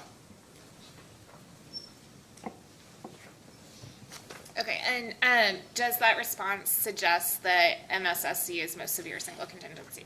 it more than suggests, yes. It defines it as that, yes. Okay, great. I just wanted to clear that up before we moved on. So, Mr. Wilson, zooming out, you testified about correlated outages, correct? I did. And I believe, were you here last night for Mr. Billar's testimony or cross-examination? Yes.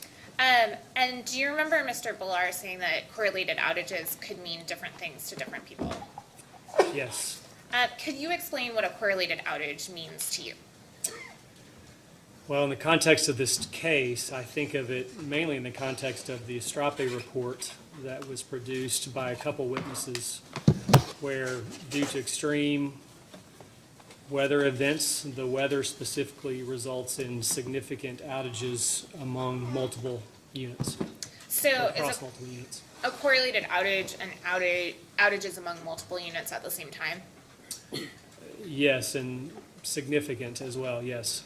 And so the idea, my understanding, and I'm curious as to whether you agree with me, is that the idea behind correlated outages is you have like a range of resources. So for example, you have 4 coal units. And you have an available capacity from each of those units, right? And so say you have like 4 100 megawatt units, and so together you have 400 megawatts. And then if any single unit goes out, you still have 300 megawatts of available capacity, right? In your example, yes. And then my understanding of the idea behind correlated outages is that essentially any single unit going out is not necessarily an independent event, but instead there are times that there's stress on the system such that you expect multiple units to go out at the same time. Is that your understanding? Right. The Estrape report suggested, for example, that maybe 3 of those 4 units would be completely unavailable. So for example, if it's really cold, it's more likely that multiple units have freezing parts, freezing coal piles, drops in gas pressure, multiple units are all going offline at the same time, correct? Definitely in the context of the Estrape report, as Mr. Beller discussed, we've taken steps to address those risks in the context of our portfolio, but those are still things that we think about. And so I don't want to rehash everything I discussed last night with Mr. Beller about what happened during Winter Storm Elliott. But in essence, what happened during Winter Storm Elliott was correlated outages in that it got really cold and there was extreme weather, and that affected multiple parts of the system, both multiple coal units and multiple gas units, correct? Yes, I think in one of our data responses, so Winter Storm Elliott hadn't happened when we did all the analysis for this filing, but I think in one of our data responses, we said prior to Winter Storm Elliott, we hadn't experienced correlated outages with a material impact on availability. So I want to talk, like zoom out a bit more abstractly and talk about some possible causes of correlated outages. So you can have a correlated outage if you have multiple resources that are dependent on a common node, like a particular transformer, or like there's a particular coal point of entry for fuel for coal or gas, correct? That's my understanding. And you can have correlated outages, as we were just discussing, due to extreme weather, correct? And certainly in certain circumstances, yes. And you can have them more specifically, like during Winter Storm Elliott, due to cold weather, frozen lines, frozen valves, sensor failures, frozen coal piles, et cetera, correct? Those things can happen, yes. And you can also have correlated outages during hot weather, correct? I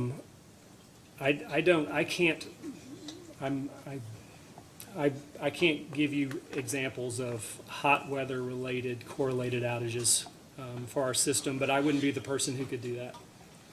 Who would be the person who could? Well, probably Mr. Beller would be able to speak to that better than me, but I'm not aware of any hot weather events that has materially impacted, kind of created what you're talking about as a correlated outage.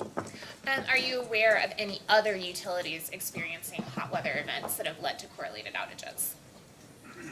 Not utilities specifically, but I know that was modeled in that Estrope report, which was focused on kind of the PJM generators.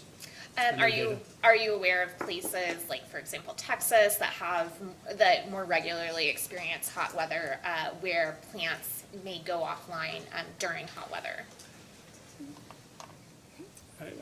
I certainly can't speak with any specificity to Texas. Okay. And so if you could have a correlated outage due to a different natural disaster, such as, for example, if there were regional flooding, correct? Sure. And you can have correlated outages due to lack of fuel availability, correct? Yes. Yes.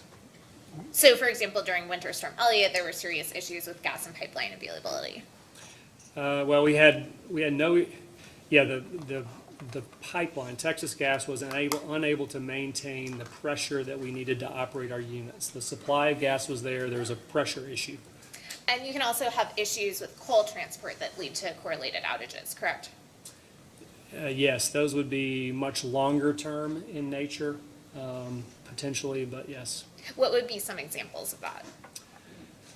Well, I mean, things that we think about in thinking about what's the appropriate level of coal inventories to carry would be lock outages, issues with mines, issues with if we had a several week period of flooding and we didn't have appropriate inventories, that could potentially affect unloading. So there's some longer term issues that we think about from a coal inventories perspective.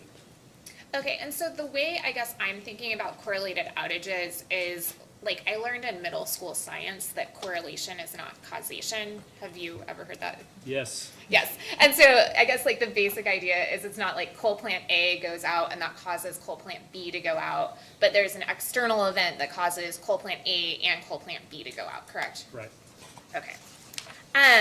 So the idea is you're going to have an external cause that predictably leads or probably leads to multiple plant outages at the same time, correct? I think that's the idea of correlated outages, yes. Okay.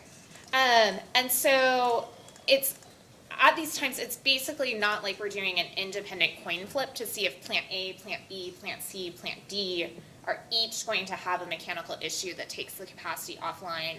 But instead, we're doing an independent coin flip to see if there's like an external event, like Winter Storm Elliott, that's likely to impact the plants, correct? Right. I think you would, right, like for example, if you believed, for example, that the actions that Texas Gas were taking were not going to work, or that the compression measures that we're taking with the Trimble County CTs were not going to work, and we were going to model the risk of Winter Storm Elliott moving forward, you would look back historically and see how many times we've experienced weather like we have experienced in Winter Storm Elliott. I have no idea what the number of times that was, but let's say it's 50, and then we would assign a 1 in 50 probability to that event happening, but only in the case of when that weather occurred. Yeah, and I take your point that it, like you're saying, 1 in 50, only if I think there's a 100% chance that whatever issue happened with the plant before hasn't been fixed. And so, but another way I could think of it is almost like I do the coin flip, and either there's the event that leads to issues, or there's not the event that leads to issues.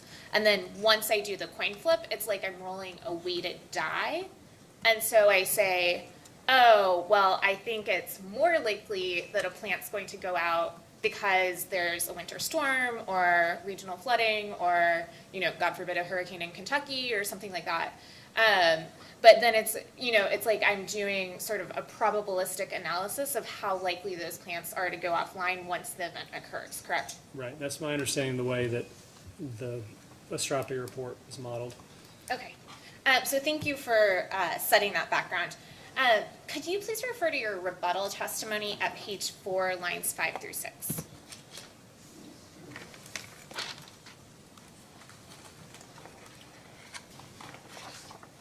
Yes.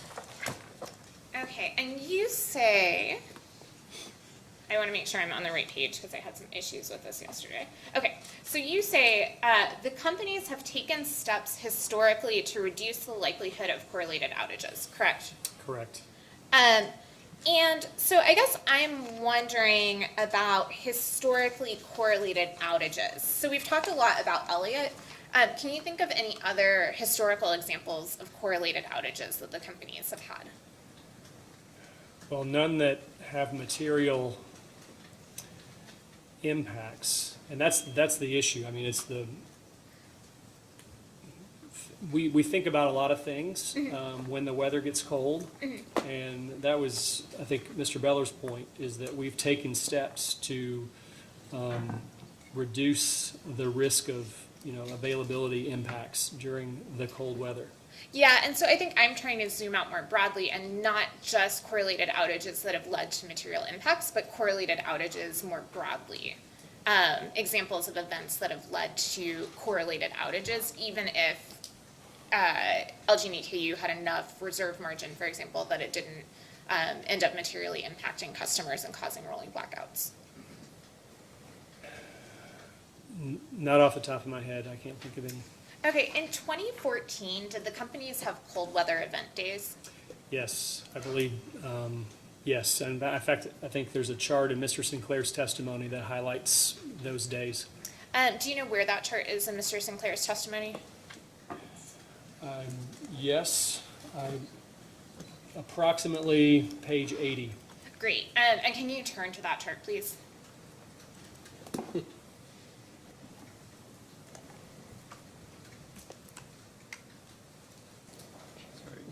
I just want to make sure I understand. This is Mr. Rebuttal. Sinclair's rebuttal testimony, Yes, sir. which was.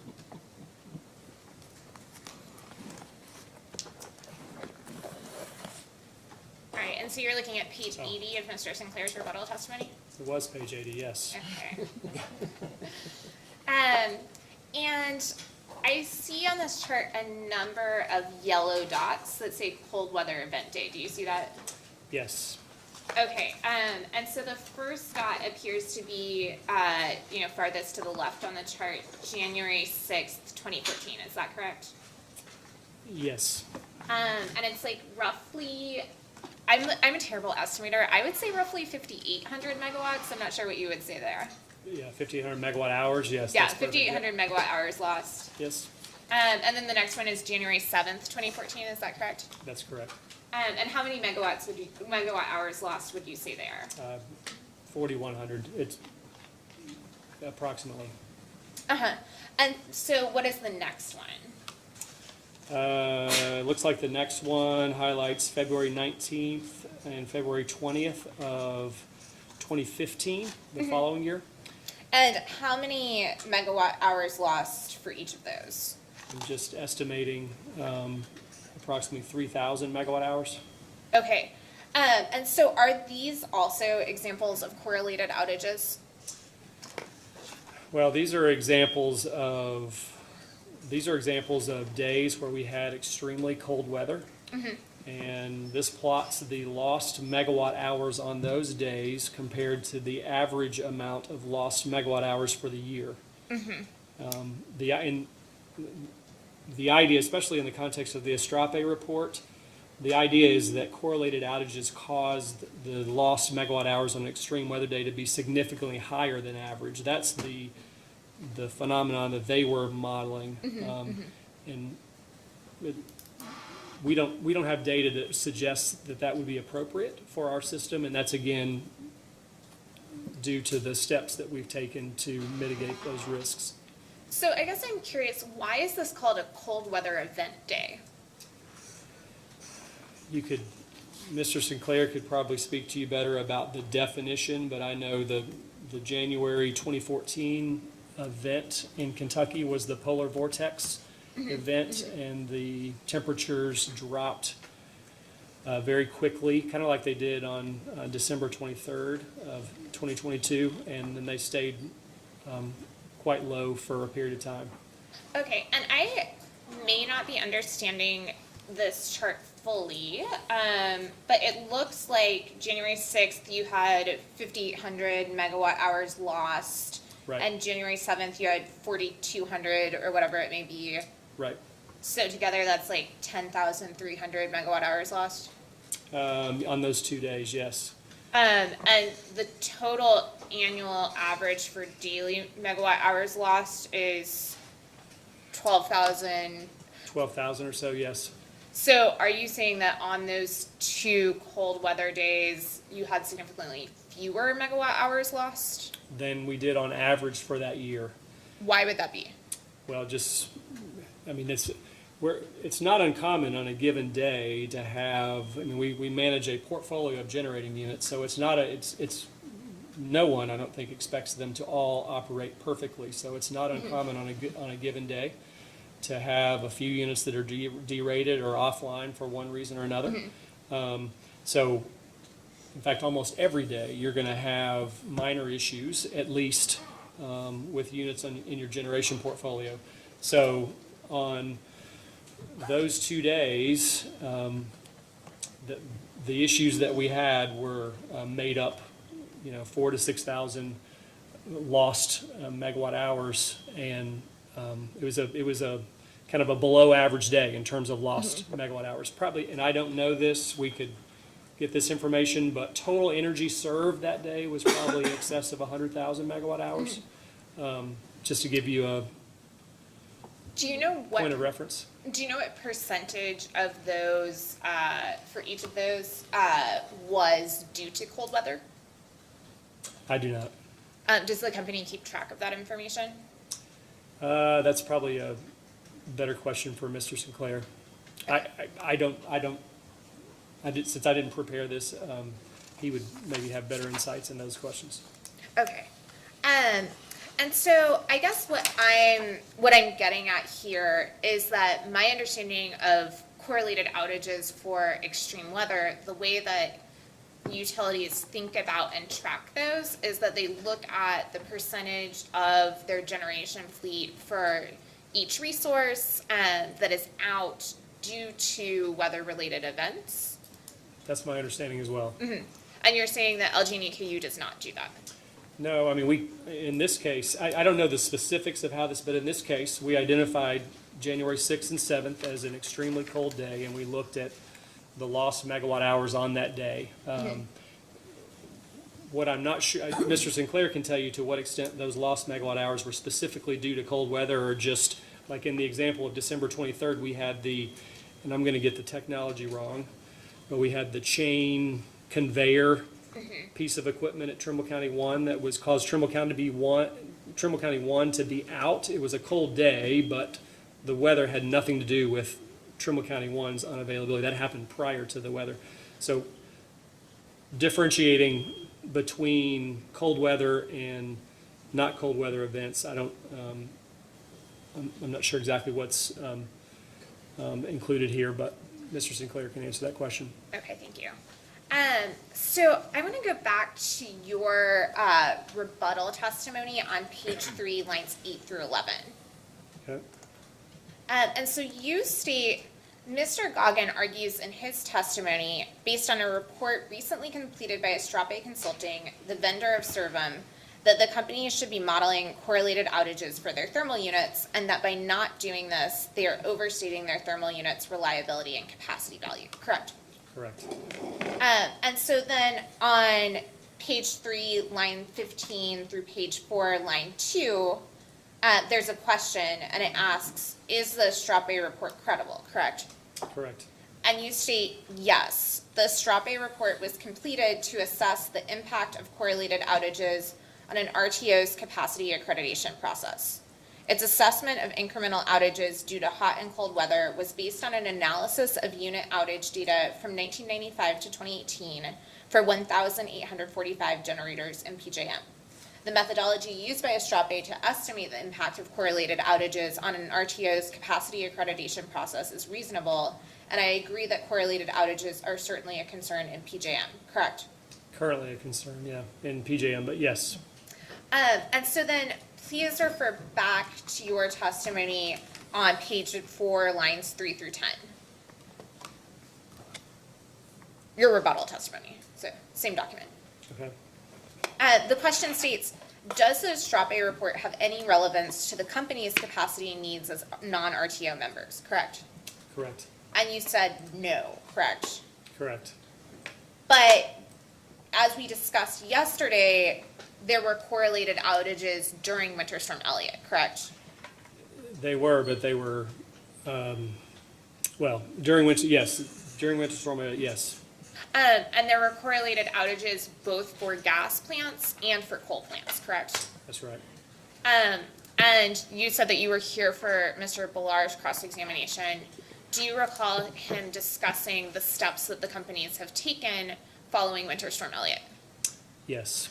And all of those steps related to gas and not to coal, correct? I believe that's true. They were focused on gas, yes. So there's no reason to think that the problem of correlated outages in winter weather due to coal has been solved for LG&E KU, correct? Well, I don't know that I would agree that there's a material problem based on the information we were just looking at based on the chart in Mr. Sinclair's testimony. We did have some outages to coal units during Winter Storm Elliott, but it was not a unusually significant level of outages. Mr. Wilson, do you recall how many megawatts were shed during Winter Storm Elliott? I would have to, no, I would Okay, have to go back to the TikTok report. yes, potentially to see that. could you do that for me, please? Do you remember where it is in the record? I do not, that is not my,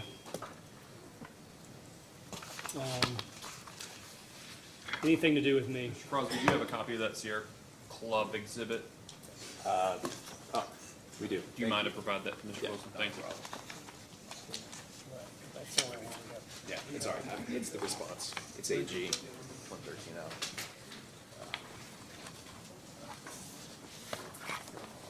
Okay, and Mr. Wilson, if you look at the second page of that document, in the second full paragraph on that page,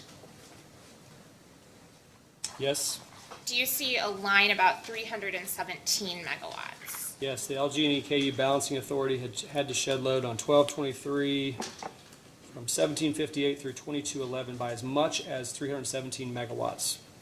Okay, and so 317 megawatts is the amount of power that LG&E KU needed to make up, correct? Right. And do you recall me walking Mr. Ballar through the amount of power that was lost due to winter weather issues with coal? Yes. Okay, and do you remember how much that power was? How much power was lost? Yeah, due to coal winter weather issues. I do not, I mean, the number of megawatt hours associated with up to 317 megawatts over that roughly 5-hour period or 4 hours and 13-minute period? Is that the Yes. question? I do not know what that number of megawatt hours is. Okay, do you recall Or would you look on that, in that document to find 3:48 PM when Trimble County Unit 2 experienced a D rate of 269 megawatts due to a frozen boiler feed pump transmitter? You might have to help me out. Okay, I believe it's on, begins on page 5, the narration. And if you go down to 1548, which may be a little further than page 5, let me call up the exhibit for myself. 1548. You're on external impacts. No, this would be in the generation events narrative.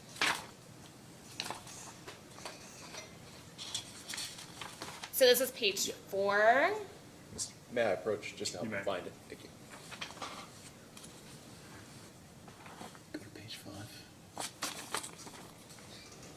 Ah. Yes. Okay. So we have a 269 megawatt D rate for Trimble County Unit 2, and that's a mechanical failure due to weather, correct?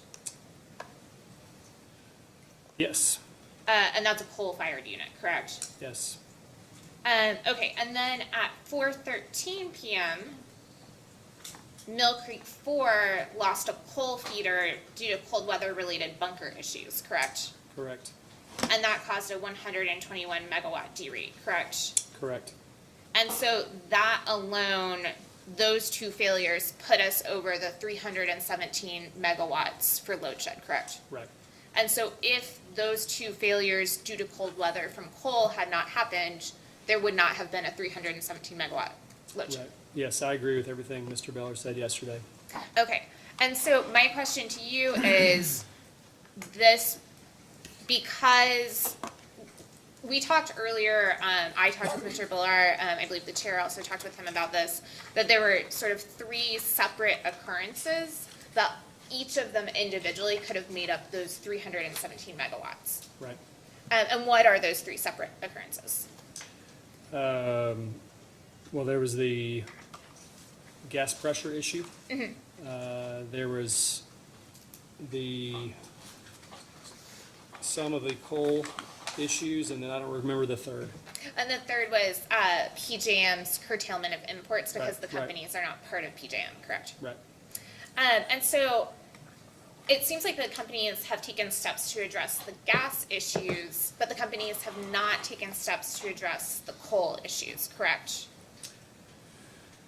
Well, my point in talking about this is this level, I mean, these are certainly issues, but this level of, I don't know that I would,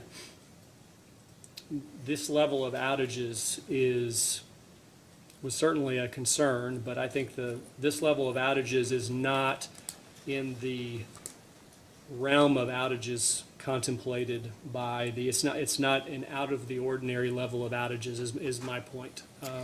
So we have taken steps to reduce the likelihood of correlated outages or weather-related outages during extreme events, and And all of those steps are related to gas, correct? well, I'm just saying this level of weather-related outages on the coal front is we're always looking to get better, I guess, but this is not an exceedingly poor performance as far as the coal units are concerned. So you haven't taken any steps to reduce forced outages or reduce outages in extreme weather for coal, is that correct? Mr. Beller would be the best to answer any questions about steps that we've taken. I don't know, actually. So you're not aware of any steps? I'm not aware. Okay. So I guess correlated outages led to rolling blackouts for the companies in December 2022, correct? Yes. And correlated outages did not lead to rolling blackouts for generation and PJM, correct?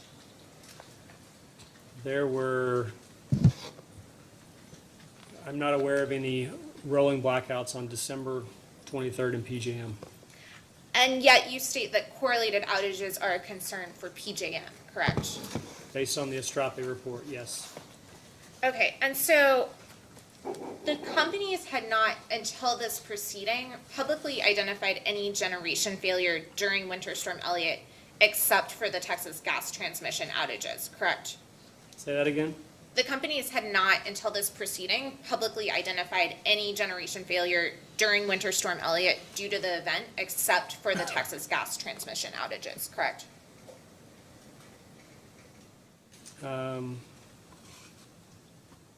I don't know the answer to that question in terms of what we identified prior to this proceeding.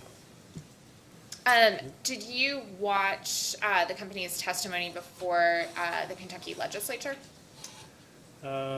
Yes, although my memory of it is vague.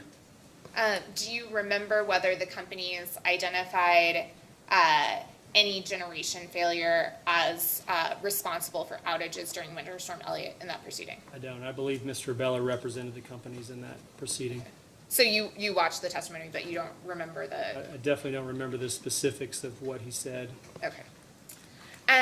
So I guess my question is, how can the company's customers have confidence going forward that the risk of correlated outages is low and has been low when the companies have only taken steps to address correlated outages related to gas and not to coal?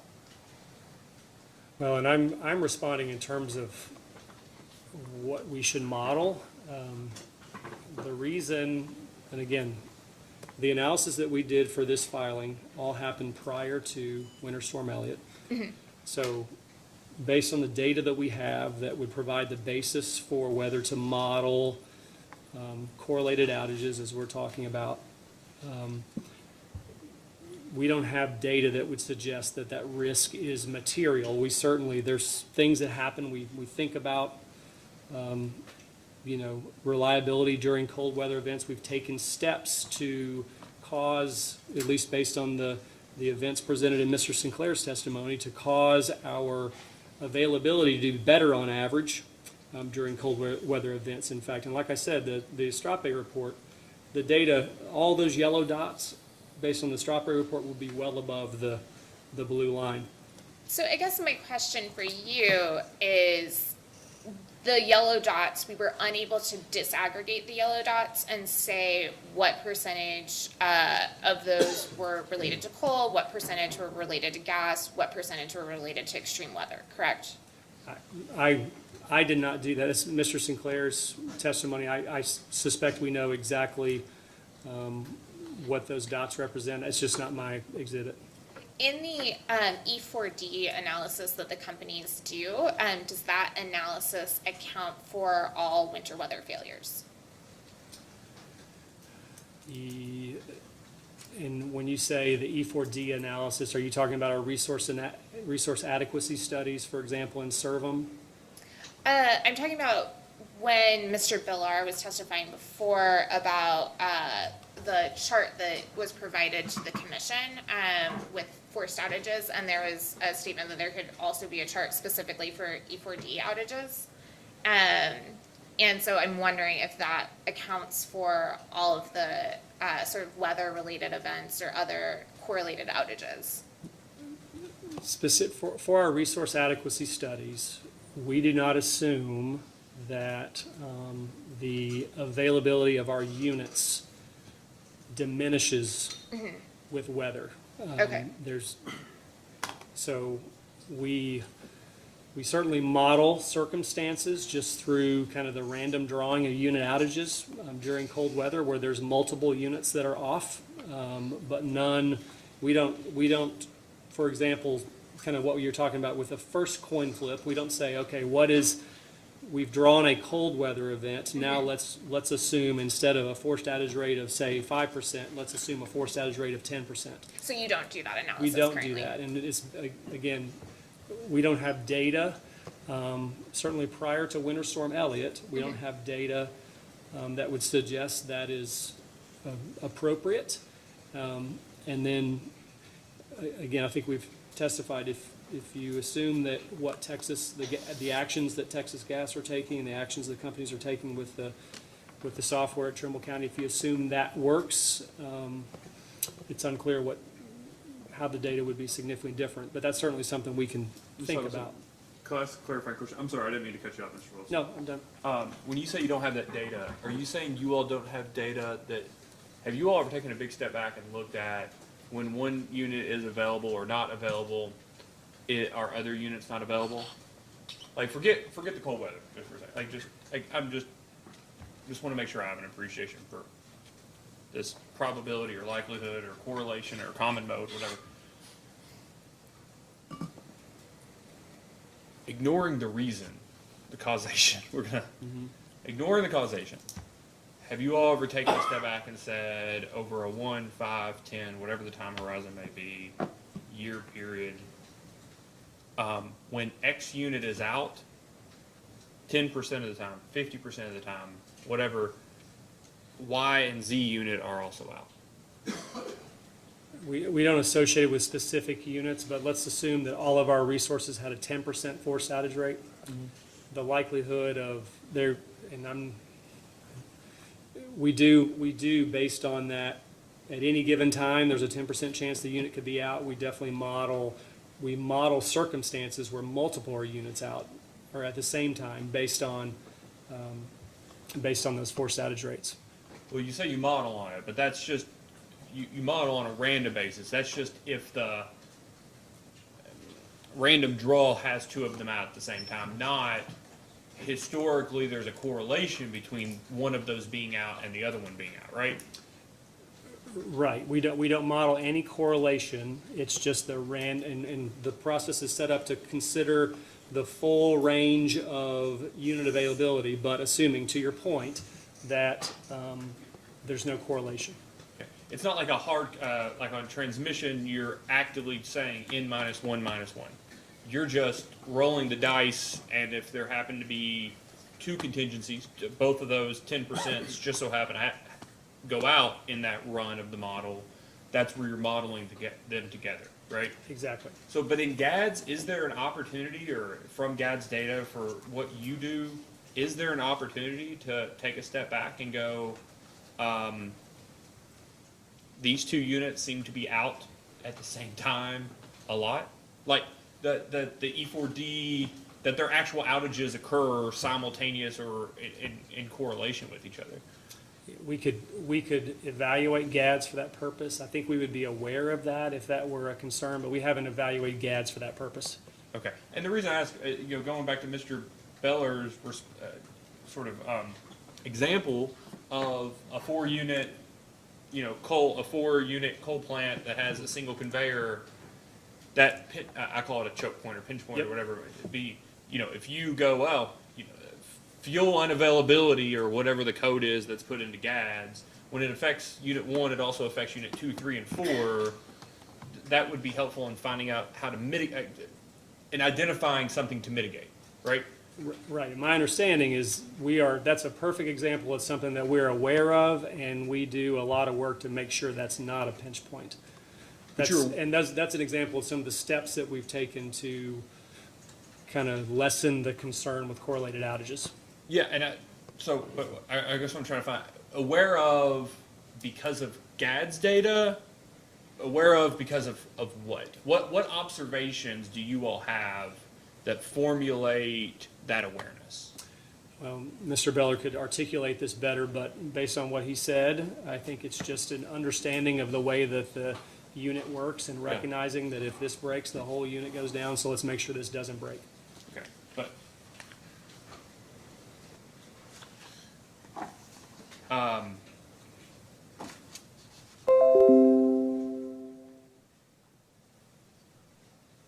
how would you become aware of a correlation between units and their unavailability? What data set, what experience would inform that decision for the purposes of modeling?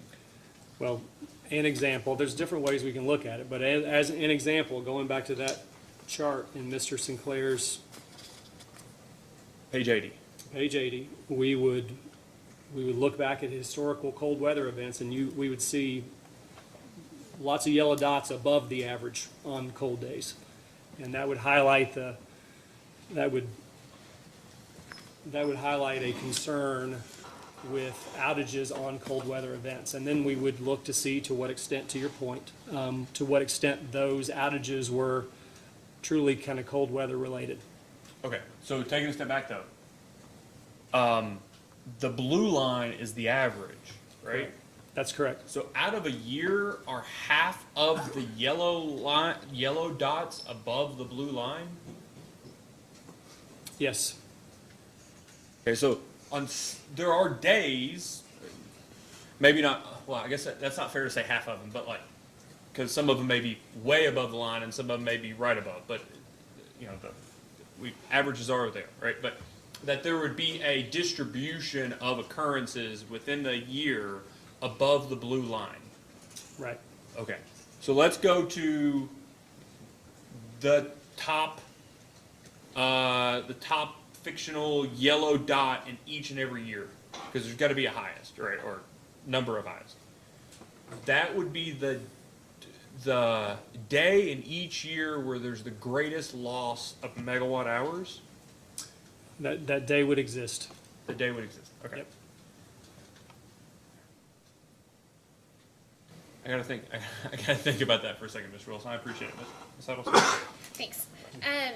So I guess I'm also curious, could you provide in a post-hearing data request the list of days that are, you know, the 10 highest or the 5 highest for each year and the reason, if any, behind that?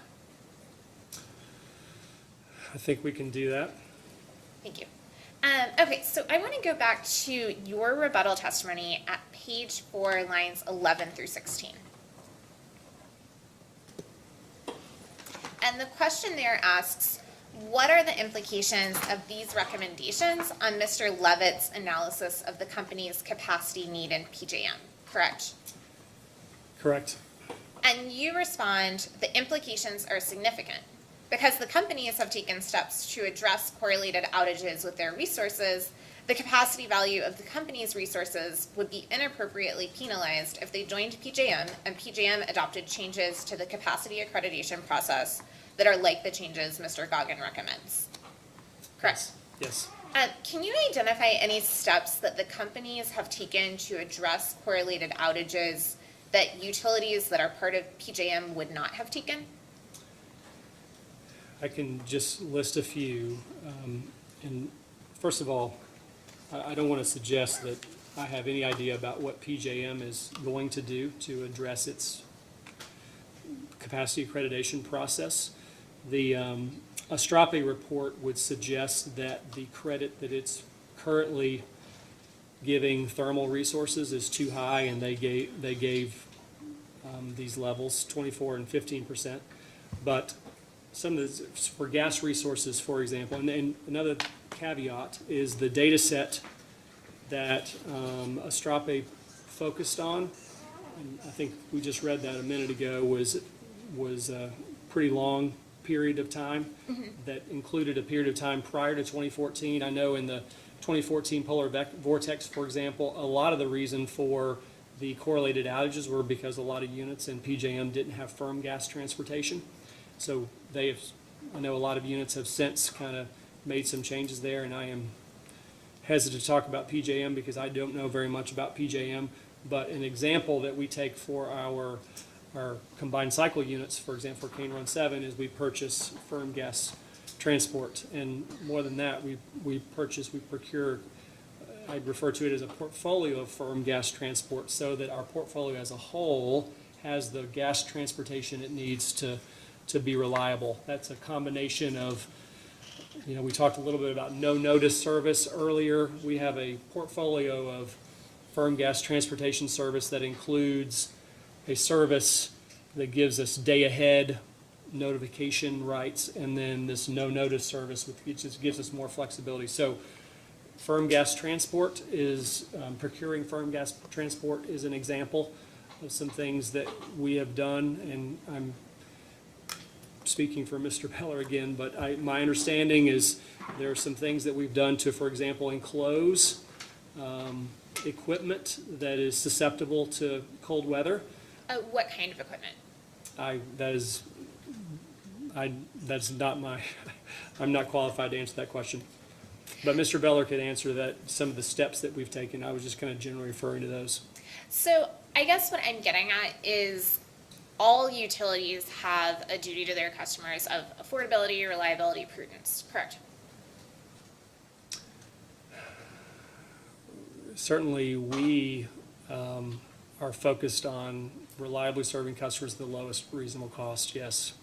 And yet, utilities that have that duty often experience correlated outages, correct? Well, as we've been discussing,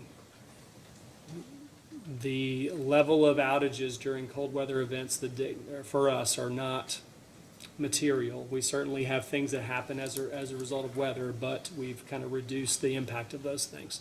Just to cut to the chase, we talked about a lot of megawatts that were offline during Winter Storm Elliott due to cold weather. And it seems like it would be surprising if going forward the companies had solved the problem of correlated outages and yet other utilities had not. Correct? I mean, it's hard for me to speak to other utilities. I know, or my understanding, I certainly don't know anything about PJ. I mean, I can't say I know a lot about PJM, but I mean, the Estrape report suggests that, going back to the gas transportation issue as an example, the Estrape report suggests that their issues, at least the subset of units that they looked at, that they have issues with correlated outages that we don't see in our service territory. So I can't really explain the difference from one utility to ours, but I just know from our perspective, it's not, the issues that were evaluated in the Estrape report are not evident in our system. So those yellow dots we were talking about earlier, like the yellow dots that are highest above the blue line, can you say what the, 1 to 5 yellow dots in the last year to 2 years that were highest, what days had the largest number of megawatt hours lost in the past year to 2 years? You mean in the context of the post-hearing data request you asked for? Yes. I think we can identify that. Can you say that as you're sitting here now? No. Is that something that the companies will have evaluated already? Not to my knowledge, but I'm not the only person that would be focusing on that. Who would be the person who would be focusing on that? I don't know. We will definitely have a coordinated response to the request. So if there's not someone in the companies right now who can identify those days that are the yellow dots that are highest with megawatt hours lost, is there someone who can identify, even if you don't know the specific days, like January 12th or whatever, the generators or the reasons behind that generation or anything related to the days that were sort of the most extreme in terms of megawatt hours lost? I know our generation services folks, when we have outages, they spend time understanding exactly what the problem was and what we can do to prevent the problem. I suspect that they are looking into that in detail, but that is not my area. Do you know if those outages would be due to correlated outages? I do not, but we'll be able to see when we look at those. And who in the company might know that information right now? Ultimately, someone reporting to Mr. Beller.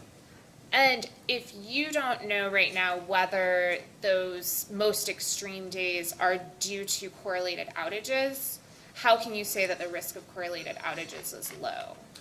Well, just based on the level of total outages that we see, regardless of whether they're due to weather, just focusing on the total level of outages during those cold weather events. That's why the total level of unavailable megawatt hours on those extreme days, the fact that that's lower than average for the year, regardless of what the cause is, that's the basis for making that statement. So it's that you look at the extreme weather days rather than the days that are the highest in terms of megawatt hours lost and reasoning back from there. Well, for the purpose of this, yes, we focused on extreme weather days. Because Okay. the correlation, and I like what you said about correlation and causation. The question is what's caused by extreme weather? And so that's why we focused on extreme weather days. So can you say, sitting here, whether there were days with correlated outages that were among those sort of most extreme days in terms of the yellow dots, or the days with the highest number of megawatt hours lost? All I can say is when we look at the coldest days that we've experienced prior to December 3rd, is the total level of outages was below average. So the answer is no, you can't speak to those days that were the most extreme in terms of megawatt hours No, lost. I don't have that data in front of me. I don't know. Okay. So on page 4, lines 17 through 22 of your testimony, the question there states, if the capacity value of the company's thermal resources was reduced by 24% in the summer, in the winter, and 15% in the summer relative to their maximum capacity, what impact would this have on the company's capacity value in an RTO context, correct? Mm-hmm. And you then state, with these changes, the capacity value for the company's thermal resources that they are not proposing to retire would decrease by approximately 1,100 megawatts in the winter and 500 megawatts in the summer. This is a significant consideration for joining an RTO, correct? Right. Okay, so you say a little bit above, we talked about, you use the term inappropriately penalized, and then here you say sort of the capacity value would decrease. My understanding of what PJM is trying to do here is not, I would word it not as penalizing, but as probabilistic prediction. I'm saying there is a 24% chance that the capacity value will be reduced and 15% chance in the summer. Is that how you understand it? No. Okay. So PJM based this figure, as we've discussed, on a study of generators from 1995 to 2018, correct? Yes. And this is, I believe this figure is a generalization and is not specifically for coal plants, correct? Well, I think it's for coal and gas, although I don't remember precisely. It's in the Estrape report. And again, you characterize this method of accreditation as reasonable for PJM based on the fact that PJM needs to be concerned with correlated outages, correct? Where are you referring? So when you were discussing, I think I would say like a little bit farther back in your testimony, when you said that the RTO or the Estrape report is credible, I agree that correlated outages are certainly a concern in PJM. The methodology used is reasonable to estimate the impact of correlated outages on an RTO's capacity accreditation process. Right. The methodology used to estimate the impact is reasonable, but I don't know that discounting the UCAP effectively in the context of the RTO's capacity accreditation process by 24 and 15% is reasonable. What I think, and again, I don't know, and I hesitate to even say, but what I think that they'll do is they'll look at the costs associated with effectively carrying more capacity and look at other options for kind of what we did to take steps to prevent correlated outages from having as significant an impact. And they'll look at this issue holistically.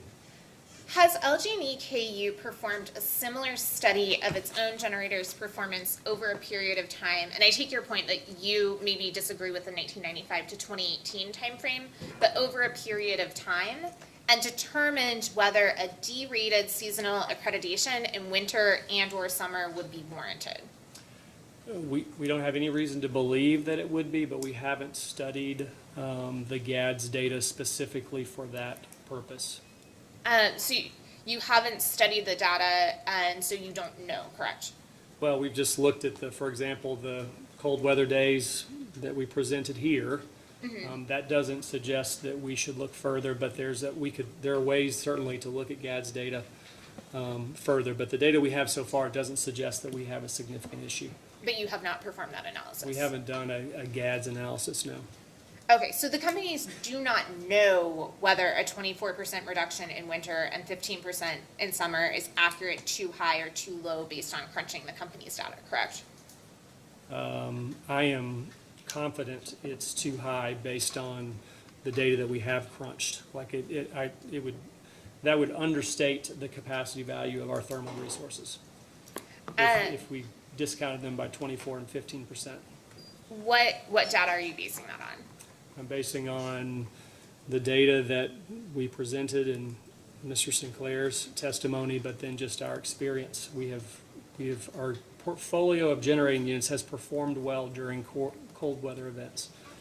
So when we were just discussing Winter Storm Elliott and the issues with the generating units during Winter Storm Elliott, would you say that's performing well?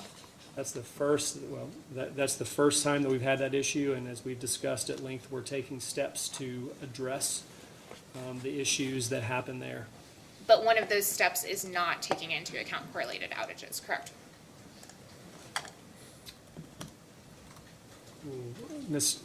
You're talking about we're taking it, we are addressing the correlated outage that happened on the gas pipeline. I'm not aware of additional steps. Mr. Beller could respond to whether we're taking additional steps to address cold weather issues on the coal fleet side. I'm just not qualified to say. Are you taking into account in your thermal resource planning derating either gas or coal, or a probabilistic derate in this seasonal capacity accreditation approach that PJM has taken? Is LG&E KU doing anything similar? Well, the capacity accreditation process, because we're not in an RTO, is not applicable to us. What we would do, if we had an issue with, if we observed that our units struggled to perform well during cold weather, and we determined that the cause was cold weather, and when I say struggle to perform well, I mean the lost megawatt hours, for example, are consistently above average, just as an example. There's probably different ways that you could look at it. We would model that relationship in our resource adequacy studies, and potentially it would suggest that we should carry more reserves. We talked about how modeling that would be challenging, because we'd have to tie a higher outage to cold weather, but it wouldn't be every time. It would be inappropriate to assume that every time we had super cold weather we had bad performance based on the, it would be a low likelihood event. But nonetheless, presumably that analysis would suggest we should carry more reserves, and potentially we could plan for more reserves. But before we did that, we would assess whether there are steps that we can take to address the correlated outage issue to avoid the need to carry additional reserves. Okay, so you currently do not undertake that analysis, correct? Currently there's no need to undertake that analysis. And you're saying there's no need to undertake that analysis, yet you do not know what the days that are the highest yellow dot days that we were just talking about, or the reasons that those days are the highest in terms of lost megawatt hours, correct? The yellow dot days are not on the extreme weather days. We only plotted the extreme weather days, and those are below the line. But you don't know the days that are the highest for lost megawatt hours, and you don't know the reasons that those days are the highest, correct? Right, we've only focused on extreme weather events. Okay, thank you. So part of responsible resource planning is knowing how reliable your resources are and the weaknesses in your system, correct?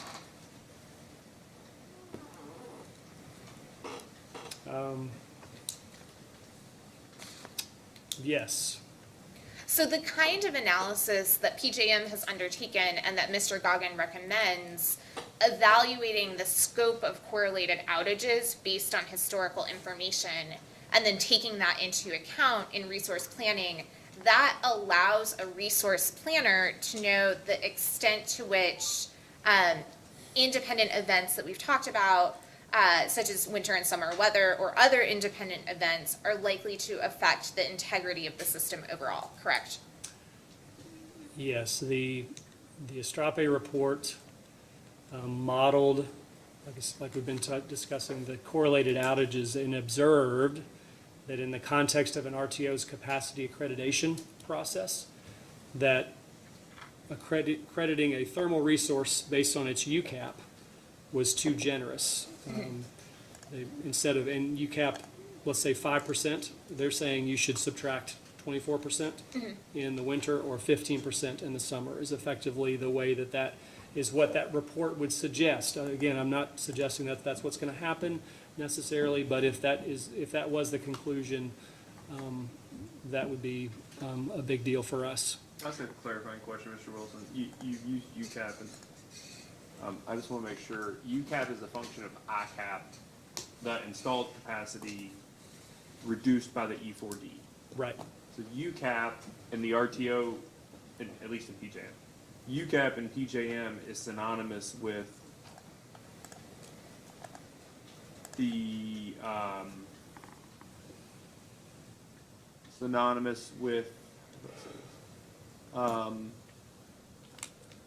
is comparable to the way you modeled, or at least the amount that you modeled in SERVM, right? No. In SERVM, we model ICAP, and then we model a unit's availability Based as a off function E4D? of its E4 effectively. There's a couple inputs that we use to model a unit's availability. Yeah, that's why I guess that's what I'm trying to be. So you all don't do like perfect, easy example. 100 megawatt unit with a 5% forced outage rate, which is 95. You don't just say 95 is available 8,760 hours. You all say 100 megawatts is available randomly 95% of the time. Is that right? Yes, but yes, and then based on the GADS data, there's time to fail and time to repair inputs, but that kind of triangulates back to the latter. So no, we definitely would not say that 95 megawatts is available 100%. That would significantly overstate the reliability of our resource, I think. But it's the equivalent amount. Yeah. The E4D that is your randomized outages, effectively, is the same E4D that turns an installed capacity amount in PJM into a UCAP amount in PJM, right? I'm sure you know more about PJM than I do. I know that we use an equivalent forced outage rate, and those numbers are certainly at least comparable. Do you know what UCAP stands for? Is it unforced capacity? Yep, I think that's right. All right. So, and again, the point of the Estrape report is, let's say it is a 5% number. Instead of saying a 100 megawatt resource, its value is 95 megawatts in that capacity accreditation, the Estrape report would suggest that potentially it should be 76 megawatts, much lower. But I'm sorry, just to be, I think maybe the distinction when we were talking about like a single capacity accreditation, the distinction would be the Estrape report, as I read it, says, let's say it's a 24% reduction. You can, if you just go ahead and reduce it by 24, include that 76 megawatts in each and every hour of the day as being available.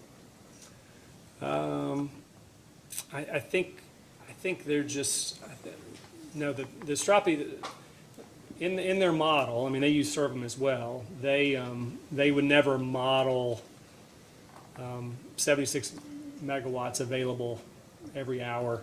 As a thermal resource, they're always modeling the full amount, the full capacity with a E4. But in this analysis, they're modeling correlated, an E4 with correlated outages, an E4 with outages that actually are correlated with weather and increase pretty significantly during extreme weather events. So they wouldn't just assume that the single capacity product that a 100 megawatt facility provides using that 24% reduction, that across the board you can assume that there's 76 megawatts available at any given time.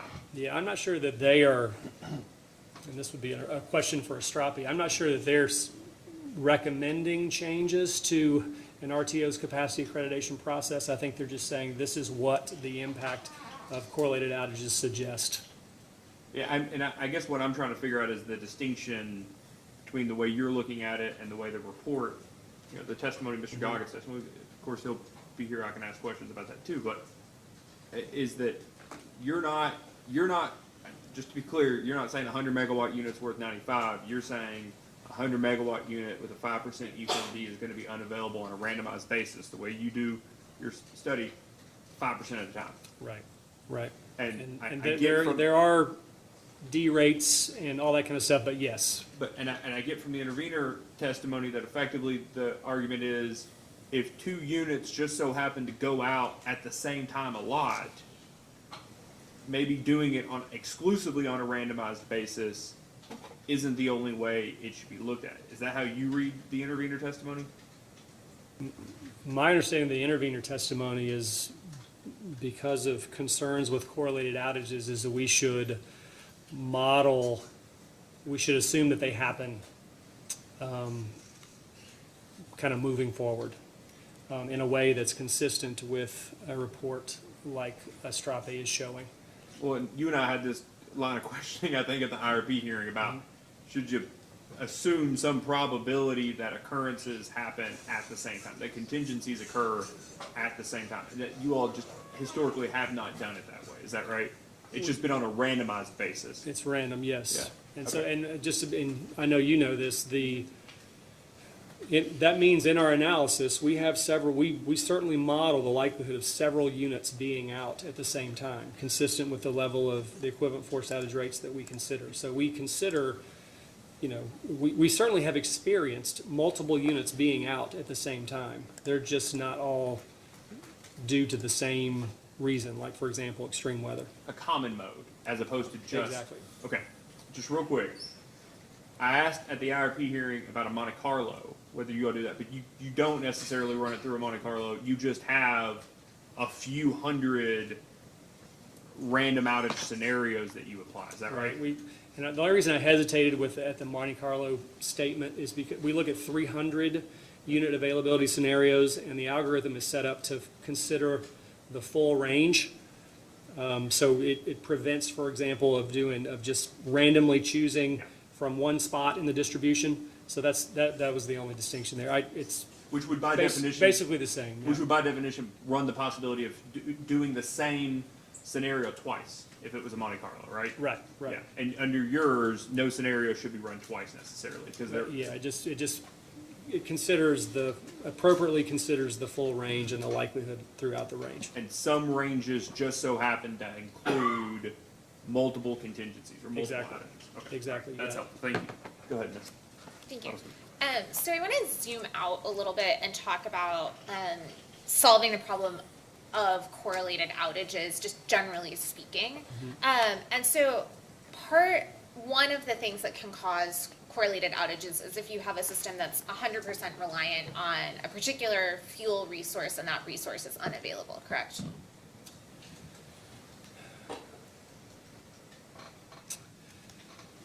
That would imply that the fuel would all come through, for example, in the context of natural gas, one pipeline maybe, or that would imply that all coal units, it's hard for me to imagine a scenario where the entire portfolio would be truly tied to one common mode. Okay, so, you might have a particular type of plant that's more at risk under certain conditions because of like the physics of the fuel or the way the plant is constructed, correct? Possibly. So portfolio diversification is a way of helping to address correlated outages, correct?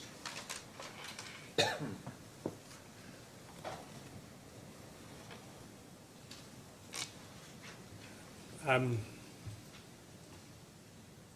guess it depends on the nature of the resources that you're talking about. We'd have to think about some specific examples. I don't know that I would say that generally. So you wouldn't say, generally speaking, if you have a more diverse portfolio, you're less likely to have correlated outages? Well, and diversity, you have to define diversity. So for example, gas units on different pipelines would be potentially more diverse than, 10 gas units at one station fed by one pipeline, for example. That would be an example of diversity that would maybe have a difference in reliability. So for example, if I know that a particular fuel source is less likely to be available under a given set of circumstances, then having other fuel sources that are available is something that's going to help address the correlated outages that result from fuel source A, correct? If you knew that a fuel source was going to have a problem in cold weather, then having, I don't think that's the case in our circumstance, but if you knew that was the case, then having a supply from an alternative fuel would be helpful. PJM's portfolio is more diverse than that of the companies, correct? I am not super familiar with PJM's portfolio. Who would be familiar with PJM's portfolio? Mr. Sinclair can Okay. speak better about PJM matters. So you can't say, as you're sitting here now, whether joining PJM would functionally add to portfolio diversification for the companies? No, I can't say that. That would be a better question for Mr. Sinclair. Okay. So another problem with correlated outages is that if your system is entirely concentrated in a specific geographic area, say for example, the state of Kentucky, hypothetically, then you are more likely to experience an independent event that causes more of your generation fleet to go offline, correct?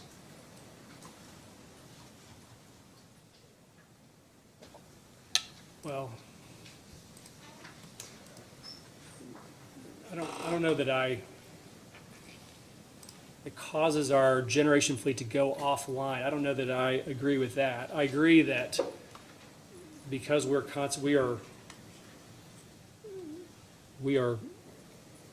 a particular weather pattern, for example, hits us more uniformly maybe than, and that's the geographic diversity and load diversity are two things that certainly as you think about a broader geographic area, or as you think about load diversity, I mean, one of the reasons that it makes sense for KU and LG&E to be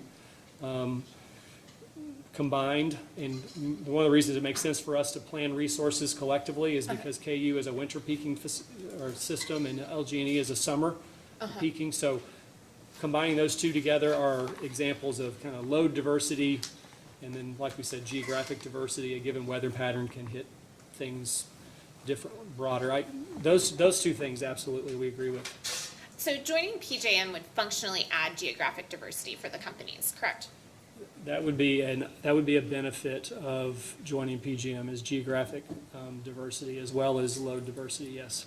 And I don't mean to single out PJM, also MISO or Yep. another Yep. RTO, correct? Those Yes. we do if we, yes. And that would contribute to decreasing the likelihood of correlated outages, correct? I don't know that would have an impact on decreasing the likelihood of correlated outages. That's the part that I'm struggling with. I don't know that I can agree with that. So what are the benefits of geographic diversity? You were just talking about the benefits of geographic diversity for LG&E and KU. What are some of those benefits? The thing that I think about is if you just have, generally speaking, when you bring systems together and you have more loads served by relatively smaller units, when I say smaller as a percentage of the total load, that just will, if you just do the math, that results in the need to carry less reserves. I don't know that it has any impact on correlated outages. And then the load diversity is kind of what I was saying about LG&E and KU. Yeah. If you combine a winter peaking utility with a summer peaking utility, the combination of those two utilities together will result in the need to carry lower reserves than the sum of resources of those utilities individually. And can you say a little bit more about that? Why is that? Well, if you, like for if you, and I'm just going to speak generally, If you plan a generation portfolio for a summer peaking facility or summer peaking system, you'll carry reserves to meet that utility's summer peak. If you separately carry and let's say you have a 17% reserve margin. If you carry reserves to meet a winter peaking system, maybe you'll have a 20%, 25% reserve margin, depending on the variability or what have you. But when you put those two together, almost certainly your combined resources is lower. That's when I don't know that I explained that very well, but if you do some reliability modeling, that will be the result. Okay, thank you. So I want to shift to sort of a different area to talk about, and that is VOLL. All right, so Ms. Huddleston, before Yes. we move on to the fascinating world of value loss load, let's take our mid-afternoon, mid-evening, about 15-minute break here, and then when we come back, you can continue. We'll push forward until 5 o'clock. Sounds good. We'll be on a short recess.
Thank you. We're back on the record in case number 2022-00402.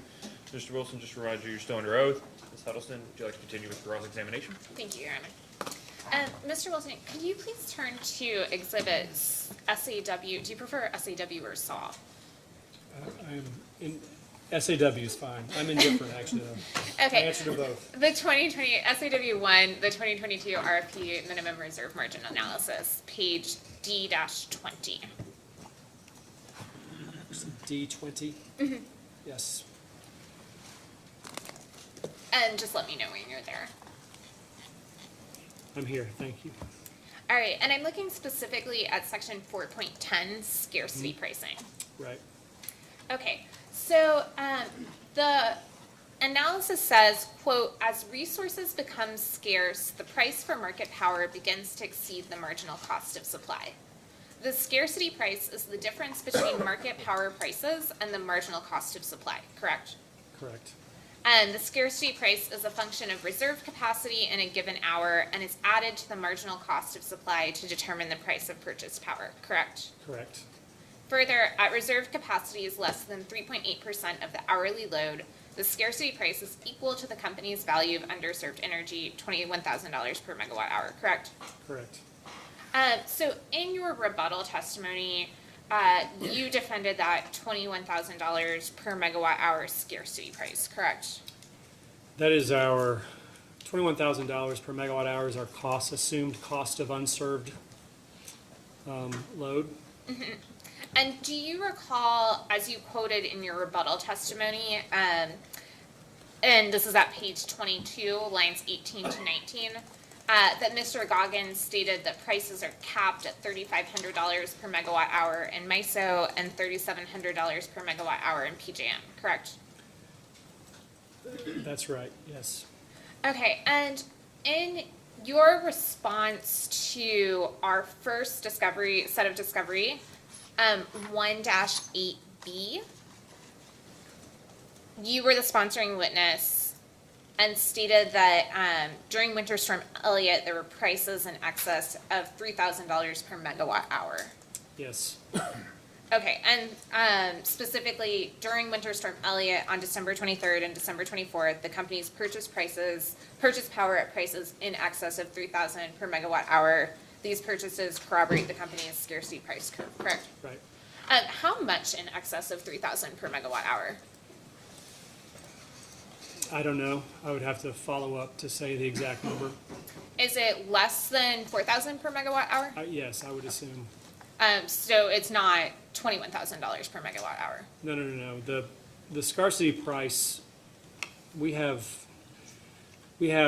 some data on which to base the scarcity price at higher reserves, but the scarcity price curve is purposely extrapolated to $21,000 to coincide with the cost of unserved energy. The idea is when we get down to that 240, the reserves that correspond to the level of contingency reserves that we're required to carry, that the scarcity price at that point, we're willing to pay the cost of unserved energy to keep it from going any lower. That's the rationale for moving it to the cost of unserved energy. So in that passage that we just read from the reserve margin analysis, that passage stated that the scarcity price is, quote, the difference between market power prices and the marginal cost of supply, correct? Right, through the 3.8%. Or just greater than 3.8%, yes. Okay, and during Winter Storm Elliott, market power prices were between $3,000 and $4,000 per megawatt hour, correct? So, yes. Okay. That's all I wanted to discuss there. And I want to move on to talking about a different topic, which is, are you familiar with an effective load carrying capability analysis? In a PJM context, I am somewhat familiar with that, yes. Okay, are you familiar with ELCC as an abbreviation? Yes. So the basic idea underlying ELCC is that it's a measurement of a resource's contribution to grid reliability, correct?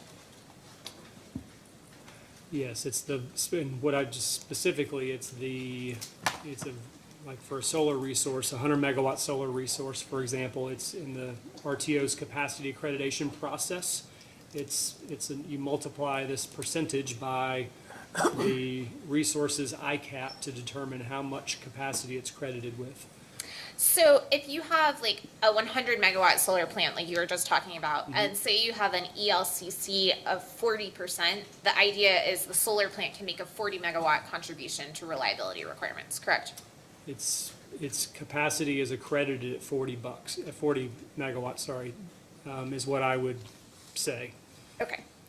So essentially you're measuring, the idea of ELCC is you're measuring against the perfect power plant that Mr. Bullard told us is not really out there. But a perfect power plant, no ramp time, never goes out, operates at 100% capacity 100% of the time. That has an ELCC of 100%, correct? Exactly, yes. So have the companies conducted an ELCC analysis for the solar that they expect to add? No, in the context of our analysis, that wouldn't have been appropriate. We did something similar, though, and we called it a contingency, or sorry, I'm blanking on the name. It's in the same capacity contribution, I'm sorry. We did a capacity contribution. In our context, the question is how much to credit a solar facility with in our Plexos portfolio screening process. A constraint for that, and a constraint for that process was an ICAP-based reserve margin, not a UCAP-based reserve margin. And it's for that reason that we did something that we called capacity contribution, and it's slightly different than ELCC. And so you developed that capacity contribution based on your own load and solar irradiance data, is what you stated in your rebuttal testimony, correct? Yeah, well, we did, for solar, for example, sorry,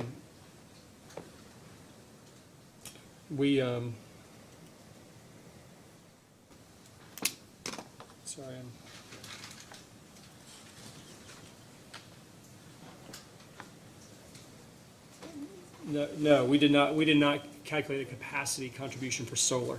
I was hesitating there in this situation. Okay, could you please refer to your rebuttal testimony at page 15, lines 11 through 14?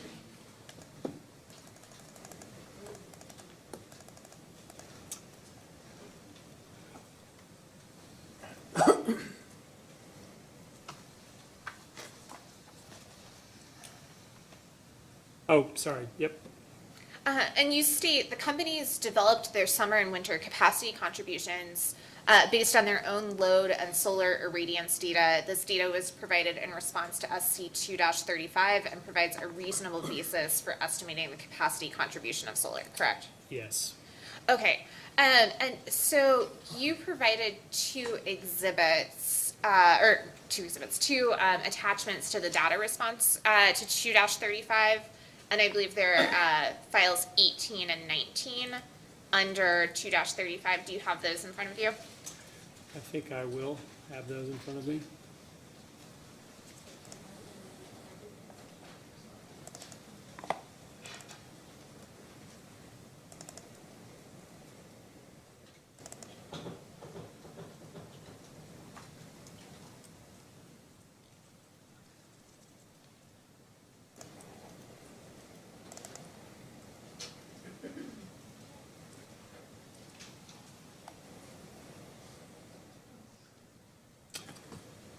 We're having a hard time bringing those up. Your Honor, may I approach?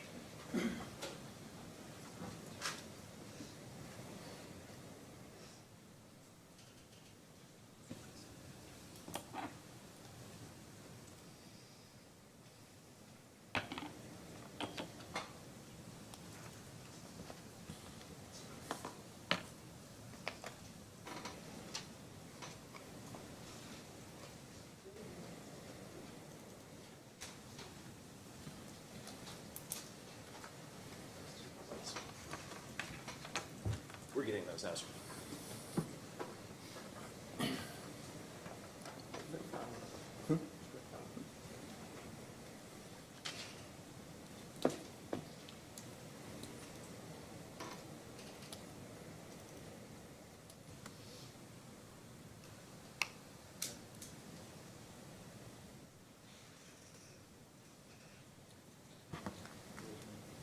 Which one would you like to have him? I think we're there. 18, please. 18. And I really want to have them both available for you to refer to. Okay. Because I'm guessing you don't have all that information memorized. It would be impressive. No, definitely, thank you. Okay, so the companies have determined that peak winter demand regularly occurs in the 7 a.m. hour. So, is that correct? That is the hour where it most commonly occurs. This table provides, I believe, the most common occurrence. It also can occur in the evening. And in the evening, that would be in the summer, is that correct? Well, in the winter, it can occur, for example, during Winter Storm Elliott, our peak demand occurred in the evening. And during the polar vortex, our peak demand, I believe, occurred during the evening. It depends on weather patterns, but in the winter, our load is dual peaking, and it can peak in the morning or in the evening. And in the morning when it can peak, the first most likely hour essentially for the morning or for any time is 7 a.m., is that correct? That's what this table indicates here. And the second most likely hour throughout the day in November, December, January, February is 8 a.m., is that correct? I think based on, yes, and it's just kind of yes. Okay, so did the company's analysis place all the emphasis on the highest demand hour and not weight the second highest demand hour in each month? Right, we focus on the hour in which the peak demand occurs to determine the capacity contribution for solar specifically. So you focused entirely on the first most likely hour. Right. And in the winter, or really, I guess, any time of the year, the sun is lower at the 7 a.m. hour than the 8 a.m. hour, correct? Yeah, the sun is not up at all during the peak hour in the winter. And so that means solar is less available at the 7 a.m. hour, correct? Yeah, it's zero. Its availability is zero. So this approach is essentially an all or nothing approach in the sense that it's focusing entirely on that first most likely hour, correct? Well, we have to be clear. When we're modeling resource adequacy in CERVM, and forgive me for speaking in the context of models, but when we're modeling resource adequacy in solar, we are modeling solar profiles, 8760 profiles that reflect the weather and irradiance that informs our load forecast. So the availability of solar in hour 7, the availability of solar in hour 8, the availability of solar in hour 9, and so forth, is we give solar full credit in assessing its resource and assesses its contribution to reliability. That's similar to the way that the ELCC calculation that you're talking about. Now, for the purpose, once we've completed that analysis and determined, for example, that we have a minimum reserve margin target of 17% in the summer and 24% in the winter, and we take those two inputs and put them into Plexos for portfolio screening, then the question is what contribution are we going to allow solar to make in the summer and in the winter? And based on this analysis, for that purpose, we focus just on the mode hour or the 7 o'clock hour. So in other words, you're not accounting in that Plexos step for the times when demand is highest in the 8 a.m. hour, correct? Right. In Plexos, we are not assuming, for screening, the purpose of screening portfolios, we're not assuming that solar is going to contribute to our peak demand. Okay. And so if demand is peaking in the 8 a.m. hour rather than the 7 a.m. hour, you're going to have a greater contribution from solar at that time. Is that correct? Yeah, in Plexos, subject to check, we model load under normal weather conditions, and my belief is that our normal weather, and we only look at that one forecast. We obviously look at all weather forecasts in CERVM, and if we have a 8 a.m. peak then solar gets its full contribution, whatever it's contributing, in that 8 a.m. hour, but under normal weather conditions, we would have a 7 a.m. Peak in Plexus. Okay, and so we talked about how the 8 a.m. hour is the second most likely in the winter. And so that means more likely than 6 a.m. So that means that it's more likely that when demand peaks in the 7 a.m. hour, it will be later in the hour, closer to 8 a.m. than 6 a.m. Is that correct? I don't know. All the analysis that we do is on an hourly basis. So we look at one value for the entire hour. So taking the average solar capacity value at like precisely 7 a.m. isn't going to account for if demand is peaking at 7:50 a.m. Is that correct? Well, the value we look at would be an integrated value over the hour. So we look at what is load on average over the hour from 7 to 8, and then we say what is solar's contribution on average from 7 to 8. Okay. So you blend, is that a way of saying that you blend essentially the entire hour from 7 to 8? Yes, that's the way that, we just look at everything on an hourly integrated basis. And have the companies equally weighted each month in winter?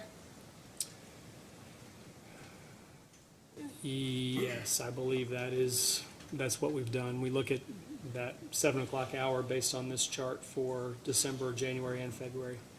And peak winter demand typically occurs later in the winter in January or February, is that correct? Subject to check, I think that's correct. And in January or February, the sun would be higher than in December, correct? In January, the days are shorter. I think the days are shortest in January. So I think based on the analysis, basically what this analysis does is we look at the hours in which the peak typically occurs, and we look back historically at solar's contribution, and I think there may be another data request that looks at that, and the contribution on average is a very, very small number, but the mode is 0, so that's why we use 0. Okay.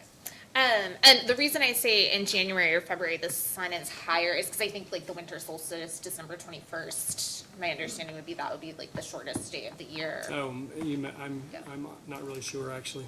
Okay, so there are different ways with an ELCC analysis to calculate a solar capacity value, is that correct? I'm generally familiar with the single way that PJM does that calculation. I'm not sure if there's different ways.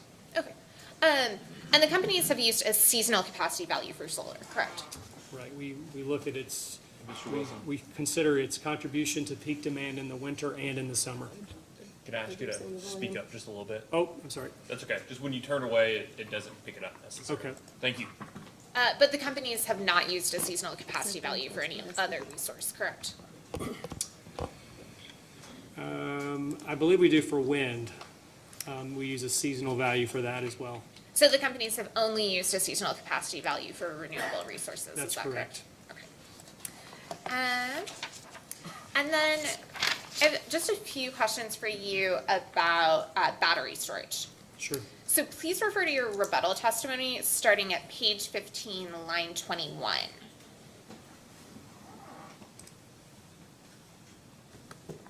Okay. Okay, so you state the companies calculated the capacity contribution of 4-hour battery storage in the context of their load and generation portfolio and its impact on LOLE was 82% of the LOLE impact for a like amount of SCCT capacity, correct? Right, that's the capacity contribution calculation that I tried to refer to the other time. And so is this based on the company's current generation portfolio? Yes, that is, yes. And the companies have planned for, Oh, sorry. oh, go ahead. I'm sorry. That is based on that analysis is summarized in Exhibit SAW1, tables 14 and 15. So we had a reference it's not exactly based on our existing portfolio. The reference portfolio here was replacing Mill Creek 2, Jet 2, and Brown 3 with a 621 combined cycle. And then we looked out, then we evaluated meeting a close to minimum reserve margin with a range of different resources. So it's not exactly the existing portfolio. So I guess the companies have planned for much higher solar penetration later in this decade, correct? Yes. And solar shortens the duration of peak net load, is that correct? Solar shortens, say that one more time, I'm sorry. Solar shortens the duration of peak net load, is that correct?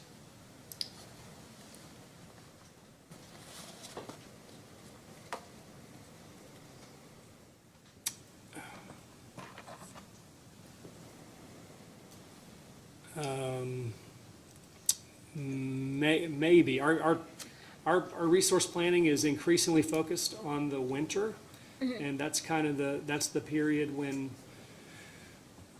that's the period we're kind of heavily focused on. So I'm hesitating in that context because solar, as we've just discussed, is not available to serve our winter peak.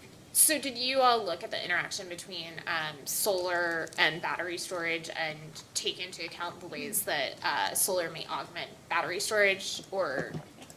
Yes, we evaluated a wide range of solar resources and battery resources in our portfolio screening process. And as you know, we selected a number of solar resources. Battery storage was not selected generally just because the resources that are impacted by the Good Neighbor Plan are resources that provide energy around the clock for our customers. And just because of its limited duration and its economics, battery storage is not an example of it, is not a technology that is going to be competitive for that need. So I guess what I'm asking is, you didn't think about the ways that battery storage could interact with solar in a way that sort of floats all boats?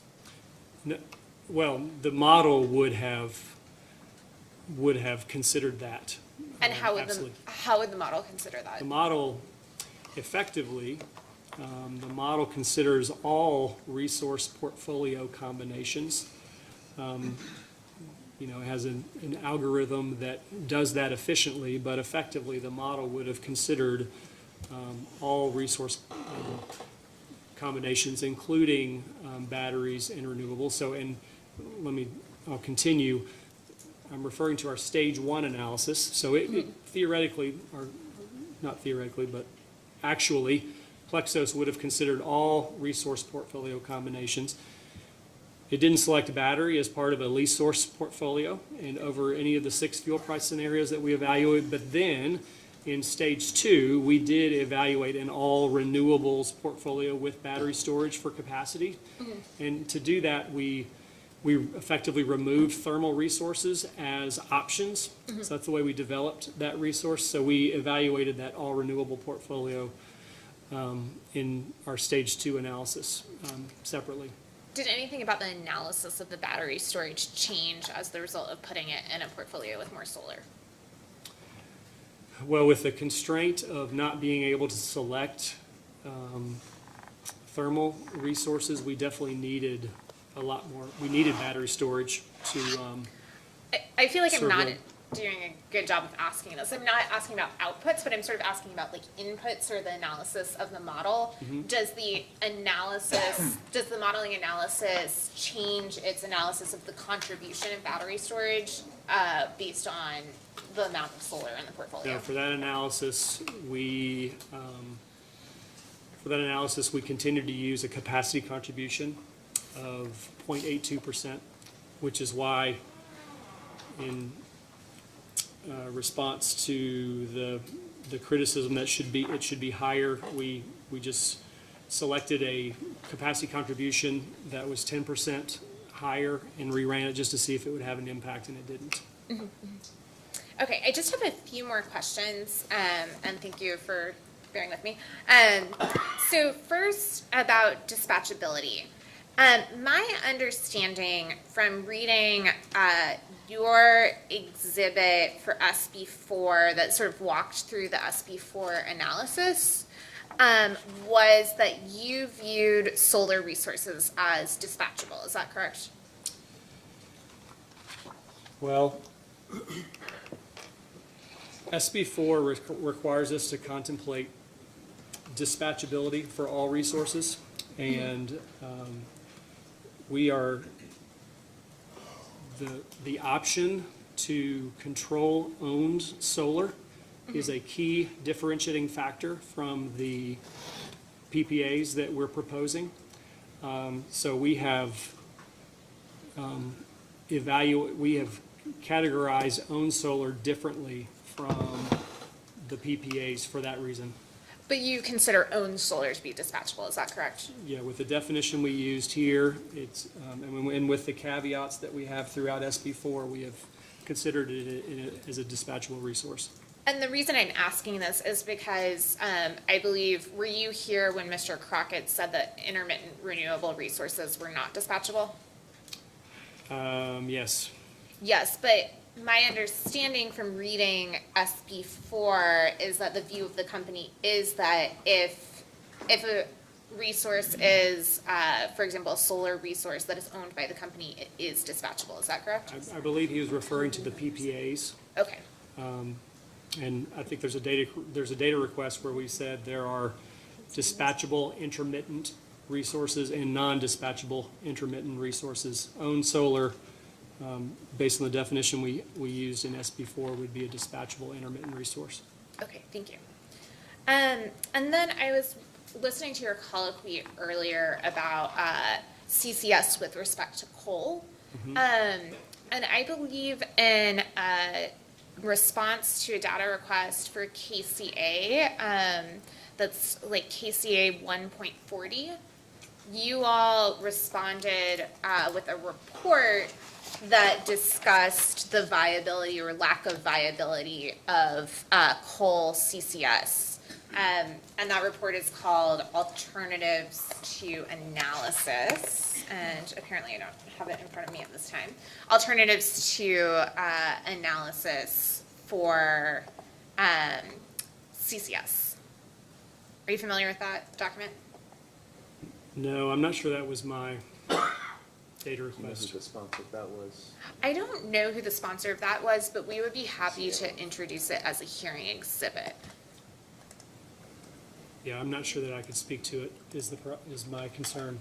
Do you have a specific data response, Council? Yes, it is a response to, the company's response to KCA 1.40. May we approach, Your Honor? You may. I don't see another copy.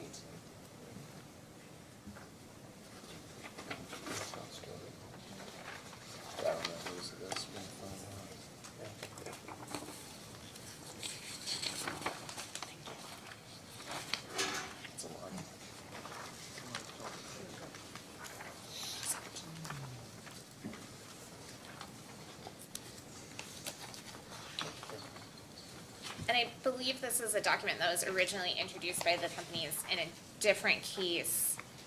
And Your Honor, we would move to admit this as Exhibit SC-2. Mark it as much. The motion's been made, Mr. Crosby. Do you have any questions about it? Like, would you like to lay a foundation before you move to introduce it? Sure, I'm happy to do so. Please. All right, so Mr. Wilson, are you familiar with this report? I am familiar with the report, but I did not sponsor it, and probably should not be the person talking about it. Okay, is this a report by LG&E KU? Based on the title, yes. And when you say you're familiar with it, can you say more about that? I can't say much more about it. We submitted it on, or the report is dated November 30th, and I would need more background to understand it. Okay, so you when you say you're familiar with it, how are you familiar with it?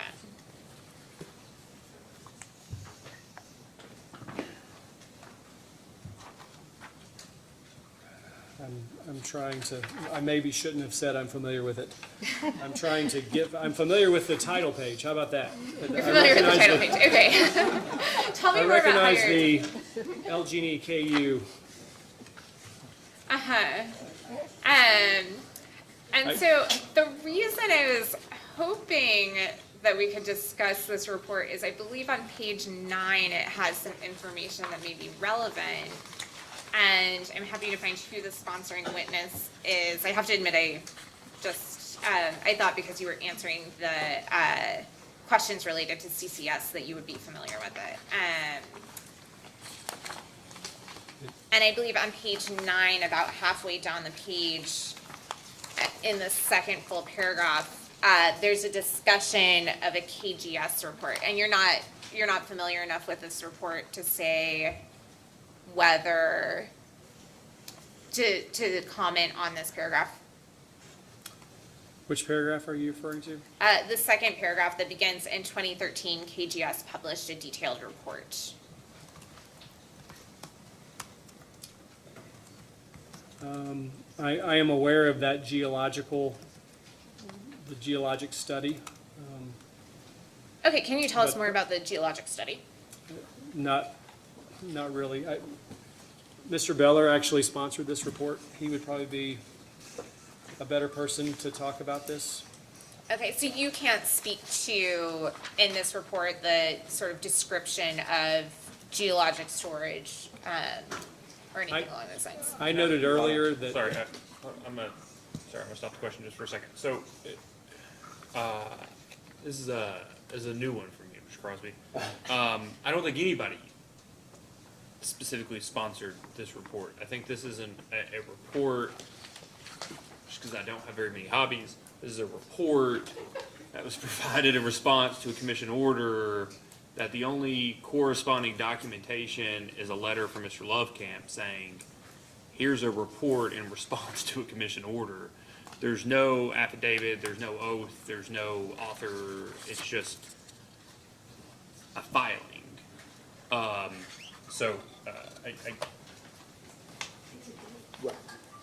So, Mr. Chairman, I guess what I would respectfully suggest is that if Ms. Huddleston would like to have a discussion about this document, Mr. Beller was the sponsor of the data request that cites to this as a footnote, the existence of this document. It sounds like he would be the appropriate person to have discuss it, if that's appropriate. I think Mr. Wilson has demonstrated he does not have any knowledge of I this tend to agree, Ms. Huddleston. document. That is fine from our perspective. That'd be fine. So I'm happy to mark this in the interim. It's already in the record. Yeah. If you would like to, I'll entertain another motion to include it because it is already a record document. It's already part of the record. If you would like to mark it and introduce it as a hearing exhibit for the purposes of citing it in your brief, that'd be fine, but I don't think that we're gonna get very far with the cross-examination. That feels only right, Your Honor. Thank you. Do you have any objection, Mr. Crosby, of including this as a hearing exhibit? I don't think I do, Okay. Mr. Chairman. Okay, let's move on from this brief interlude. Your Honor, do you have anything else? I'm sorry. Okay, so I think I just have one or two more questions for you, Mr. Wilson. And that is related to installing SCRs on Gent, an SCR on Gent. So were you to establish or to install an SCR on Gent, what year would Gent break even essentially?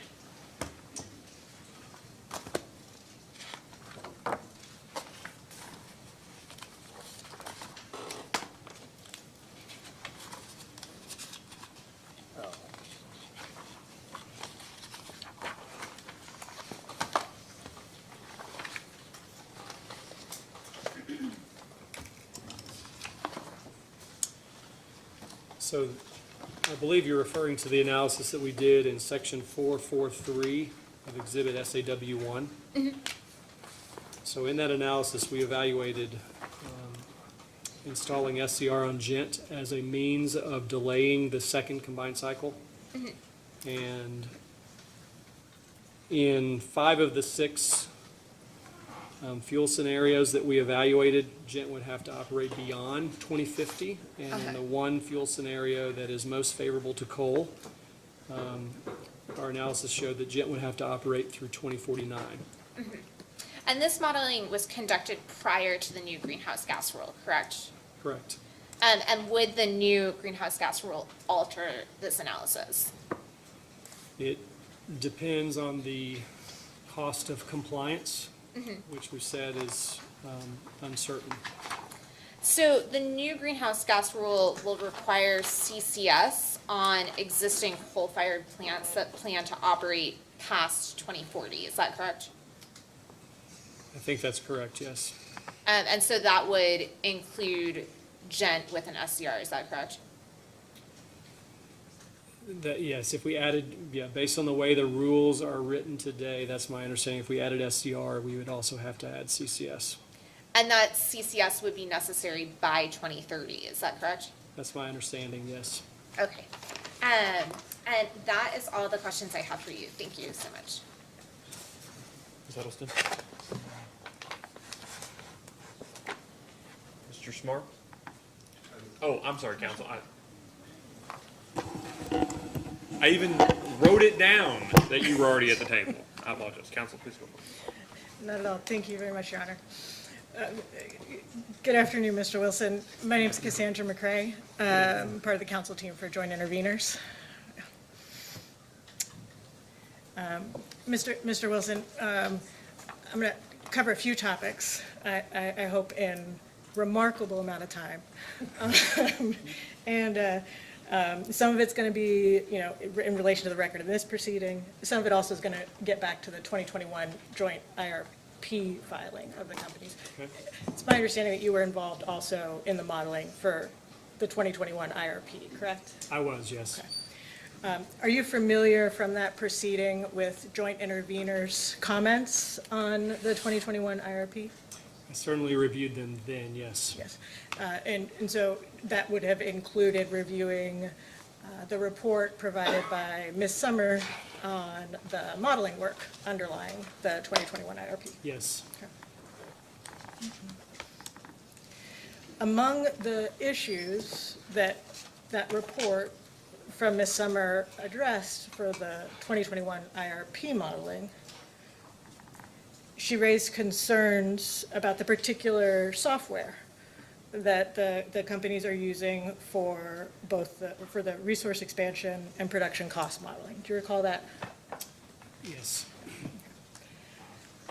Is it fair to say that the similar models and methods that you applied in the 2021 IRP modeling are similar models and methods that you applied in support of the 2022 resource assessment for this proceeding? Yes, specifically, we used Plexos for resource screening, and then we used ProSim to calculate detailed production costs for the portfolios that we evaluated in detail. And her criticism was that we should have used Plexos for both. Right. And we will get there. First is at a much more basic level. You've said in your rebuttal testimony, and I think you might have even said in response to Ms. Huddleston, that Plexos effectively considers thousands of potential resource portfolios before it identifies the economically optimal portfolio, correct? That's correct. Okay. That's the resource expansion modeling step in Plexos, or resource optimization. Right, or step. we, Not yeah, to we refer to it in this distinguish- proceeding because it's still a little bit of a high level. It's a portfolio screening tool, but I know exactly what you're talking about. Oh, that's helpful. Okay, so if you were to use the phrase portfolio screening, that is modeling analysis in True. Plexos. Yes, I hesitate with the term optimization because I think you need to consider production costs in detail to truly get an optimal portfolio, but that's the only distinction between optimization, portfolio optimization, and portfolio screening. Okay.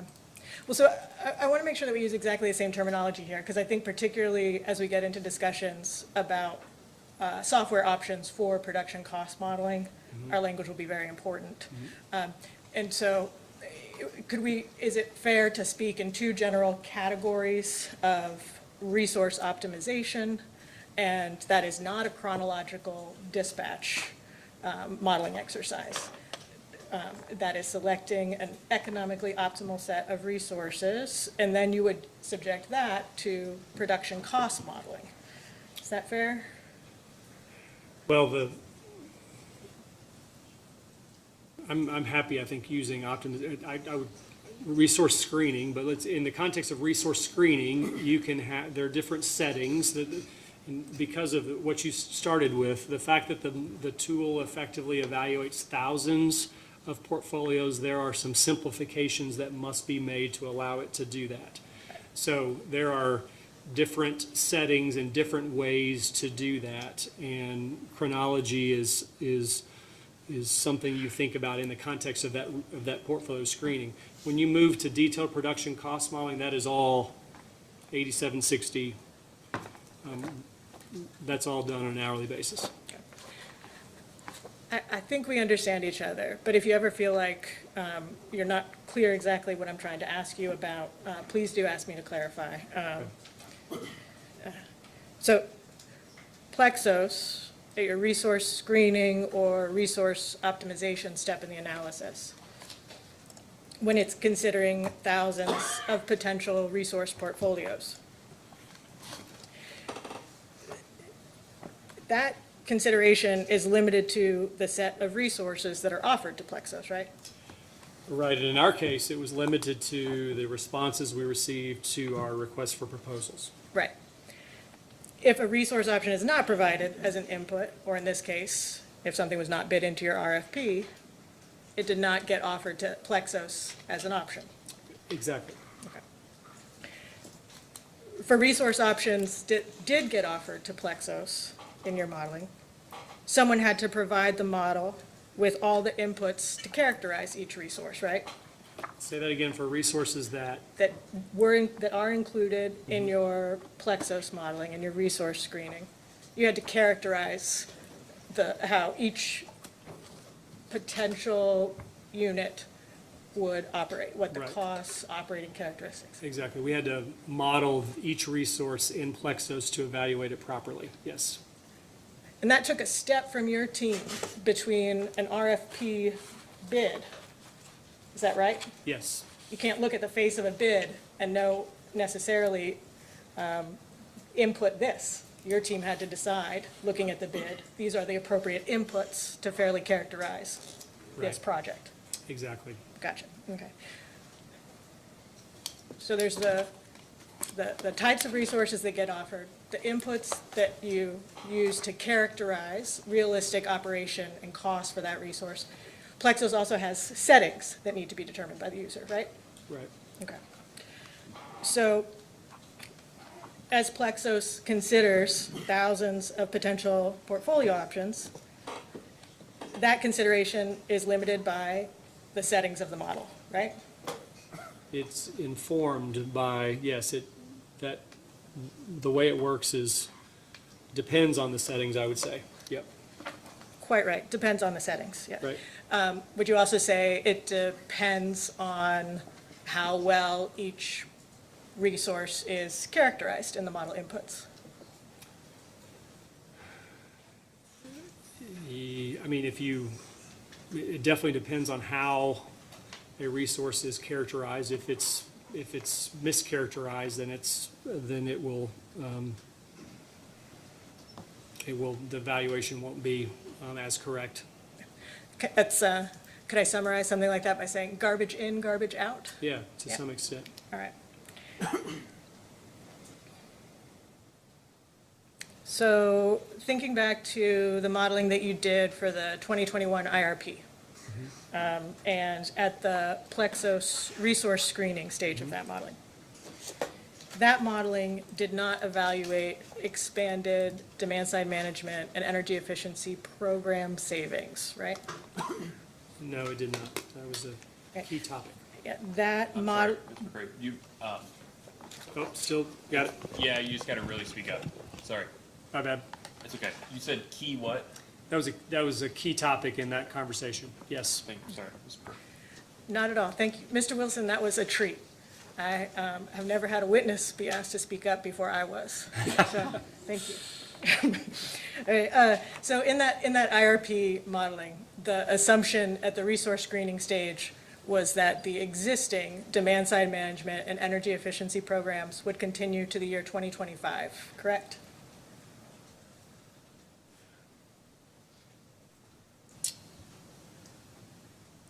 I believe this was a point of confusion in the IRP, and it could have been the way that we presented the data as much as anything. But we presented, in the section of the IRP that pertains to DSM, we presented that just through, if you said 2025, I'll take your word for it.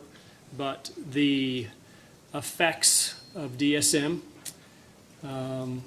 we model the effects of DSM continued throughout the period, and there were a number of data requests where I felt like we were ultimately speaking past each other, but we didn't assume that just DSM went away and its impact went away. The load forecast would have had a step change higher if we'd have done that. It continued on, but that was a point of uncertainty in the IRP.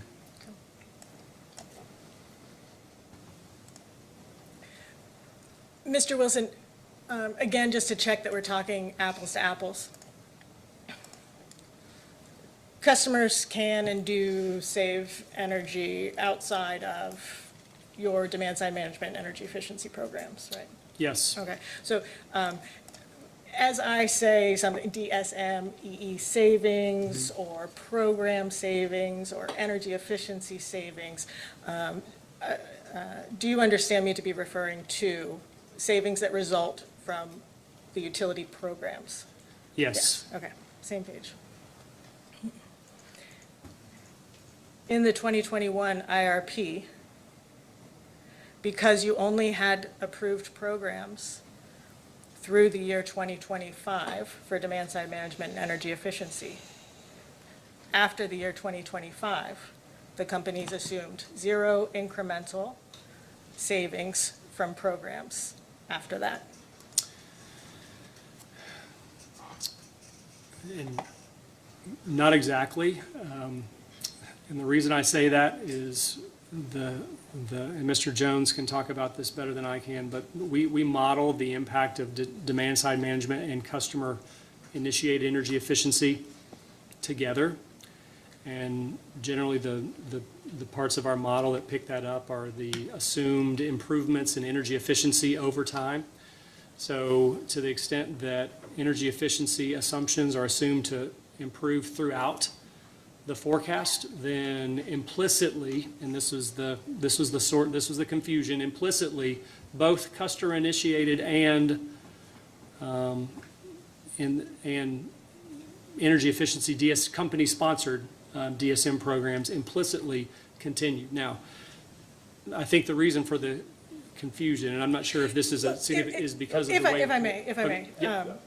just in appreciation of time, I don't mean to relitigate what others have already done on the IRP, and I can assure you that I'm looking forward to speaking with Mr. Jones and how you account for savings, whether through a utility-sponsored program or otherwise, and load forecasting. So I don't mean you to step out of your wheelhouse. How about just this? It's my understanding that the 2021 IRP has been offered into the record through the discovery process here. Does your 2021 IRP speak for itself? Yes. Okay, thank you. Okay, so back to this proceeding. Again, still thinking about Plexos at your resource screening phase. Yes. Okay. That modeling did not include an evaluation of whether increased energy savings through DSM programs could be part of a least cost portfolio in Plexos. All DSM savings that were determined to be least cost by the DSM folks, Mr. Bevington and Ms. Isaacson, was included in the load forecast. We did, and sorry, let me step back, all non-dispatchable. We did separately evaluate in Plexos all the dispatchable DSM programs. Could you refer, please, to your response to Joint Intervenors Data Request 2.86? Sure.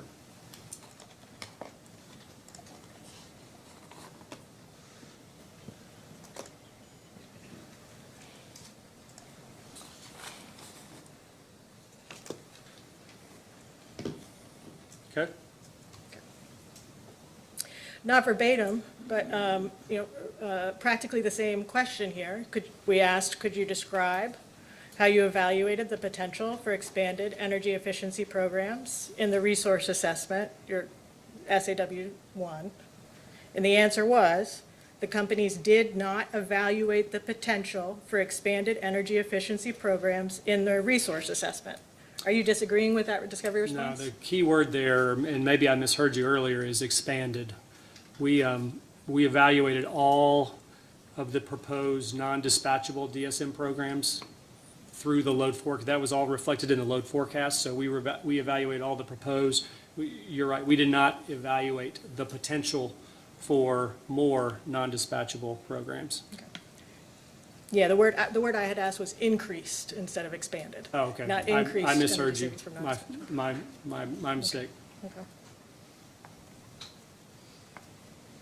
Only, so to be perfectly clear, only the existing and proposed dispatchable demand-side programs were evaluated as potential resources in your Plexos modeling for this case.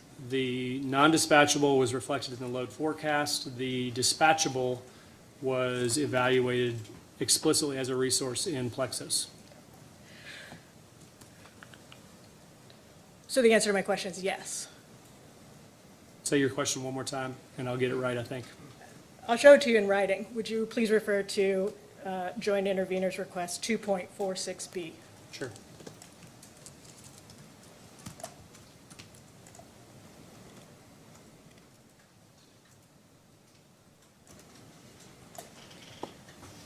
I agree with that response.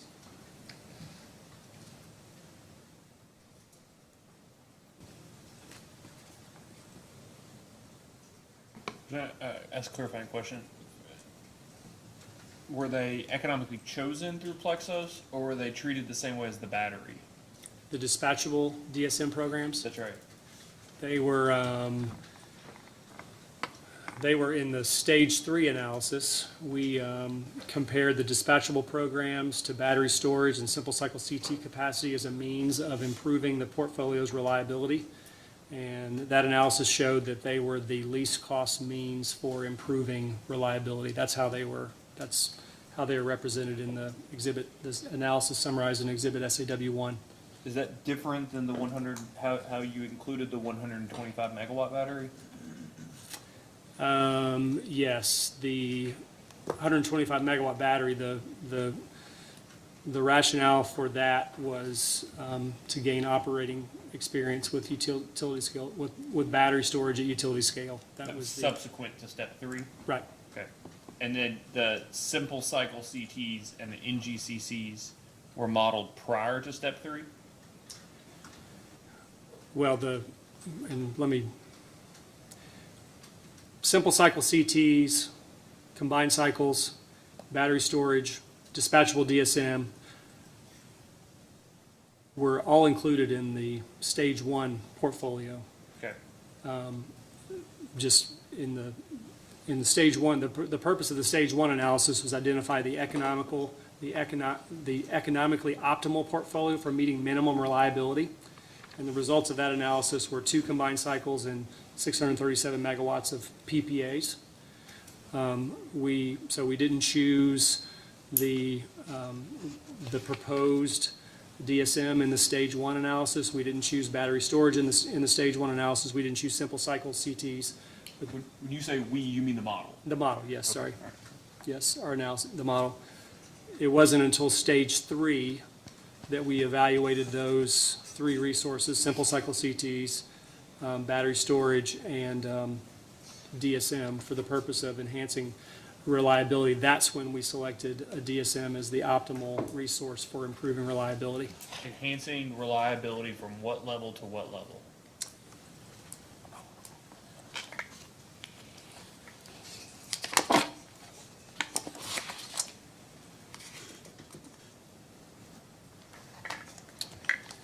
This would be tables 20 and 21, and I'll just tell you, and we can turn there if we like, but the answer to that question depends. SAW 1? Table 20 and 21 in Exhibit SAW 1. And this is the May updated version of Exhibit SAW 1.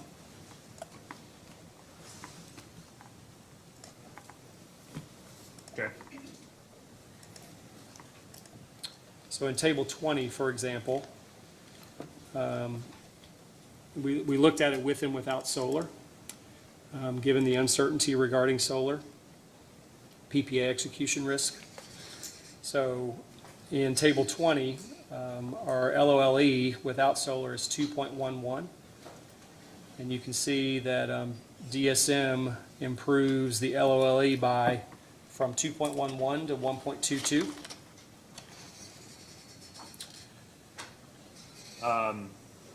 No, I don't, because I don't have the updated SAW one.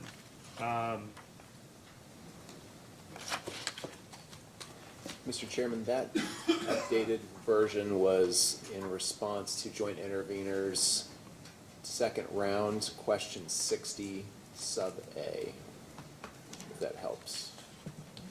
It was an attachment number 2, which I believe is confidential. There might have been public and confidential versions of this.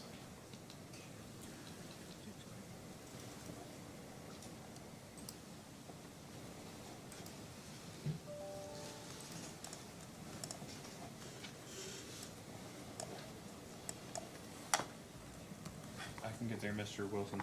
Just trust me for a second.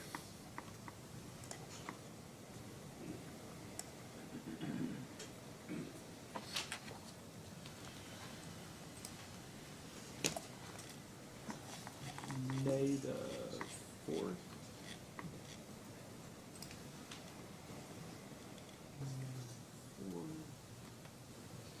Joint interveners data request 60A. Yes, yes, attachment 1. I think it's file 0. If you're, do you have it sorted by the website numbers at all, sir? 07 is the public version in that particular filing on May 4th. Got table 20 that's on page 37 of that confidential SAW one. Okay. Is that what you have, That's Mr. right. Wilson? Yeah, so do you see the total LLE for the first generation portfolio, Mill Creek 5, Brown 12, is 2.11? Say that again, 2.11? 2.11? Yes. Yes. So in this analysis, and I'm switching over now to the first paragraph on the next page, when we add simple cycle CT to that first portfolio, it reduces LOLE by 65% from 2.11 to 0.74. But the cost of doing that is $15 million a year, whereas adding dispatchable DSM from the proposed dispatchable DSM reduces LOE by 42% to 1.22, but at 1/3 of the cost. So you get roughly 2/3 of the benefit at 1/3 of the cost. Is why, based on this analysis, DSM is demonstrated to be a good idea.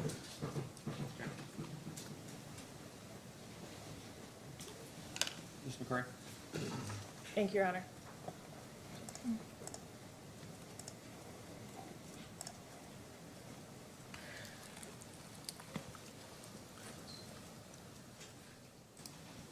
Just a couple more points here, maybe as we approach 5 o'clock.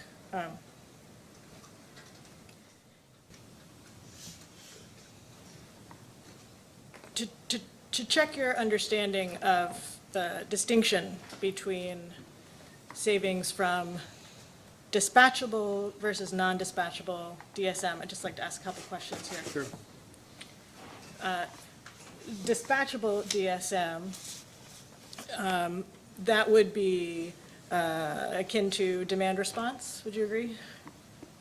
Yes, So is this asking a customer to reduce their load at a particular period in time?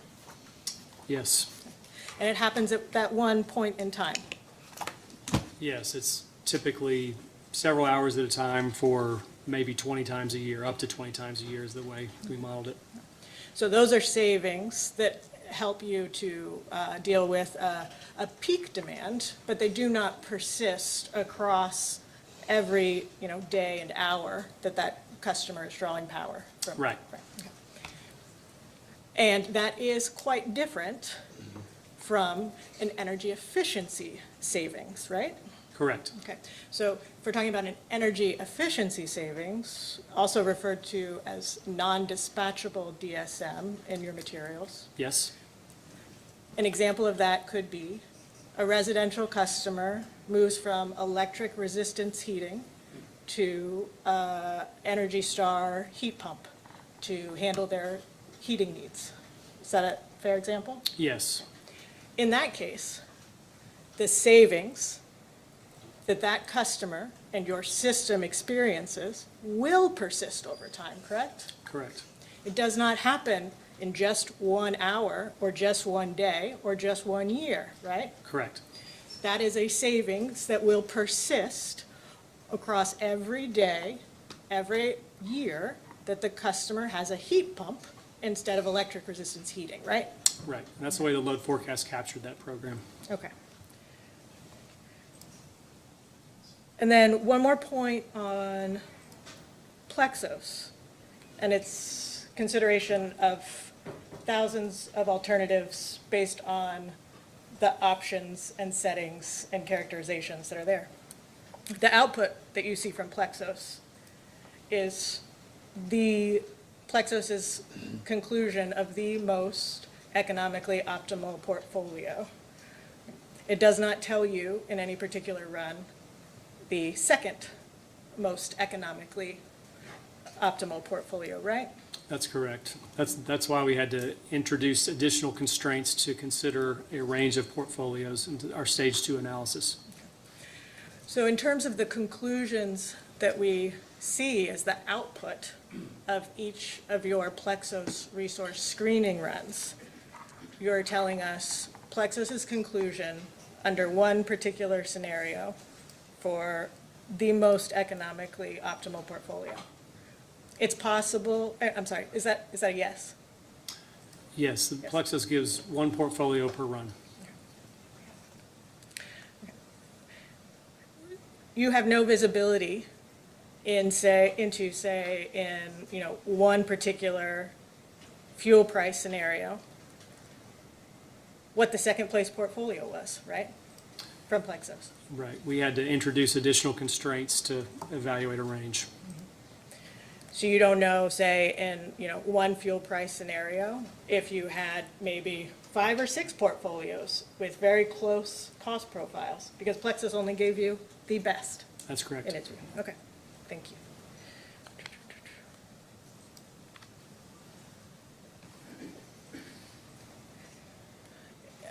So that's Plexos. I'm going to jump past production cost modeling for a moment Okay, and ask you a question about SERVM. okay. And still just trying to make sure we all understand how DSM and EE savings were considered in SERVM. So, Greg, can I just ask a clarifying question? yes, It is 5 till 5. I promised hard stops. Do you think that the SERVM line is a long line or a short line? I think it should be one question. Please proceed. Okay, I want you, I don't want you to feel right. I don't want you to look down and, so please. yeah, please. yeah, we'll see. Yeah, we'll take the time it needs. We'll see, we'll see. Okay, so in the SERVM modeling, the impacts of your non-dispatchable DSM programs, that was reflected in your weather year load forecasts, right? That's correct. Thank you. That was not I said one question. That was it? Every time an attorney says one more question, an angel loses its wings. So if you have additional questions, please. No, I really don't. I was just gonna keep talking, because, But you have additional questions generally, or are you done with the oh, yes, sir, process? I yes, thought sir. so. Okay. All right, so yes. we'll take a short recess, we'll take a recess until 5:40, take 45 minutes for dinner. And then we'll come back and Ms. Craig will continue her process. Thank you.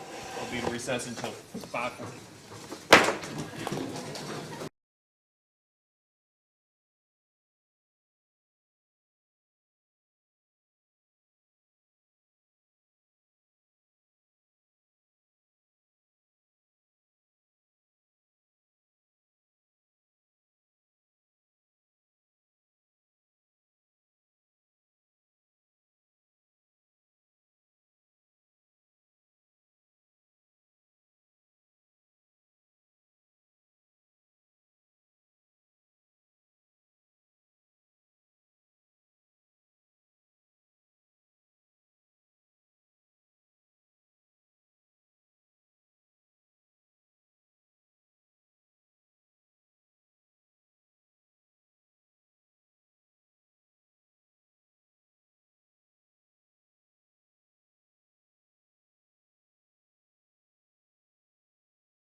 back on the record. Mr. Riggs, do you want to?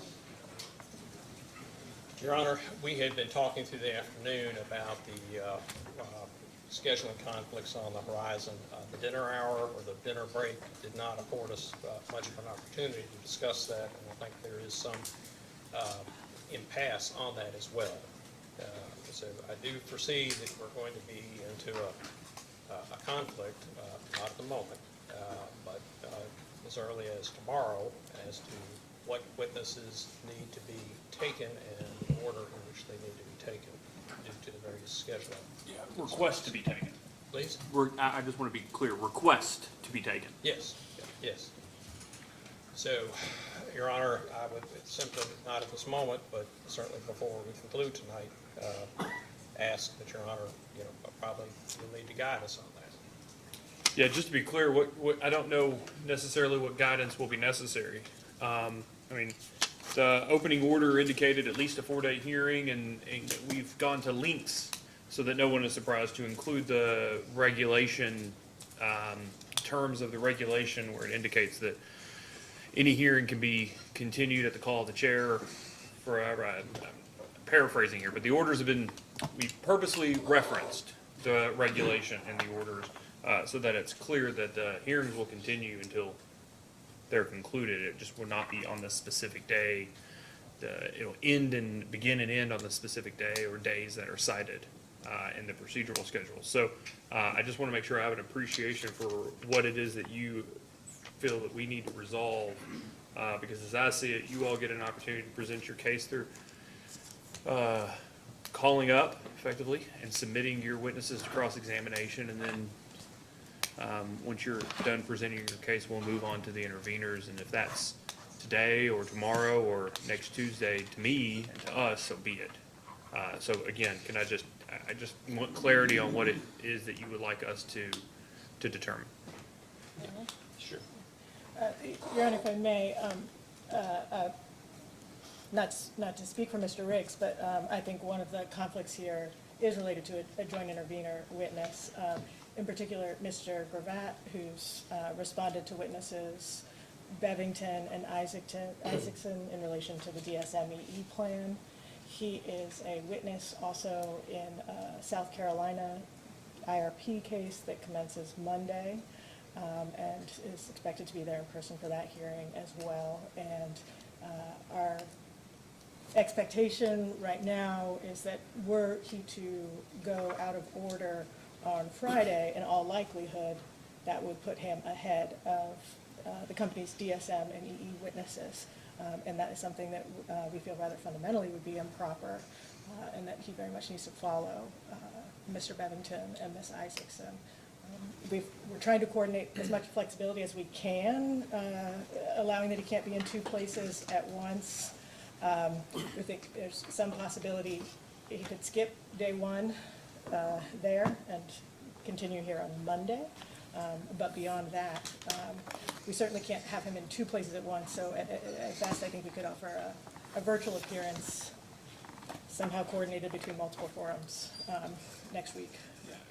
So, and I want to be very frank and very direct. Yes.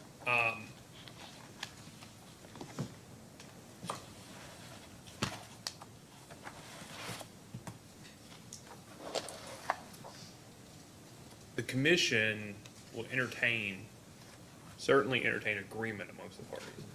Absent agreement, we'll entertain requests. But if any party feels very strongly about the order in which their witnesses are taken relative to other witnesses, that's going to have to be balanced against the cost of keeping witnesses here or bringing witnesses back or whatever their schedule can accommodate. So I appreciate the concern and the issue that you all find yourself in, but I want to be very clear, I don't see this as an issue of the commission's making. So I don't know that it's an issue that necessarily requires the commission to solve. So I hope that, again, we don't need an answer for anybody right now, but I would hope that as we get more insight into what we get done today and what we get done tomorrow, that the parties won't stop talking about the opportunities to alleviate whatever perceived issues there may be. Absolutely. Is there anything else, Mr. Briggs? No, Your Honor.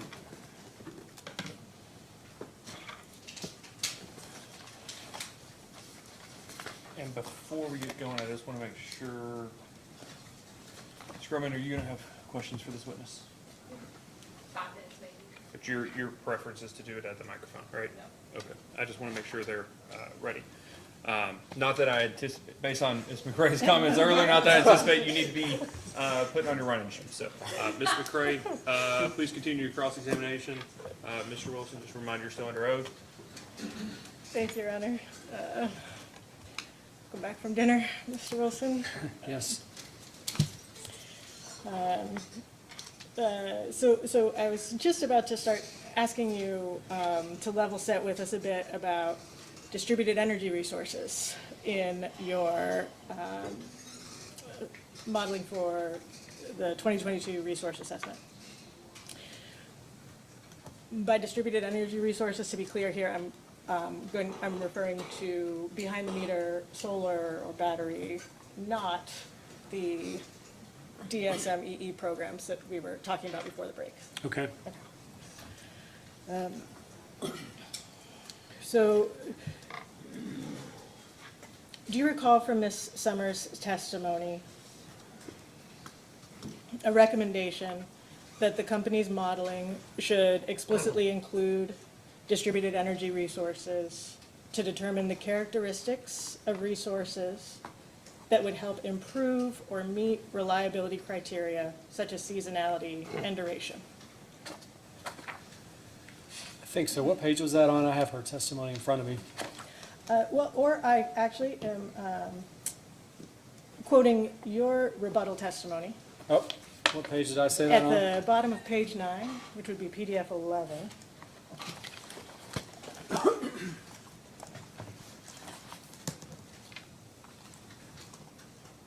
Okay, I'm with you. So that's an accurate statement of your understanding of Ms. Summers' recommendation with regard to Yes. distributed energy resources. Continuing on to the next page of your rebuttal testimony, page 10. You explained that the companies modeled the impact of distributed energy resources in Mr. Jones's load forecast. Is that right? Correct. That load forecast was an input into your Plexus resource screening modeling, right? That's correct. And Mr. Jones or someone in his load forecasting group provided the hourly load forecast data to your group for use in your 2022 resource assessment. Not exactly. The Where did you get that load data? forecast reflected the impact of the distributed solar Oh. forecast. Let me stop you right there. I don't think you understand my question. Did Mr. Jones supply you with load forecast data for your modeling? Yes. He provided you with hourly load forecast data. Yes. That hourly load forecast data was given to your group after it was finalized in late October 2022, correct? Yes.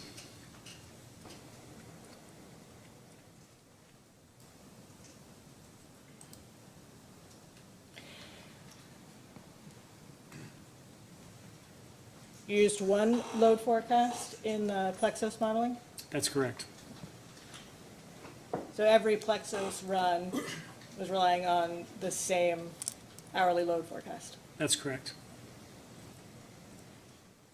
And because assumptions about adoption of distributed energy resources were embedded in that single load forecast, every Plexus run has embedded in it the same assumptions about adoption rates for distributed energy resources. That's correct.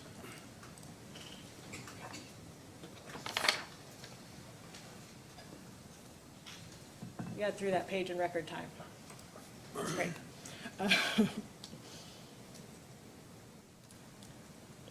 Now, turning again to your rebuttal testimony that, are we on now page 10 discussing this? Is it fair for me to say that in your view, it's reasonable to account for distributed energy resources in the load forecast because the companies cannot control customers' adoption of these resources? Yes, we felt like we could model it most accurately there as a function of customer economics. Gotcha. So can you unpack that a bit for me? Do you mean to say that the companies have no control over customer adoption of distributed energy resources? I mean to say that the adoption of distributed solar is a function of customer preferences, and that include probably lots of things, and we feel like we can model that adoption rate as a function of historical adoption rates and the cost of solar and things like that more accurately and reflected in the load forecast than we could as a resource. Are those judgments that you made or Mr. Jones made? What's the question again? I'm sorry. Are those judgments that you made or Mr. Jones made? That is the way that we've modeled distributed solar, certainly for as long as we've modeled distributed solar. So we continued for this CPCN filing, we continued kind of our current practice because we believe we can capture it most accurately that way.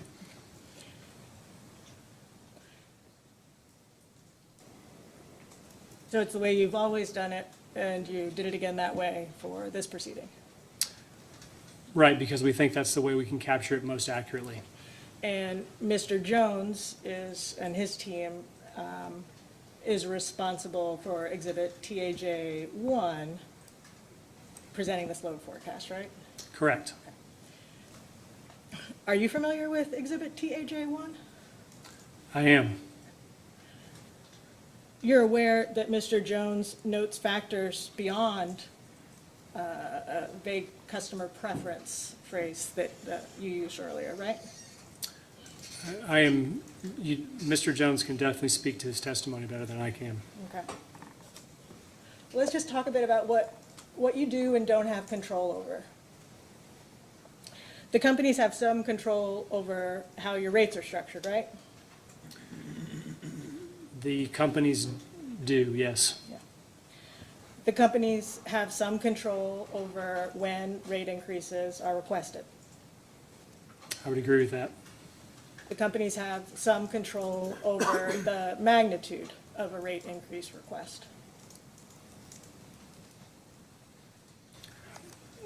I mean, our objective function is reliable service at the lowest reasonable cost, so there's a lot of things that factor the size of the rate increase, but the companies and this process broadly is involved in all of that, yes.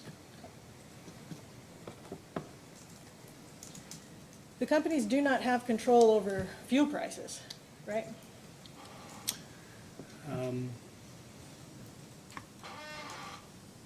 We don't have a lot of control over fuel prices, I would say.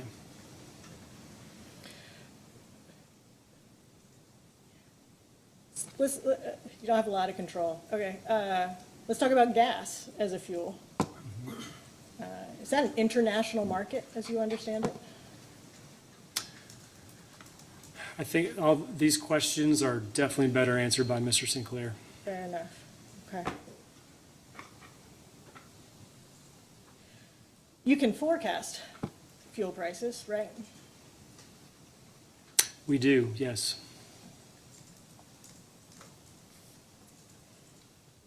You forecasted multiple different fuel price scenarios for this case, right? That's correct.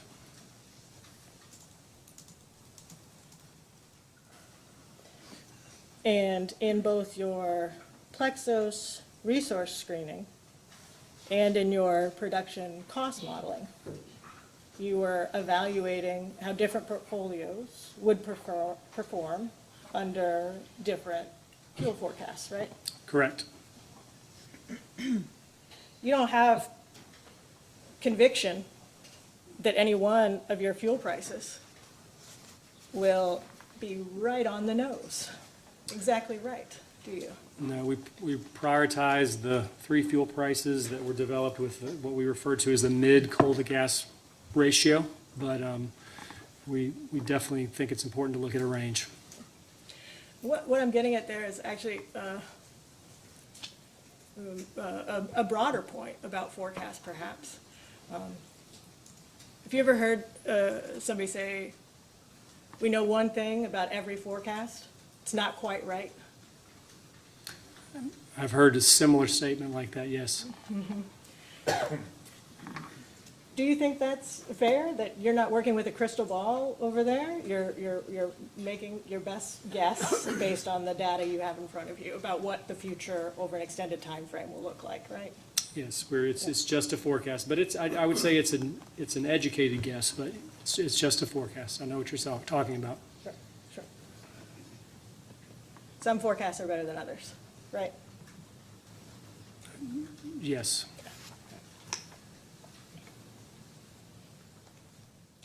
Are you aware that Mr. Jones's load forecast with respect to distributed energy resources assumed that all distributed generation additions would be solar across the entire forecast period? Yes. Do you think you have not one customer who between now and 2050 will install battery backup? That is not, I mean, you can talk to Mr. Jones about this, but that's not what his forecast assumed. Subject to check. Mr. Jones's forecast by 2052 assumed 185 megawatts of aggregate distributed generation capacity being added by customers. Can you put that in context for us in terms of what percentage of your peak load, 185 megawatts in around 2050 might represent? You said 185 megawatts? Yes. I can. I am. I could save you the math, too, if you'd like to state for the record how that calculation would be done. I can generally tell you that 185 megawatts, we'd figure out what portion of that was available at peak. But then once you figured out what that portion, then you would compare that to the summer peak. I don't know what the 60 or the 2050 summer peak is, but it would be that ratio, yes. Okay, so find that number in the record, do a little arithmetic with the 185. Yes, Yeah, yes. okay, that works. Okay. So, could you flip ahead in your rebuttal testimony, please, to, I believe it's page 12? Would you hold on one second, Mr. Craig? Yes. Just stay on the record.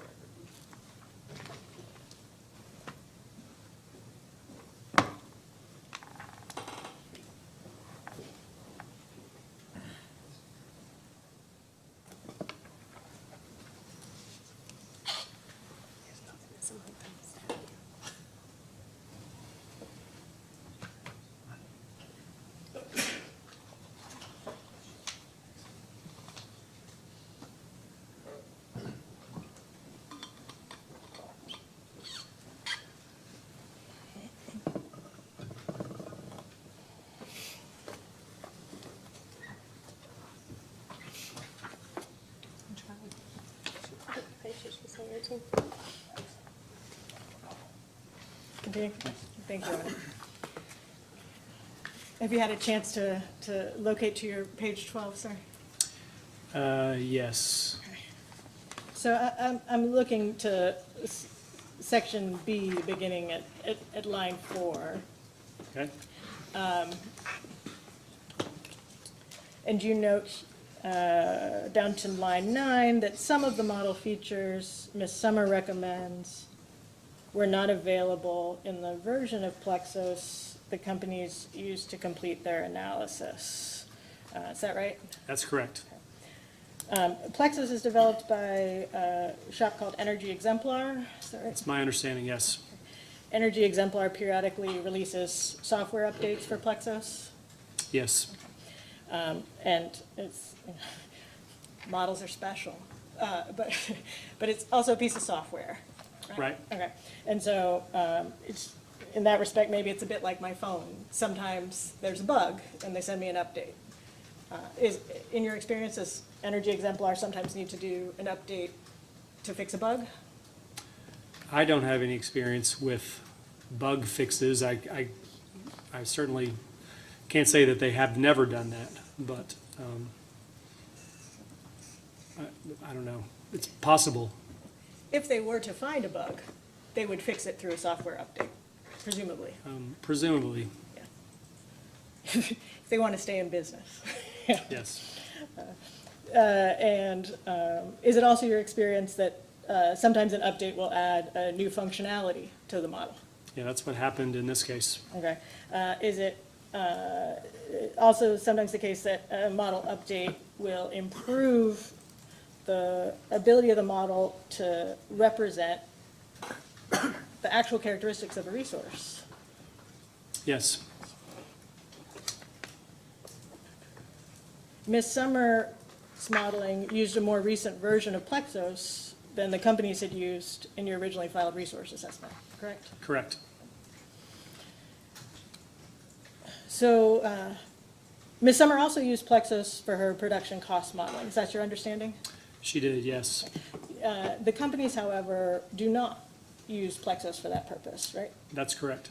So in all of the modeling, the production cost modeling results that you presented in this case, those are all outputs from ProSim, is that right? That's correct. And ProSim is another piece of software developed by a company called ABB, right? Right.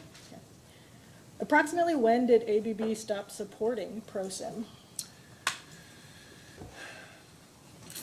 I don't recall. We were receiving, they stopped making, there's two things to note. They stopped making upgrades to the software at one point, and then much later, actually, I don't know to what extent they no longer support in terms of questions being asked about the software. I'd have to kind of follow up with that.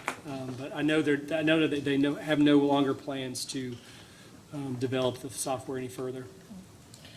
Yeah, and that's a fair distinction. That word support, I did not define that word. I did intend it to mean releasing updates to Right. their software. That's correct. And so, yeah, so do you have a date when ABB stopped releasing updates to the ProSim software? I don't know what that is off the top of my head. 2019? That ballpark? I really don't know. You don't know? You're not concerned about this? No, we calibrate ProSim to model our generation portfolio. We do that every year with the development of the business plan. We assess things like generation by plant. Whenever we make updates to the inputs, we make sure we understand and can explain the nature and magnitude of the inputs. So we've done a lot of work just to feel good about the detailed production cost modeling that we do with ProSim. And that's not to say that we'll eventually not move to Plexos, but we just haven't completed that calibration process. So I have no reason to believe that ProSim doesn't do an excellent job of modeling detailed production costs. How many people are on your team, Mr. Wilson, in this modeling group? The generation planning group comprises 6 people. How many of those 6 people are software developers? None of them are ProSim software developers. Your parent company, PPL, they have any software development businesses? I would not be not to my knowledge, but No. I don't have that. LG&E and KU, your utility companies, not software developers, right? Right. Do you recall joint interveners' comments raising concerns about LG&E and KU's continued use of ProSim in production cost modeling during the 2021 IRP proceeding? I do. So at least as early as that, it was a commonly known fact that there were no more updates being released to ProSim by ABB. Right.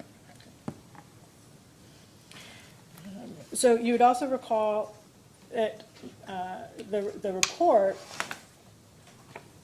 from Ms. Summer provided the companies with an evaluation that Duke Energy had done upon learning that ProSim was no longer going to be receiving updates.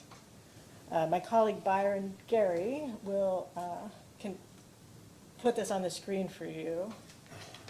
And we also have physical copies if you'd prefer that.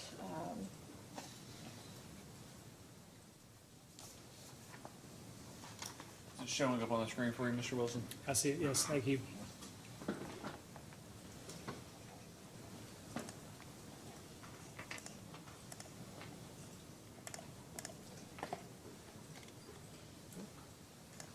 Okay.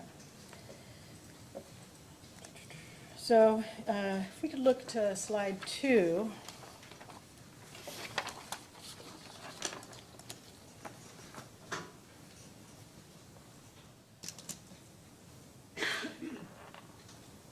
Duke Energy is posing the question here of why do we need to change production cost models in the top right of this screen? You see that?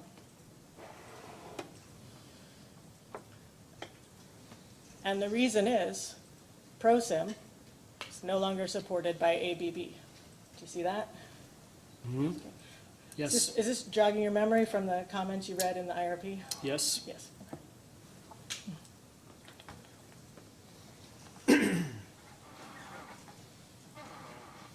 That sentence continues. Future resource planning will require more advanced production cost model features and provides a list. Yes, Call that. How long have you been doing energy system planning and modeling, Mr. Wilson? probably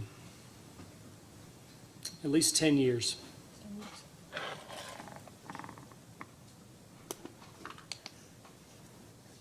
I thought you were going to give me a bigger number, but even in that time, do you feel that the range of resources being considered by companies like LG&E and KU is getting broader and more complex? It is. I would say although the resources that we're considering now that we wouldn't have considered 20 years ago are solar, which we model as a fixed energy resource. So ProSim it is just by virtue of the way that we model it, and that's the best way to model it. ProSim is perfectly equipped for that. And then there's battery storage, and ProSim is capable of modeling battery storage as well. Some of these items, like the IRA eliminated the need to model solar combined with battery storage. There was a tax credit that was contingent on the battery or the solar charging, I think up to X% of the battery. That was the tax credit was contingent on that. That is kind of no longer a consideration. The combined cycle, my point is and we could go through the list. Climate goals, as I mentioned earlier, was not a consideration in this analysis. We are reliable service at the lowest reasonable cost. We could go through the list, but these features are not things that would materially impact this analysis.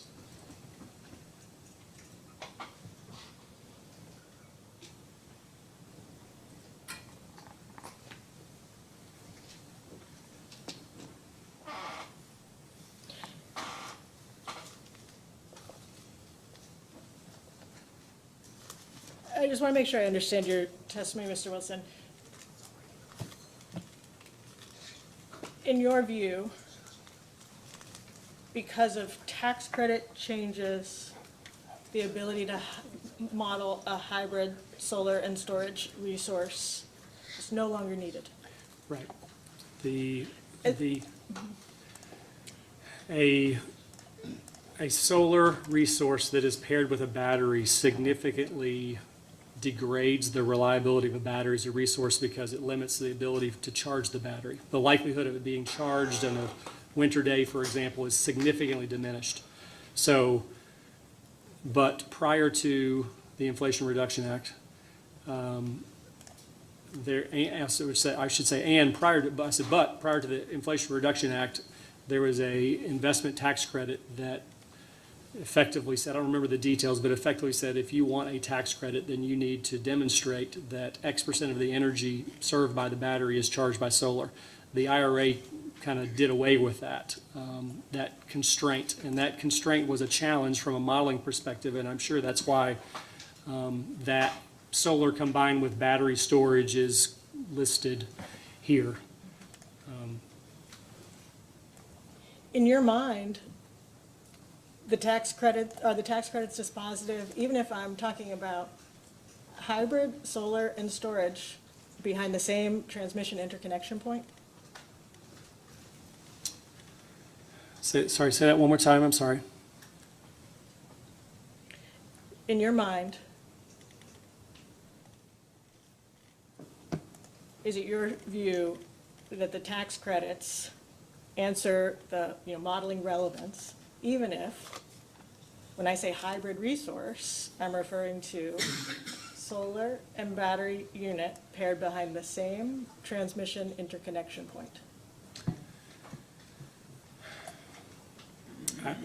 My understanding of the IRA is that, at least in the context of our system, regardless of where the solar and the battery is located, there is not a requirement, a solar charging the battery requirement that needs to be met to get the investment tax credit for the battery, whereas there used to be. And you're thinking about this in terms of your ability to get tax credits? Well, we think about I believe the reason that solar combined with battery storage is listed is that's just prior to the tax credit, that was prior to the IRA, that was a requirement that was, that had to be met in order to get a tax credit for battery storage, but that's no longer the case. Now we can evaluate them independently, which is much easier from a modeling perspective. Easier from a modeling perspective, but in reality, does it change how you would operate a particular resource if it was sited behind the same interconnection point?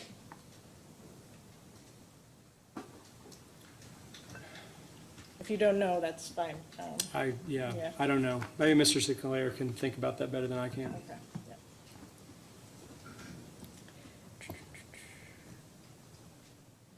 Can you identify another utility that still uses ProSim for integrated resource planning? I don't keep a list of that sort of information. I didn't ask you for I a don't know. list. Can you, any one? I cannot list any. So you also couldn't tell me if there's any utility in the country that still uses ProSim for certificate of need proceedings, as the companies are doing here? I can't tell you that information. You are aware, though, that Duke Energy switched from using ProSim for production cost modeling to using Encompass, right? And I will take your word for it, and I suspect we at some point will switch to Plexos for detailed production cost modeling, but we have to have a high level of comfort with its ability to, we have to calibrate the model carefully before we do that, and we just haven't done that. If we could toggle ahead to slide 6 in this presentation that was shared with you during the IRP proceeding. Does this give you confidence that you don't just have to take my word for it, but Duke indeed has switched from ProSim to Encompass for production cost modeling?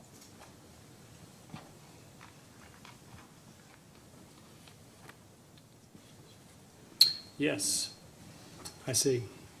I wasn't worried about taking your word for it, but yes. Okay.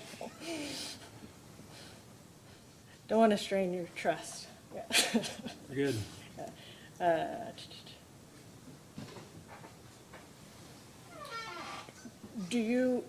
Okay, you don't know who's still using ProSim. Do you keep a list of everybody who's abandoned ProSim? I don't do that either. No, so you didn't know Duke was on the list. You don't know Pacific Corp is on that list. No, No. You don't know Dominion Energy is on that list. I don't keep up with Okay. those things, no. All right, so let's, sticking with slide 6 here, Duke starts to explain their reasons for switching out of ProSim. Bullet number 1, lower overall production costs than ProSim. Do you see that? Even though Duke found that Encompass outputs had lower overall production costs than ProSim outputs, Duke made the switch to Encompass, right? I don't know that lower overall production costs would have been their objective. I think modeling production costs accurately would have been their objective, so I'm not sure how to take that, but it sounds like, well, our goal, I just say, speaking for ourselves again, our goal is just to feel really good about the way the model's calibrated. Oh, so again, to make sure we're not talking past each other. So the fact that Duke observed lower overall production costs in ProSim as compared to Encompass does not tell you anything about the relative accuracy of either model's outputs. No, you have to, I mean, what you'd have to do is you have to observe that the production costs are lower and then understand why. Just the fact that they're lower is not necessarily better. They need to be, it's which is best for forecasting production costs is the objective. Could you please turn to page 35 of your rebuttal testimony? Yes. PDF 37.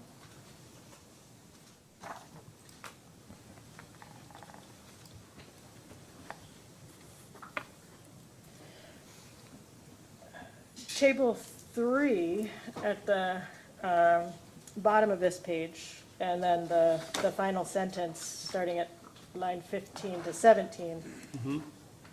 You observe production costs from Ms. Summers' Plexus modeling are consistently lower than ProSim. Right.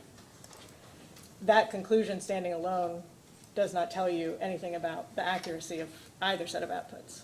Well, in our case, because we've calibrated the ProSim results to history, and we feel good about the way that it models the operation of our units, we're comparing Plexus results, which are consistently lower, to a ProSim model that has been calibrated to model our resources. So that difference is concerning. We would want to understand that difference before we move forward with the use of that tool. Let me see if I can help you with that some.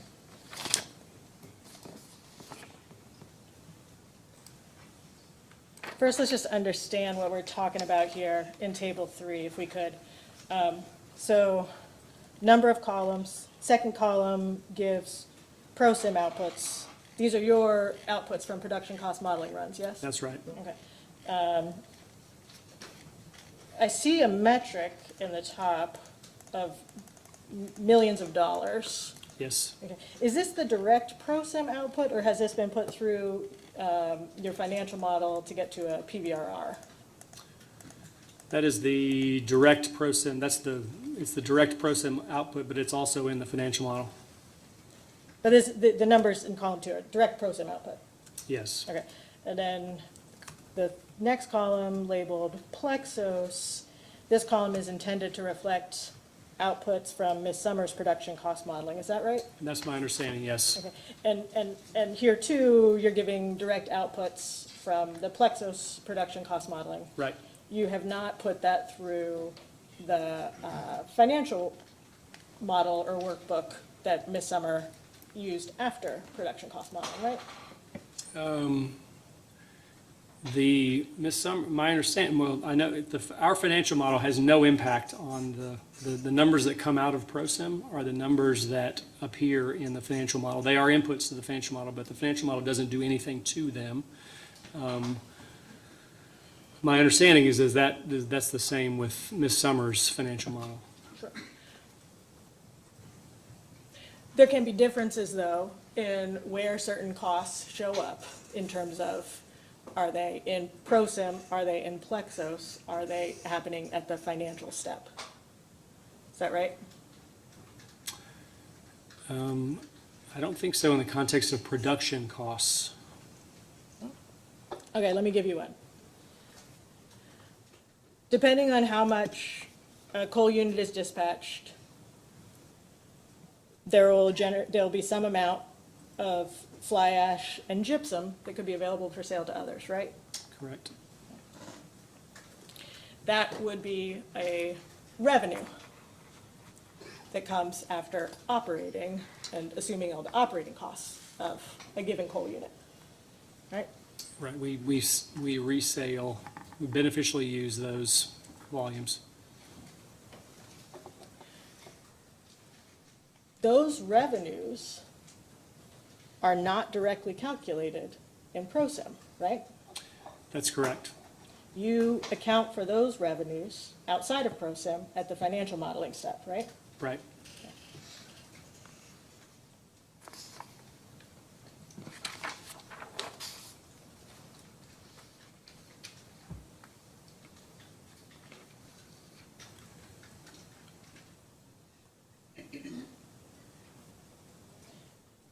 So these numbers here in column 2 have not yet subtracted revenues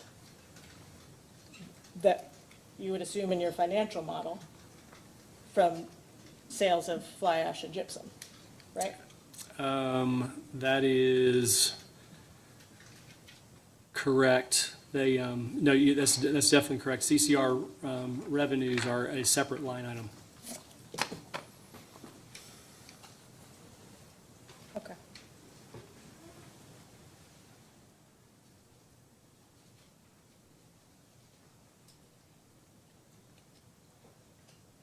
I will leave that there, and let's talk again about this slide. And Mr. Gary, if you could please advance us to slide 9. Scoring matrix. Yes. So, and at this point, would you like to have a hard copy? Anyone, the text is getting quite small. I think I'm good. So on slide 9, I'll represent to you sort of an appendix here where Duke is explaining its scoring for the different production cost options, or I'm sorry, excuse me, the different models that it was comparing. And so there's sort of 2 parts to this table. If you can see, there's the capacity expansion function, and then below that there's the production cost function. I'd like to focus on that second block, right, since we're talking here about the Production cost. production cost function. Okay. Yeah. So the first score that Duke gave here was for the total PVRR outputs from the production cost models. Okay. Do you see they see ABB's ProSim model scored a 3 out of 5? Okay. You see Encompass and Plexos each scored a 5 out of 5. And if you'll excuse me, if we could back up to slide 8 to explain on a scale of 1 to 5, 5 is a better score, 1 is a worse score. Okay. So taking this at face value, Duke found Encompass and Plexos. Your Honor, if I'd like to object to this discussion and this exhibit. Frankly, what we have here is an attachment to the joint interveners' comments in the IRP proceeding. but there's no other evidentiary foundation for this document, particularly here's what Duke says, here's what Duke says, here's what Duke says. Nobody from Duke is here to substantiate any of this. I mean, this is a document that has found its way into the record, again, by being introduced by the joint interveners attached to comments that they filed in the IRP. To represent that the truth of what is being presented here, that there should be any evidentiary weight given to that, is hearsay. And so I object certainly to its admission. If this is an exhibit that the joint interveners would like to use to have a discussion about the merits of something, as far as what Mr. Wilson knows, then I don't have any concern about that. It's illustrative. But insofar as we're going to treat it as substantive evidence that can be admitted into the record of this proceeding, I'd object to its admission as hearsay. If I may? One, I have not offered this into evidence. I am using it as an illustrative exhibit. Two, I established a foundation at the beginning of my cross-examination that Mr. Wilson is quite familiar with joint interveners' comments and critiques of the models and the modeling methodology that was used in the 2021 IRP and that the company continues to use in support of this proceeding and in support of each bit of requested relief in this proceeding. This is information that we had shared with LG&E and KU previously. And so I'm not here for the truth of the matter. I am here for whether or not this information was actually considered and understood. And moreover, this is also contextualizing and responding to Mr. Wilson's rebuttal testimony, drawing conclusions about the, comparing his results and Ms. Summers' results. And this is just me unpacking for him the relative sophistication and capabilities of these models, as has been explained to him and put before him over, what, I don't know, the last... Yeah, no, Your Honor, respectfully, what's happening here is repeatedly counsel has said, Duke said, Duke said, Duke said. So the authority of Duke is being relied upon here to lend credence to the words on the screen and the numbers that are being presented here. That the joint interveners previously provided these attached to a set of comments in another proceeding, and Mr. Wilson expressed that he had read those, is not the same as suggesting that there's an evidentiary basis for supporting the truth of the words that are being presented here. So I overrule the objection. I appreciate the purpose of the objection. I don't think it's being provided to assert the truth of what it indicates. If nothing else, it's being provided, as I understand it, to go towards the weight of Mr. Sorry, it's been a long night. Mr. Wilson's, I was going to get it, Mr. Crosby, thank you. Mr. Wilson's testimony vis-a-vis Ms. Summers, again, it has not been introduced, so I'll certainly give you an opportunity to object upon the motion for Okay, introduction. thank you, Mr. Chairman. Ms. McCray? Thank you. So you observed in your rebuttal testimony, Mr. Wilson, again, as we talked previously at page 35, lines 15 to 17, Ms. Summers' production costs from the Plexos modeling are consistently lower from ProSim, right? That's all right. Yes, that's definitely correct. And here you see an observation that Encompass and Plexos costs are very close, and no comment offered on the PVRR outputs from ProSim, right? Right. The question that I have about this is to what extent are these results a function of the features that are desired at the beginning, the first slide? I agree that some of those features, like I said, the battery solar combination ProSim does not do well. So if they are needing to take advantage of these features, then I could absolutely imagine that Encompass and Plexos are superior models for those purposes. Like I said, those aren't features that we are utilizing in this case. At the outset of any modeling exercise that you have, are you making decisions about which resources you should and shouldn't care to offer to your model? We, as I think we said earlier, we modeled all of the RFP responses in Plexos.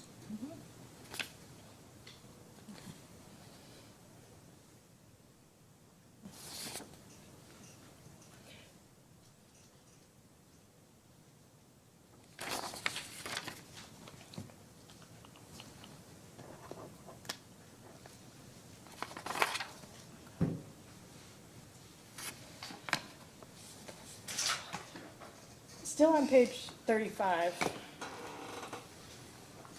At lines 9 to 11, you mention Plexos utilizing a simplified heat rate curve to dispatch thermal units and estimate fuel costs. Correct. You continue to say that Ms. Summer inappropriately used the same simplified heat rate curve to model detailed production costs. Do you see that? Yes. Are you familiar with the 4 simulation phases in Plexos? I am not. You're not? No, my team knows way more about Plexos than I do. Do you have you spent any hours directly modeling in Plexos? I rely on my team for that. So if I were to show you the 4 simulation phases in Plexos, you would be unable to tell me which phase is relevant to resource optimization and which phase is relevant to production cost modeling. I would definitely be unable to tell you. My team could speak to that, though. So if you're wrong about this, and it takes me getting into the simulation phases, I can't talk to you about it. You don't know. Well, production cost differences was one component of the critique of Ms. Summers' portfolio that she modeled. If we eliminate that altogether, the substance of the critique, the fact that her portfolio is actually significantly more expensive than ours, that conclusion doesn't change. But no, I cannot speak to the details of Plexos. If anybody wants to understand the details of Plexos and the 4 simulation phases, the only witness who will be here to do that would be Ms. Summer. I cannot. Well, that will accelerate my cross-examination. All right. Can you turn, please, Mr. Wilson, to your rebuttal testimony at the top of page 32? Yes. Thank you.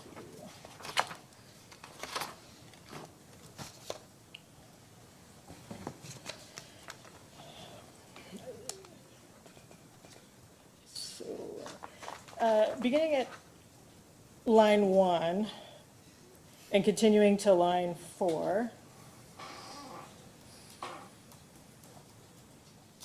you're questioning here the reasonableness of Ms. Summers' increase to the capital cost of new gas-fired resources. Is that a fair summary? Yes.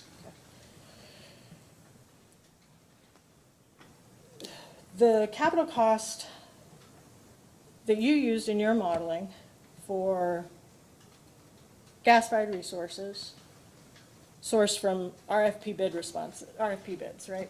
Correct. Those bids were developed not by your team, but by the project engineering team, is that right? Yes, with input from an organization called HDR. You're screened between your resource assessment process and the project engineering group bid workup process, is that right? We're allowed to talk with them, make sure we understand the bids, ask for information.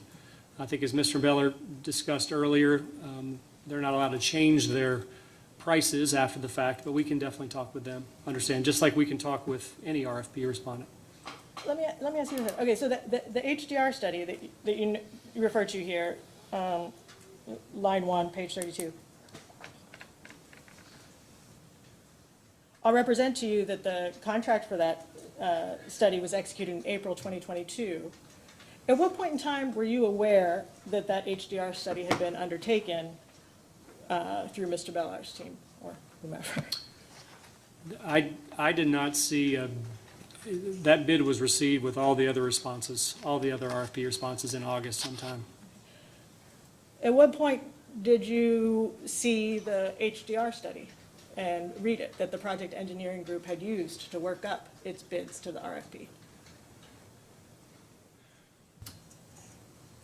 It was sometime after the bids were received in August, but actually I What I viewed, or what I and my team viewed specifically was the summary data sheet that they provided with the bid, with kind of key inputs for the units that we would need to model them.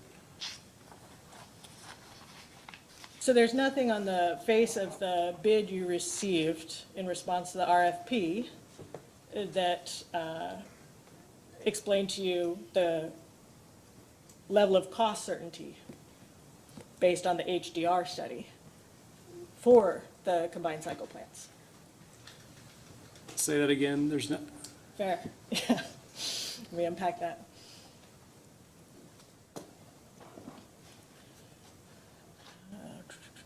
So let's take specifically the combined cycle bids from your project engineering team. On the face of that bid, did they represent to you an estimate of, or I'm sorry, a classification of cost certainty for the bid that they were providing?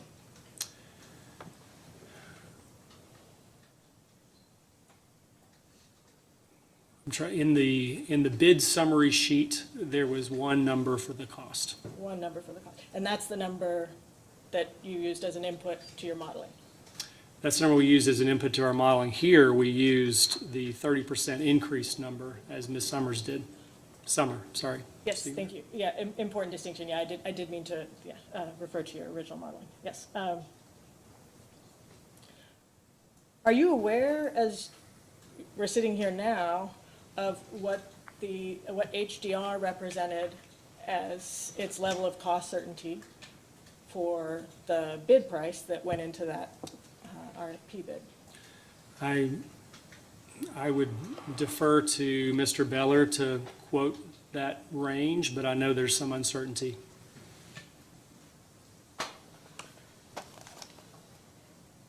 And you've never looked at what reference combined cycle projects the HDR study used to develop prices for the combined cycle plants, are you? No, I did not. That was not something that my group did.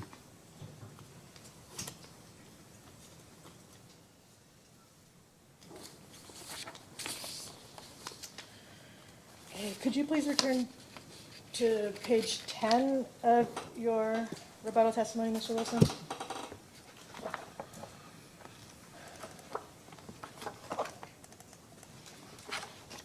Yes.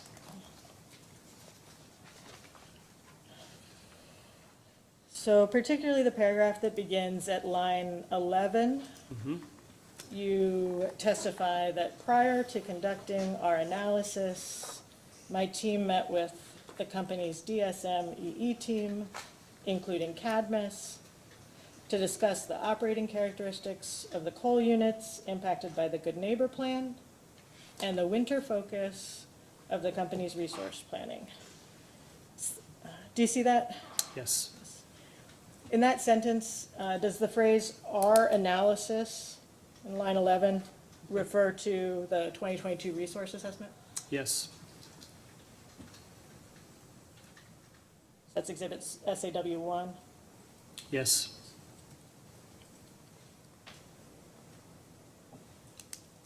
That assessment began, when did that assessment begin?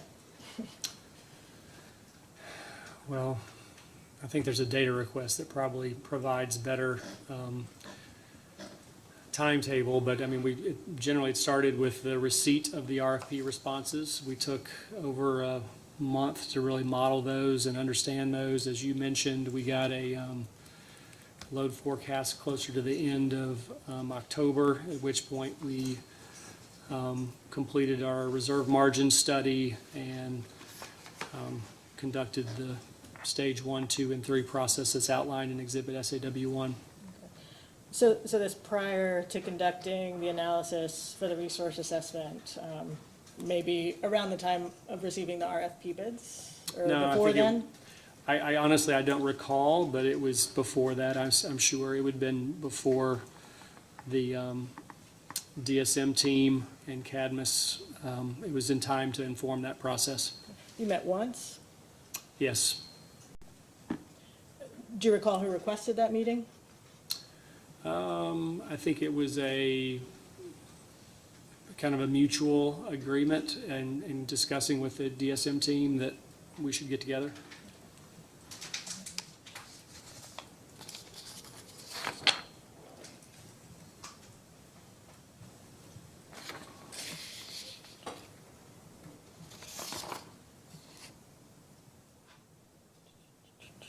I have just a few somewhat random things to pop around and ask, so. Okay. And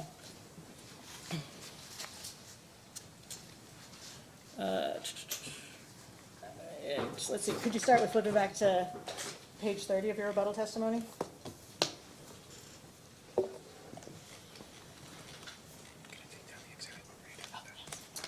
Yes.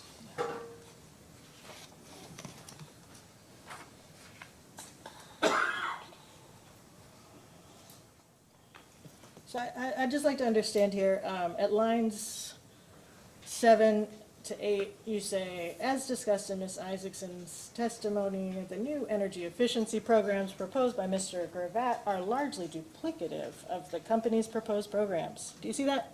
Yes. That's based on Ms. Isaacson's analysis or your own? It's based on Ms. Isaacson's analysis. You're taking Ms. Isaacson's word at face value and have not independently evaluated and compared Mr. Gravatt's recommendations. That is right. That is right. Continue on to page 9, or I'm sorry, line 9. Okay. Moreover, as Mr. Jones explained in his direct testimony in Exhibit TAJ1, the company's load forecast assumed significant amounts of customer-initiated energy efficiency savings beyond those created by the company's proposed DSM-EE programs. Do you see that? I do. There, as above, you're relying on Mr. Jones's analysis, not your own independent analysis, right? Mr. Jones is prepared to testify about that, yes.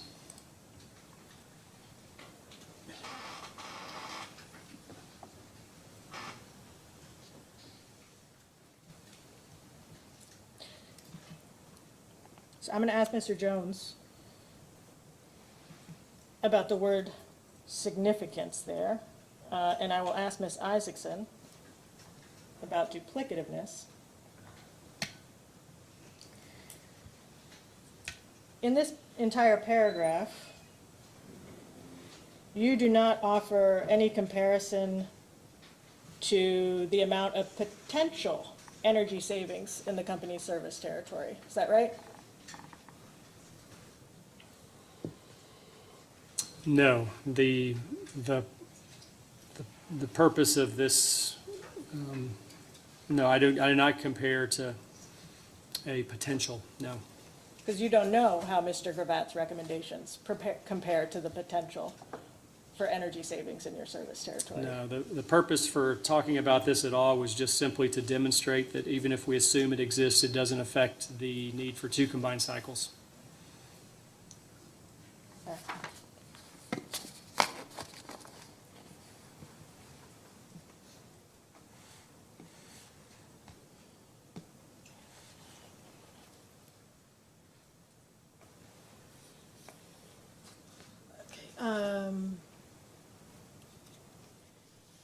Another small point on the Brown Battery Energy Storage Facility. Do you have any expectation for the number of cycles per year that battery would be put through based on your modeling? I can't tell you off the top of my head, no. Do you recall any expectation for the capacity factor of that battery storage unit as represented in your modeling? Not precisely. We can, that may be in the record. We can, if it is, we can point you to it, or I can follow up. But yeah, I do certainly know it is in the work papers. I wonder whether we could take the shortcut and just note for the record that this information would be stated in your output files from the ProSim modeling. Yes. And perhaps even, you'll probably know the file name better than me, but it'll be like output year, output YR. Okay, That sounds right. okay.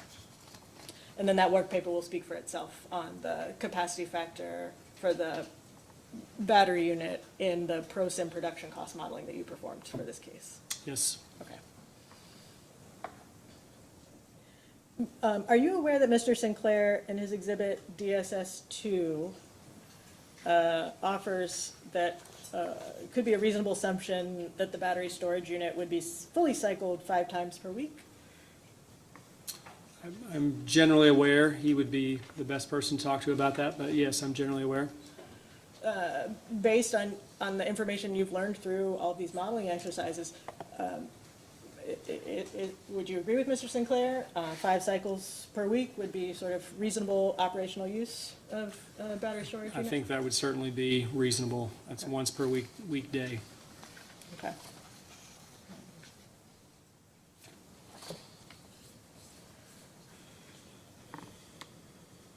I think those will be all my questions for you this evening, Mr. Wilson. Thank you. Thank you.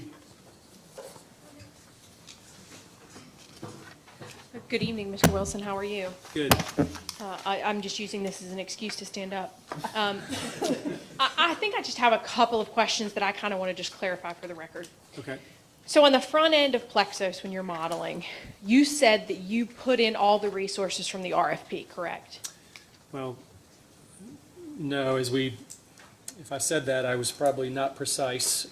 We conducted a screening process that narrowed the number of resources that we actually modeled to roughly, I can get the exact numbers. No. But 40 or so. That's and okay. That process is outlined. No, I just want to start with the concept of you modeled resources that came from the RFP.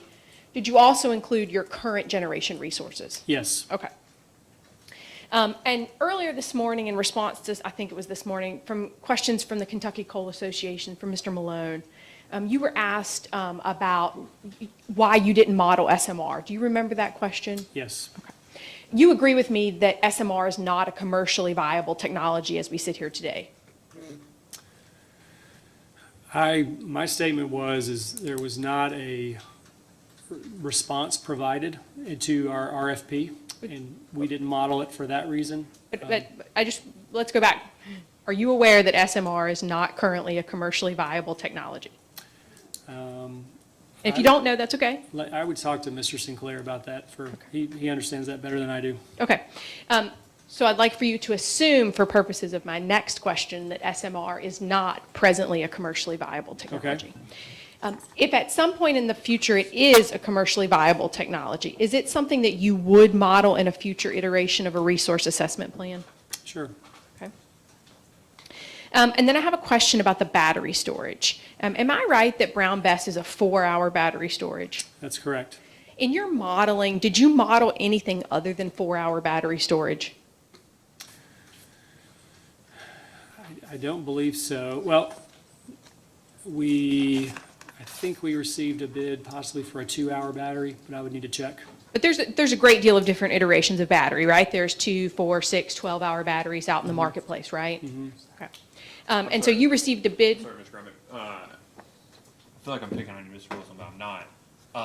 I need to, whenever you're responding in the affirmative, you just need to speak up and indicate the head shake doesn't do it. We need to be able to hear the response. Okay. My apologies. I knew where he was going, but I understand.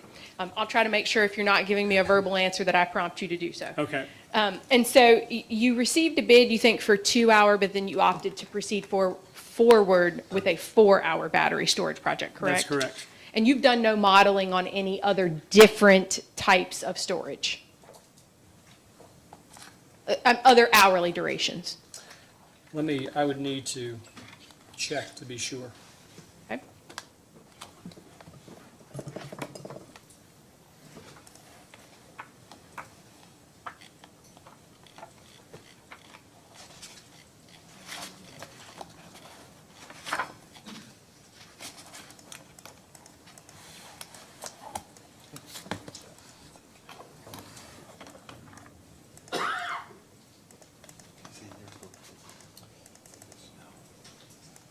We modeled a number of solar projects with a 4-hour battery option.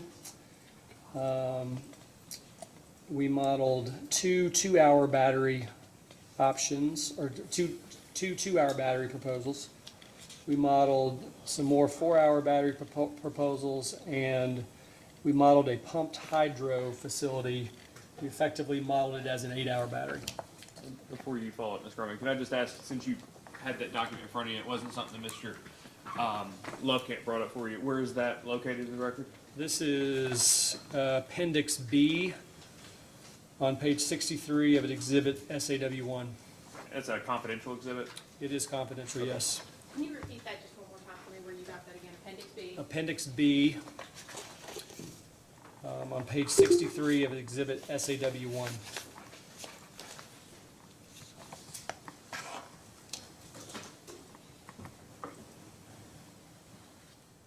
And Brown Bess is not proposed to be paired with storage, is that correct? That's correct. Did you model pairing Brown Bess with storage, I'm sorry, let me try that all over again. I knew what It's- you meant, sorry, yep. I realized when I asked it that when you answered it, it's not what I meant. Brown Bess is not proposed to be paired with solar. That's correct. Did you model anything that had Brown Bess paired with solar? No, Because you are aware, I assume, that I think you indicated earlier with one of the changes in the tax credits, right? Is that now it is no longer necessary that the battery be paired with the storage in order to take advantage of certain tax credits, right? that's correct. But you're also aware, are you not, that there are also sometimes system benefits, particularly in periods of high solar exposure, to be able to charge that battery with excess power that might not otherwise be able to be used to serve customers' energy needs. Yes, batteries are more valuable when they can be used to prevent the The for waste of example, energy. solar energy from otherwise going unused. So you don't have any analysis to indicate whether it might have been more beneficial to customers to have paired Brown Bess with solar? Well, I'm trying to think, we know that pairing a battery with solar, particularly at the levels of solar penetration that we're proposing, is going to diminish the reliability or the availability of the battery resource, because it will, and when I say pair it with solar, I mean pair it so that it can only be charged with solar. It will diminish the availability of the resource because it will limit the number of, the likelihood of it being charged. But that's only if the only mechanism by which it can be powered is solar. Right, we modeled it with the assumption that it can be powered by anything or charged by any resource on our system. But just hypothetically, on the location where you are putting Brown Bess, would anything prohibit you from also putting a solar array there?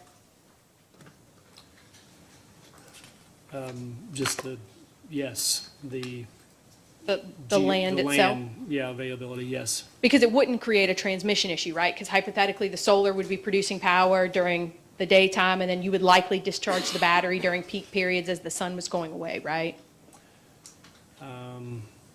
We did not consider that configuration at Brown at all. That was not a RFP response. Just, the company wants to own Brown Bess in order to get operational experience. Correct. Does the company own any other large-scale, utility-scale battery storage? No, I think Beller noted that the battery that we have is a 1 megawatt 2-hour battery, and So that also means that if you don't have any other prior experience with utility-scale solar, you don't have any experience with utility-scale solar paired with a battery. right, that would be we don't have experience with solar paired with a battery, and as I mentioned, that pairing a battery solely with solar would not be something that we would want experience with. Let's just kind of undo that answer, because I am at no point ever suggesting, a solar paired with storage where the only charging option is the solar. Okay. So to the extent that ever is the answer you think you want to give me, that's not my question, okay? I am always assuming a situation where you can either charge from solar or you can charge from the grid. Are we on the same page? No, I think the battery doesn't differentiate between where the electrons come from. So Right. unless the battery is configured to only charge from solar, it is going to charge from the grid. I understand. Okay. But all I'm suggesting to you is I'm not trying to limit the charging mechanism solely to the solar resource. Oh, I'm yes, not so- trying to undo or reduce the reliability or dischargeability of the battery, okay? Right, and that's the way we modeled it. I'm trying to expand the options that may well be available. And so all I'm trying to understand is, one of the justifications put forward in this case for approval of Brown Bess is the operational experience it would give you. Right. And so all I'm suggesting is, you agree with me that you would gain operational experience in terms of how to manage a battery if the battery were also paired with storage. But that would also give you the experience of how to deal with the battery and the solar array and how to manage the potential of all of those items on one location. To the extent that our generation portfolio includes more solar, that will increase the opportunities for the battery to be charged when quote-unquote excess solar is available. I'm hesitating a little bit with a one location comment. We're not suggesting to install an array at the Brown station, a solar array at the Brown station. I understand that that's not your suggestion, but one of the other things that you would assess, right, are whether network upgrades would be required for any of these given projects, right, in terms of the costing. Sorry, say that again? I assume that in your modeling, one of the factors that you would have taken into account are potential transmission upgrades, potential network upgrades that might be needed to bring any of these resources online. Right. Although, as stated in the record, for the solar arrays that we're evaluating, typically the cost of network upgrades associated with solar arrays are not a significant part of the cost, and we did not include those costs. Did you include those costs in the cost estimates for Brown Bess?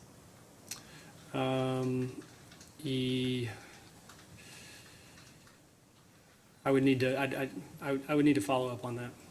And did you draw any assumptions as to when you were most likely to charge the Brown Bess battery? I think we would likely charge it overnight when the marginal cost of electricity is lowest, and discharge it during the day is what we would likely do. Thank you. Those are all the questions I have. I do. Thank you, Chairman. Good evening, Mr. Wilson. I want to just hand you a Actually, document. let's go ahead. We've been going at it for almost an hour and 20 minutes. That's fine. I'll Yeah, hand I you was gonna that. say, so let's take a short recess, and while we're taking the recess, Mr. Kurtz will pass that as exit. So we'll just take 10 minutes, till 7:15.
on the record, Mr. Kurtz. Thank you, Chairman. I handed out at the break a document that's in the record, but I'd like to have it marked for ease of reference. It's KIUC Exhibit 1.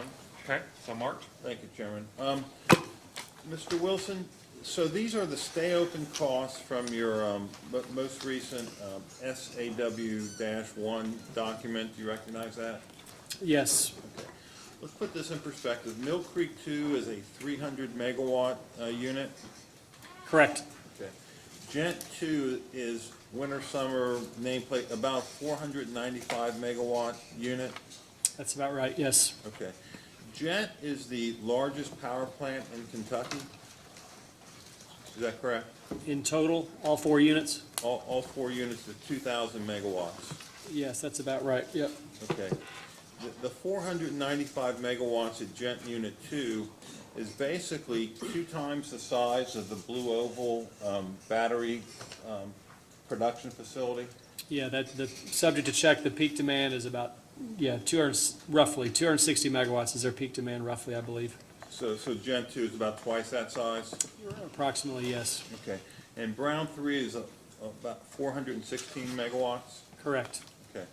The company's proposal is to retire Gent 2 in 2028, is that correct? Correct. Okay. Now, what I want to do is, and under your proposal, under your modeling and thinking, when would Gent Unit 2 have to go to 7 months operation, the non-ozone months, under the stayed Good Neighbor Plan?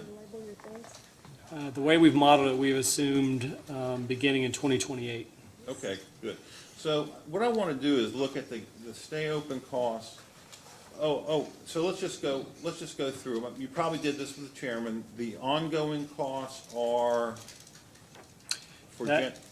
Those costs comprise ongoing capital and ongoing O&M costs. The reason we split these out separately is because they are modeled differently in the context of retirement. And what about overhaul costs, standard?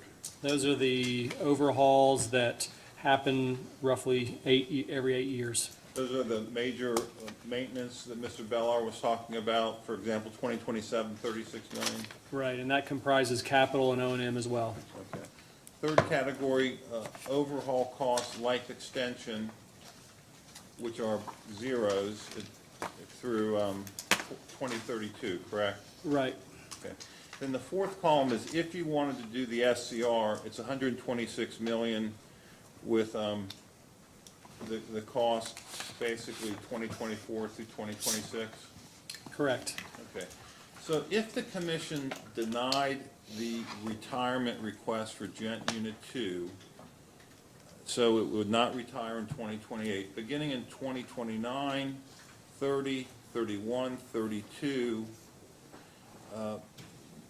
before you get into any of the big ticket costs, the big ticket costs appear again in 2033. You see the 25 million of overhaul and then another 42 million the next year. Right. So The life extension costs, yes. okay. So if you ran it beyond the current proposed retirement date of 2028, if you ran it 2029, 30, 31, 32, 7 months out of the year, assuming the Good Neighbor Plan is approved, I've done the math. Would you agree it's about $19.25 million per year to keep Gent Unit 2 operational? Looks about right. Okay. And so that would be operational 495 megawatts the 7 winter months? Correct. Okay. Now, 19.25 million is, it's a lot of money. You get a lot of power plant in exchange. But to put it in perspective, do you know that both companies, KULG&E, total electric retail revenue is about over $3 billion? I'm actually, I don't know what that number is. Okay. But Just to clarify my question, Mr. Kurtz, I'm sorry, since it's his answer now. Is the average that Mr. Kurtz is talking about inclusive of the overhaul costs in 2027? no, it's the average of Ongoing costs? ongoing costs from 29 to 32 is what he was say. Okay, all right, thank you. Thank you. So, if the company's total electric revenue is just over 3 billion retail electric revenue, the 19.25 million per year stay open cost would be about 0.5% of electric rates? I'll take your word for it. Okay. Now, for that money, the system, under this scenario, would get improved winter reliability, would it not? Yes, And the 495 megawatts, 7 months out of the year, would be available for load growth or economic development?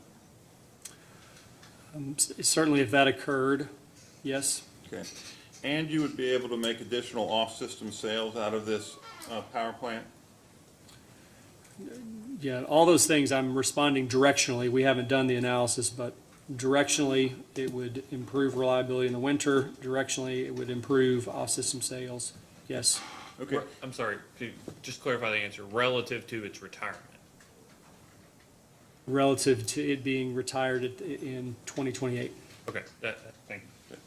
And you have not modeled any off-system sales revenue in any of these scenarios? That's correct. Okay. Now, I know this is extreme, but we heard this number earlier, $3,000 a megawatt hour during Winter Storm Elliott. Right. This is a little fun math. 495 megawatts at $3,000 a megawatt hour, you'd only need 14 hours of off-system sales to pay for a whole year of stay-open costs. Is that, did you take 19 million divided by the product of those numbers? Well, I did the algebra a little bit differently, but 495 megawatts times 3,000 a megawatt hour times 14 equals like 20 million. Okay. So obviously, you don't expect to get that kind of revenue in off-system sales on a regular basis. Right. Okay. Now, if the commission denied the retirement request for Gent 2, you could make the decision on the SCR or not at some future date when the Good Neighbor Plan becomes final? Yes. And by the same token, the proposed 111 rule, you could make a decision at some point in the future about carbon capture, sequestration, or some other compliance in the future if that rule ever becomes final? Yeah, and let me just say, definitely on the 111 rule, I would talk to Mr. Ember on the options for making a decision, the finality of the Good Neighbor Plan, all that. That he can talk to me, he can talk better about that than I can. So there is a certain level of optionality if the commission denies the retirement request. There's certainly optionality as to this Gent Unit 2. Would you agree with that? I agree. Okay. So under this hypothetical, if the commission approves the 2 natural gas plants and denies the retirement of Gent 2, there is additional optionality. I think you've agreed to that. Mm-hmm. Okay.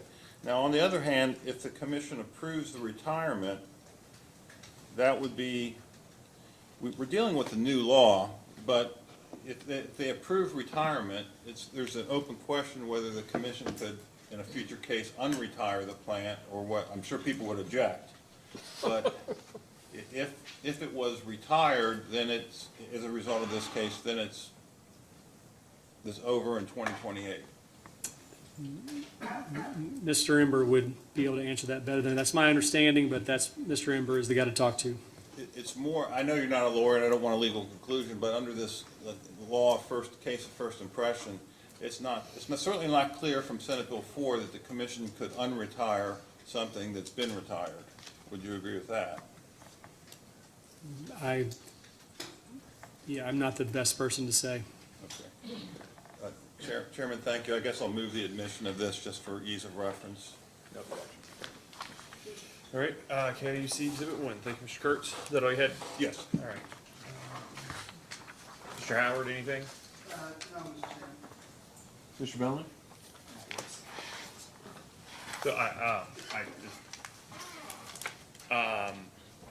So he's, we're not gonna get done with Mr. Wilson tonight. I just wanna make sure, just Yes, sir. clear, between Mr. Bellamy and myself, so, go ahead, Mr. Bellamy.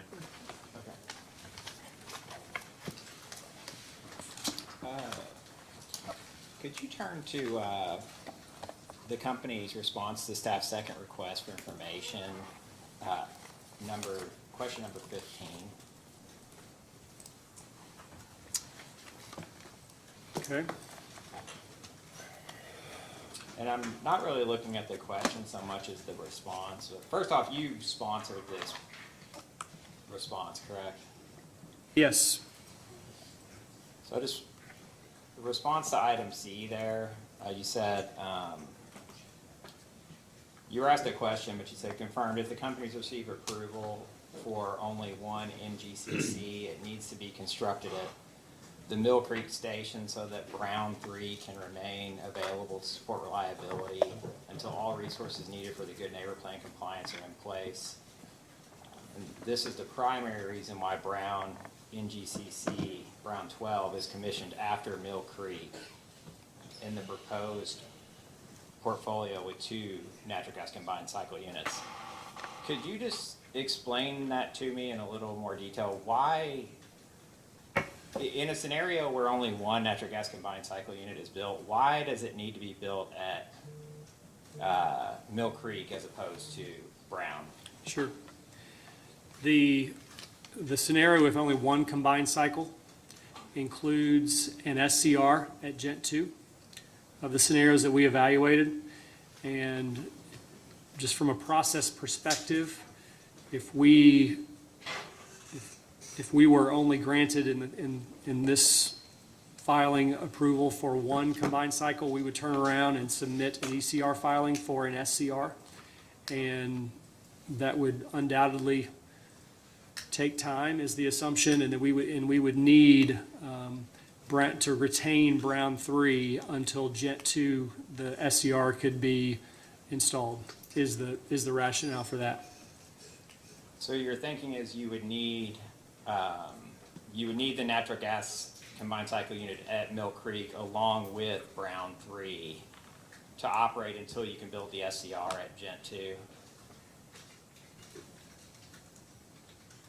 We would need, while we're constructing the while we're constructing the SCR and while we're gaining approval for an SCR, that process understandably takes time. We would need Brown 3 to maintain reliability while all that's going on until Gent 2 is available for operation in the summer with an SCR.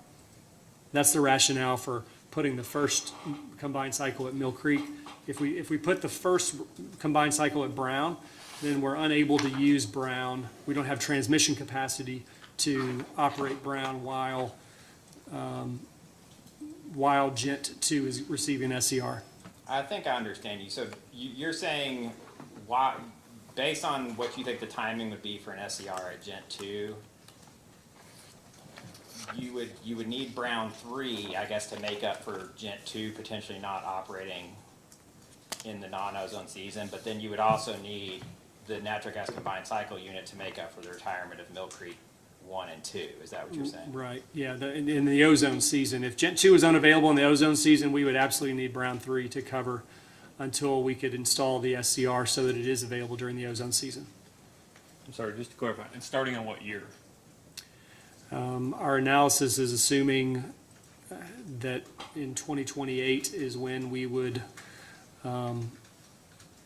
officially not, when we did the analysis, assuming in 2028 is when we officially couldn't operate it.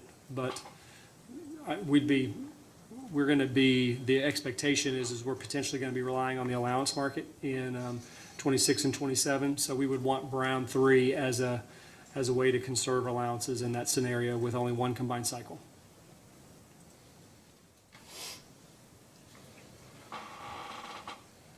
If the stay were to potentially push back compliance with the Good Neighbor Plan, would that allow, and I guess it would be speculative as to how long the stay, would be in effect, but could it potentially allow time for the construction of a natural gas combined cycle unit at Brown with SCR at Gent if that's the route that you all were gonna take? Because you said you were contemplating it based on 2028. I guess a better question is how long, if you were to get approval for an SCR at Gent 2, how long would it take you all to move forward with constructing that? It's probably a better question for Mr. Beller, but I think the time is about 3 years. And I don't know that it's reasonable and that's a question for Mr. Ember, I don't know that it's reasonable to assume a significant delay on the need for SCR at Gent 2.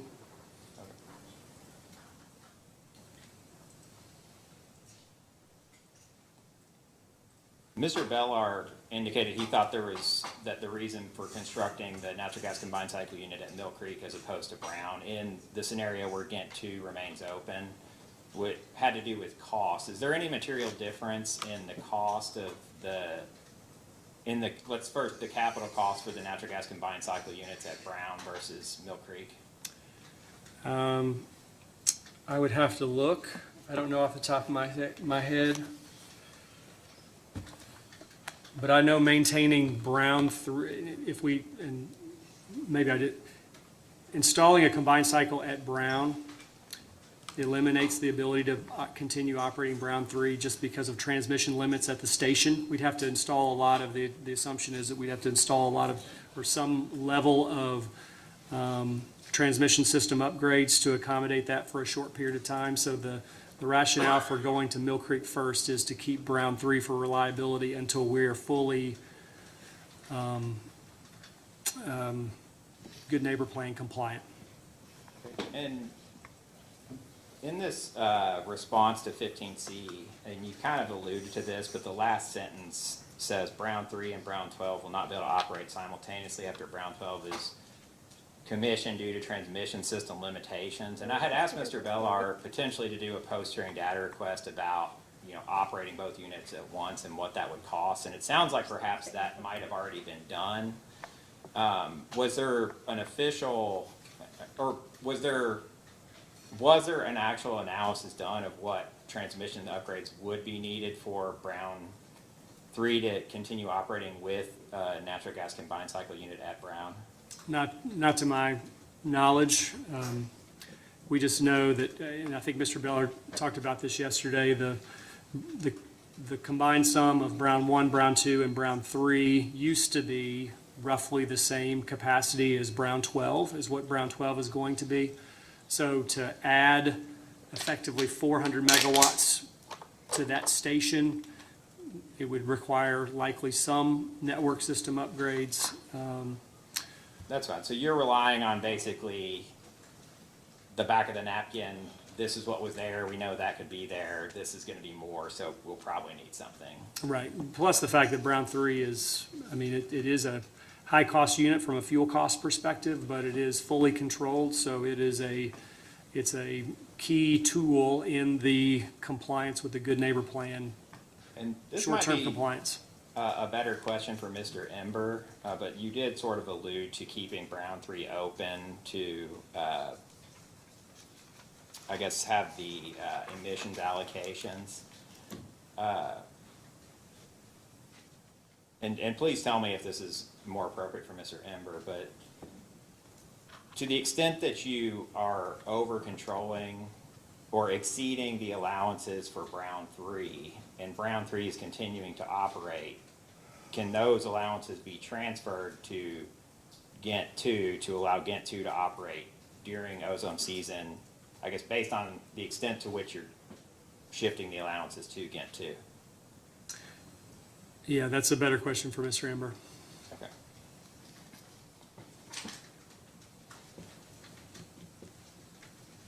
I was looking at Exhibit Solve 1 on page 55. It's table 35. It's your transmission cost table.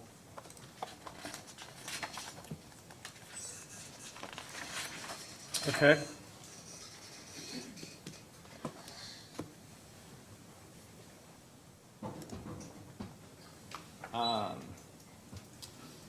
Does the analysis that was done for that table, it talks about, there are 3 scenarios with the retirement of Mill Creek 1, Mill Creek 2, Brown 3, and then adding natural gas combined cycle at Mill Creek, and another scenario with the same retirements adding simple cycle CTs at Mill Creek, and then the third one I think is retiring Mill Creek 2, Ghent 2, and Brown 3, and Mill Creek 1 with natural gas combined cycle at both sites. Right. When those transmission costs were determined, were the proposed solar facilities included in that evaluation with respect to whether transmission costs would be needed? Or transmission upgrades, I apologize. I'm not sure. I would have to, I think, and I don't know if that was I heard you speak with Mr. Beller about that yesterday. I think we would have to follow I up can on ask that as a post-hearing data request, but I was just curious if you knew, because you had responded to some things about that as well. The reason I was asking is because, obviously, I know one of the utility on solar would be in Mercer County, and, well, actually, let me, if you could look at DR, the company's response to staff's second request for information, item 30, or 53, and it was one I'd referred to yesterday regarding the transmission costs. Mm-hmm. And I'll just summarize it, and if I'm saying something incorrect, please tell me. But essentially, my reading of it was that with respect to transmission costs, if you kept Ghent 2 open with SER and built the natural gas combined cycle unit at Brown as opposed to Mill Creek, that the transmission costs would be about $900,000. Say that again. Sorry. If you retired, I guess I should be more specific. If you retired Mill Creek 1, Mill Creek 2, and Brown 3, built a natural gas combined cycle unit at Brown, and kept Ghent 2 open with an SCR, that the transmission cost would be approximately $900,000. The transmission upgrades. I think that's absolutely the case. The concern with that, especially as we originally considered, is in that chronology is not having Brown 3 available to support reliability while we're going through the process of gaining approval and then constructing an SCR Gen 2. I understand that concern. Yeah. You've expressed that, so I definitely understand that. If you, the other cost that's mentioned there is if you, I think it's in the response to item B, or part B to that question. It indicates that if you built essentially the same scenario, except you built the natural gas combined cycle at Mill Creek, that the transmission upgrades needed would be about 39 to 52 million. Mm-hmm. And that was sort of why I was asking about the solar, being in Mercer County. I think you were here yesterday. There was a discussion about potential voltage regulation issues in the vicinity of Brown, with Brown being closed. And I presume that's probably why the transmission upgrades are necessary if you build the combined cycle unit at Mill Creek as opposed to Brown, to address that voltage regulation issue in that vicinity. So I was wondering, and I guess, that's why I was wondering about, looking at the solar and also the Brown BESS in that vicinity to see if they would address those issues in lieu of some of those transmission upgrades. If the natural gas combined cycle unit was constructed at Mill Creek, and I understand you all haven't looked at that, so I'll include that as a post-hearing data request. Okay. I did have a question about that though. When we asked about the itemized transmission cost and kind of what the projects would be, that confidential exhibit was provided. It was the replacement and retirement scenarios, expected impacts on the transmission system. Is that a document where you kind of talked earlier about when you're looking at connecting a generating unit to the transmission system, that you'll, like other people, will request a study from the company's, I guess, transmission affiliate, the independent transmission operator? Is that document, is that something that was produced by them for you all, or is that something you did independently? No, our own transmission folks estimated that for us, but that's something that Mr. Beller can speak to better than I can. Okay. Well, I guess the question I had is, that's something, though, that you could get with respect to these other potential scenarios without having to go to the independent transmission operator? Potentially, those studies take time, but we can, Okay. if you, Mr. Beller could speak to that better than I can in terms of transmission studies.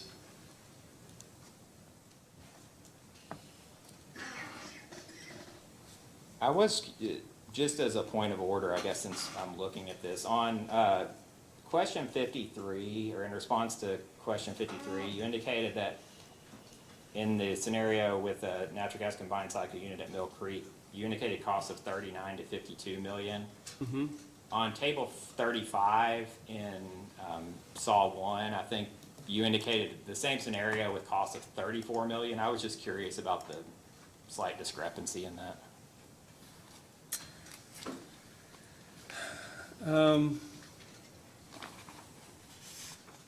Yeah, I see that. I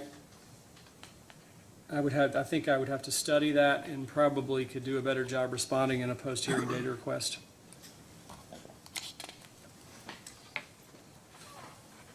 I may include that as a post-hearing. Okay.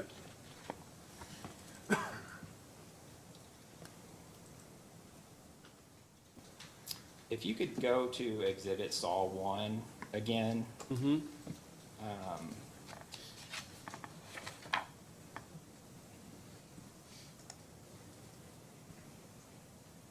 On table 5 on page 23. Okay.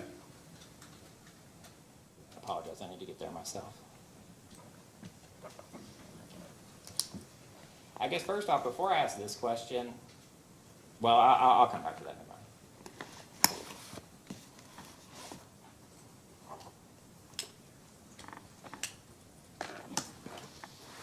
So with the, I guess, what does table 5 show? So table 5 contains the results of what we refer to as our Plexos, our stage 1 Plexos models. So in these models, we gave Plexos the option to retire Mill Creek 2, Jet 2, or Brown 3 in any year, and then replace those units with any RFP resource. And then we also gave it the opportunity to retrofit, to continue operating those units by installing SCR. And when I say those units, I'm talking about Mill Creek 2 and Jet 2. The other thing that we did in these models is we gave Plexos the option to add RFP resources at any point throughout the analysis period. So that's why we list total new renewables by 2028. To indicate that those are the renewables that are added by 2028. That's not necessarily in the year that they were specified to start in the RFP response, but that's what that table means. You don't have to go into every modeling constraint, but basically those are the results of the Plexos, the first stage 1 Plexos capacity expansion modeling. Is that correct? Right. I've referred to it as resource screening modeling. Resource screening model. In those 6 scenarios that were run. That's right. And you mentioned this a second ago. The model was allowed, in lieu of building one or both of the natural gas combined cycle units, among other resources that you mentioned. The model could select continuing to operate Mill Creek 2 or Ghent 2 with SCRs, correct? Absolutely, yes. And if you look at the table 5, there were 2 scenarios, I believe, where the model chose to select one natural gas combined cycle unit and continuing to operate Ghent 2 with an SCR. And that's the high gas, mid coal to gas ratio and the high gas, low coal to gas ratio. Is that correct? In the stage 1 results, yes. Stage 1 Plexos results, yes. Yes.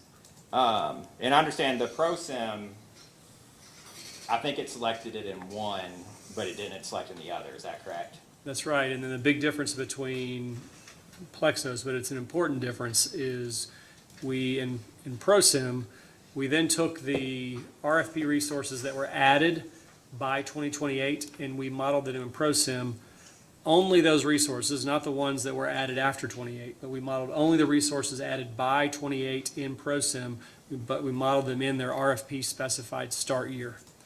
So actually turns out to be it's not a significant difference, but a notable difference, enough to switch one of the fuel price scenarios to prefer 2 combined cycles. And I actually did have a question about that. And I guess since you brought that up, one other change between Plexos and ProSim was that we talked about that $34 million in transmission costs. That was incorporated into the Plexos modeling, correct? Right. And that was not in the ProSim modeling, is that correct? No, ProSim was just used to model production costs, so since that's a capital cost, that would not have, that's reflected in our financial model, of course, in calculating total revenue requirements, but production costs are an input to the financial model. Back to this table 5. The fact, it could have selected either Mill Creek 2 or Ghent 2 or both with an SCR, and it chose, generally it chose to retire both units and build the 2 natural gas combined cycle units. There were 2 scenarios in which it chose Ghent 2 with an SCR. Right. Does that indicate to you that between Mill Creek 2 and Ghent 2, that Ghent 2 is the more economic unit as compared to the natural gas combined cycle units? Yes. And you can see that just with a comparison of its stay open costs in addition to these results. When the Plexos modeling was run in the original case, Mill Creek 2 was assumed, or I'm sorry, Mill Creek 1 was assumed to retire at the end of 2024, correct? That's correct. So the model had no option to keep Mill Creek 1 open, correct? That's correct. Was there any modeling done after that that allowed the model to look at Mill Creek 1 to determine whether or not to keep it open? Not in Plexos, but we did model that in our SB4 filing. How was that modeled in that filing? So we set up a run.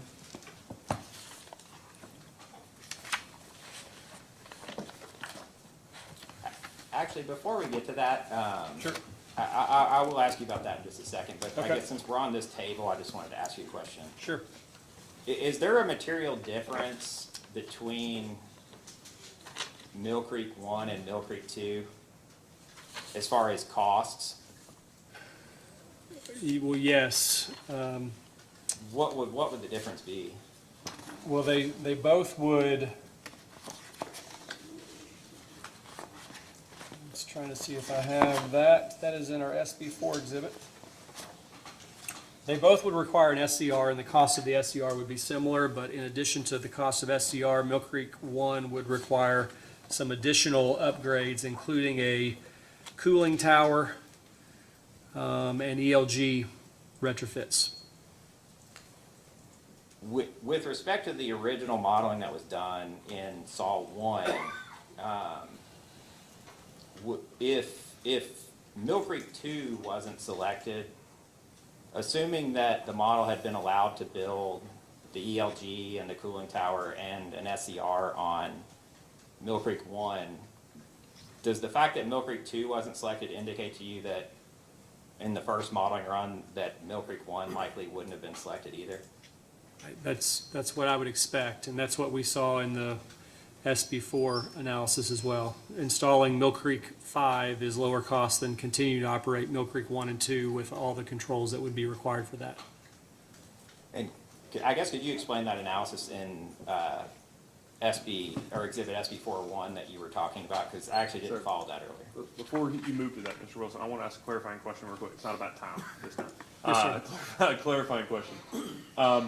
When you did this initial screen here, or this initial Plexos model in Table 5 of SAW1, Yes. was the model permitted to choose, it was, okay, I understood for you is at least permitted to retire and retrofit, I think was your term, Gent 2, correct? And Mill Creek 2. Yes, and Okay. then for Brown 3, it could continue operating it or not. Yeah, because it's already environmentally compliant with what we know of. Right. Was it permitted to choose Mill Creek 2 or Gent 2 without SCR? No, we modeled that scenario in stage 2. We had to specifically model that scenario in stage 2. Could you have modeled it in stage 1, given the addition of the renewables? I suspect that we could have, we just chose to model it in stage 2 kind of directly. What's the practical impact of that? Maybe just more straightforward modeling, to model it directly in stage 2. From terms of loss of load expectation, would a Gent 2 without SCR be complementary to solar, either owned or contracted solar? Well,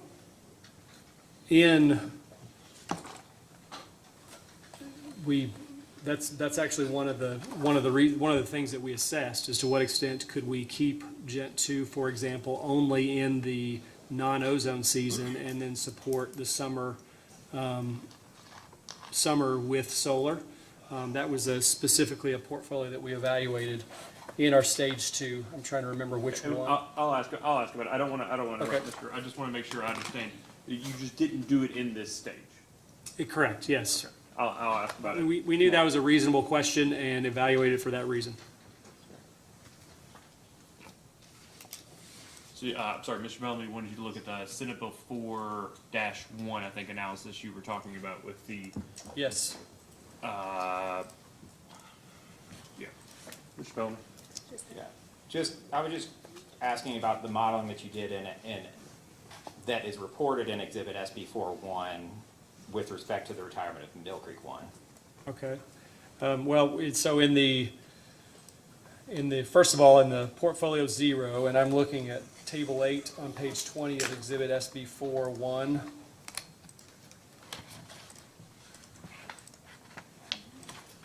As an example.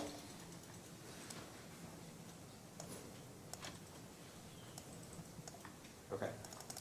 So, and then I'll talk about the retirement of Mill Creek 1 and 2 in the next portfolio, but in portfolio 0, we had no retirements. So we assumed in that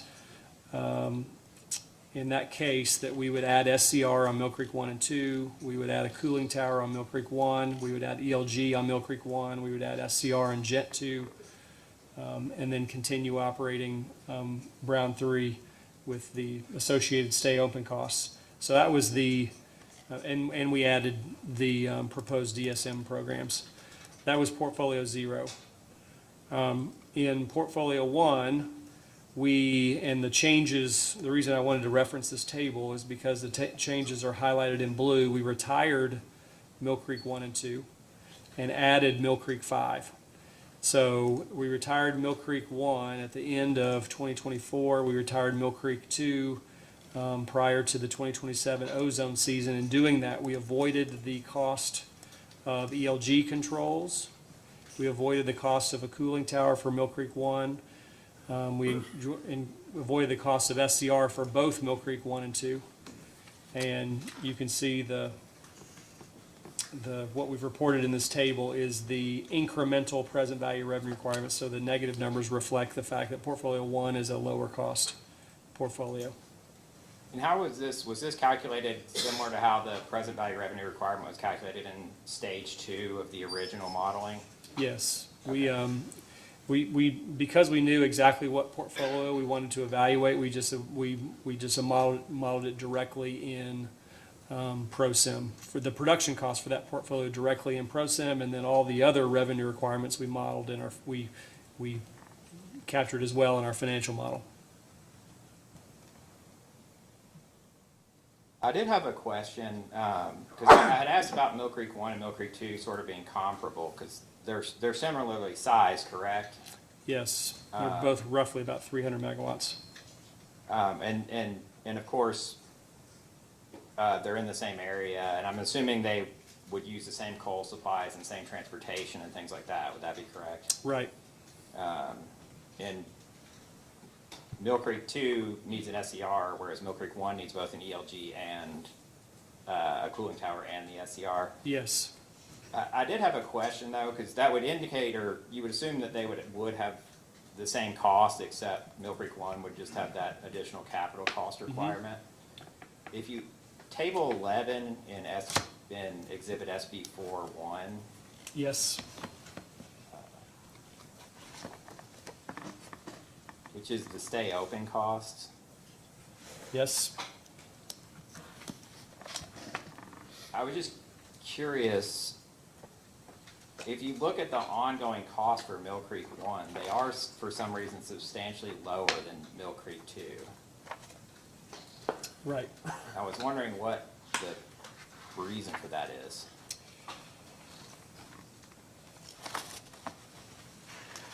I'm trying to find a footnote that says this better than I can.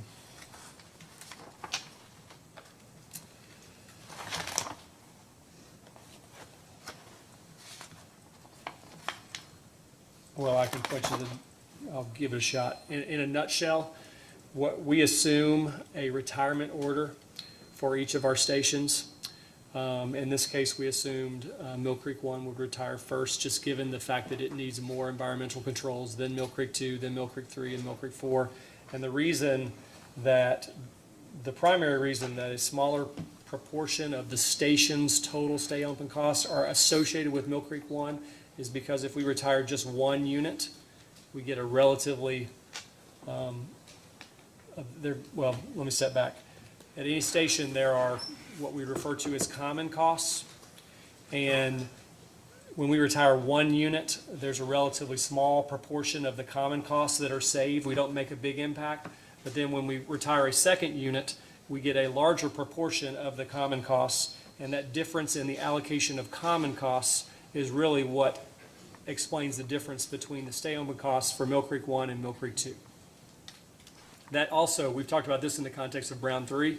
Brown 3 is a one unit at the station, so that's one of the main reasons why the retirement of the last unit at the station shows stay open costs of much greater. And so if you look at Brown 3 on the same table, it's a 416 or so megawatt unit. You can see its stay open costs are 30, 35, 30, $40 million, and that common cost concept is what drives that difference. So, Mr. Miller, so just real quick, because I will forget this. So go to page 24 if you don't mind of that document. Okay. SB41. Is that the footnote 44, right? That's it. Okay. Question I asked Mr. Bello earlier about Brown 3 is Brown 12 shows up. How many do you all have readily available for post-hearing data requests? The number of those common costs that are going to effectively no longer be Brown 3s to hold alone and will latch on to or be allocated with Brown 12. The way we modeled it is we modeled all costs associated with Brown 3, assuming Brown 3 would go away and not be replaced. In that scenario, for example, where we add SCR at Gent 2, so all the common costs, or the stay open costs for Brown 3 are all the costs that would be associated with Brown 3 retired and not replaced. And then the stay open costs for the second combined cycle are all the costs that would be associated with the combined cycle. And in reality, I think this is your point, is some of those costs would be shared. And Would we be could, yeah, if you we could assume probably they're- detail them out, but. if you assume they both incur them, they're duplicative. Right, so we remove, just to keep things separate and account for everything appropriately, we model them such that we remove all of Brown 3 and then put in all of Brown 12's costs. In the case where we add Brown 12, we don't do that in every case. And recognizing that some portion of Brown 12 costs are the same people, for example, that were at Brown 3. Okay, just to be clear, if a model keeps Brown 3 and Brown 12, okay, versus a model that retires Brown 3 and builds Brown 12, are the going forward stay open costs of Brown 12 the same in both models? We did not consider a scenario where we kept Brown 3 and Brown 12. Yeah, I'm just asking how you all put it in, I mean, how the model, what options the model was providing. If the and it's the same thing with Mill Creek, right? Because I assume some of the Mill Creek 1, 2, 3, 4 costs are going to be common costs with Mill Creek 5, is that right? Well, the way we model them again is we looked at Mill Creek 1 and 2 by themselves. And then we estimate, and we said if Mill Creek 1 and 2 are retired, then what costs are saved, assuming nothing goes back there, just for the purpose of providing inputs to the model. So it would just, so the model would look and say, okay, if I retire Mill Creek 1 or Mill Creek 2, here's what I'm going to save. But then we separately calculated the stay open costs for the combined cycle and associated those costs specifically with the combined cycle so that the model could appropriately consider the economics of retiring Mill Creek 1 and 2 and adding the combined cycle.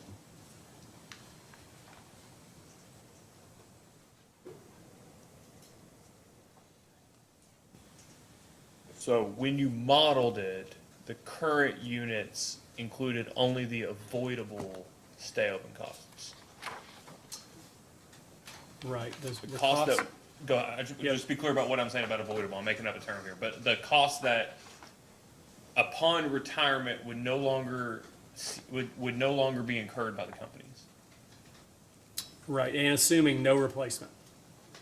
Assuming no new units, the stay open costs associated with Mill Creek 1 and Mill Creek 2 were developed with the assumption when those units are retired, we don't put anything back. And that's not what we're planning to do, but we did that so that the model would properly consider the economics of putting something there in its place. We just kept all the costs separately, even though if an operator, for example, associated with Mill Creek 1 was going to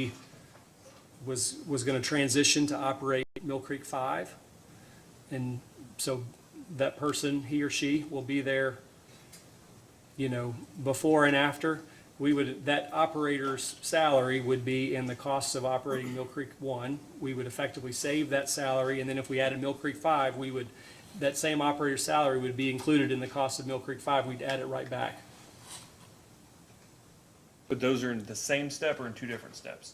Those are just, the reason we do it that way is so we can associate the cost with separate resources. Yeah. So when the model's trying to say, should I remove that resource and add this one, it can properly consider the cost, the savings associated with removing this resource are X, and the cost of adding this resource are Y. I have to go home and think about that, Mr. Wilson. I appreciate it. Mr. Bellamy, you'll have more to pick up on in the morning? Yes. Okay. But that was my only other questions. With respect to this table, you kind of asked them, so. Okay, all right. Sorry, I didn't mean to steal your thunder. Okay. Oh, no, it's fine. So it's 8:05. We'll take a recess. Oh, sorry, Counsel. If I may, just housekeeping, I had ultimately intended to mark and move for admission of that attachment from Joint Intervenors IRP comments, the Duke presentation on the production cost modeling Mr. comparison. Crosby? Going to object on the same grounds before, Mr. Chairman. if I may, I would respond on the same grounds before, not offering it for the truth, offering it for this is information that has been provided and in front of Mr. Wilson, who reviewed an IRP, prior to deciding what were the appropriate models and methodologies to use in support of the 2022 resource assessment. Yeah, and I think you were able to use that through, I guess for impeachment purposes effectively on cross-examination, but I don't see the need to, I don't see the evidentiary value of actually including the individual document in the record. So I'm gonna sustain the objection. Mr. Chairman. And so it will not be included as joint interveners exhibit number 1. Fair enough, thank you. All right, is there anything else that we need to take up this evening? No, Your Honor. So we will come back tomorrow at 8:30 in the morning, and we'll continue with Mr. Wilson. We're in recess until 8:30.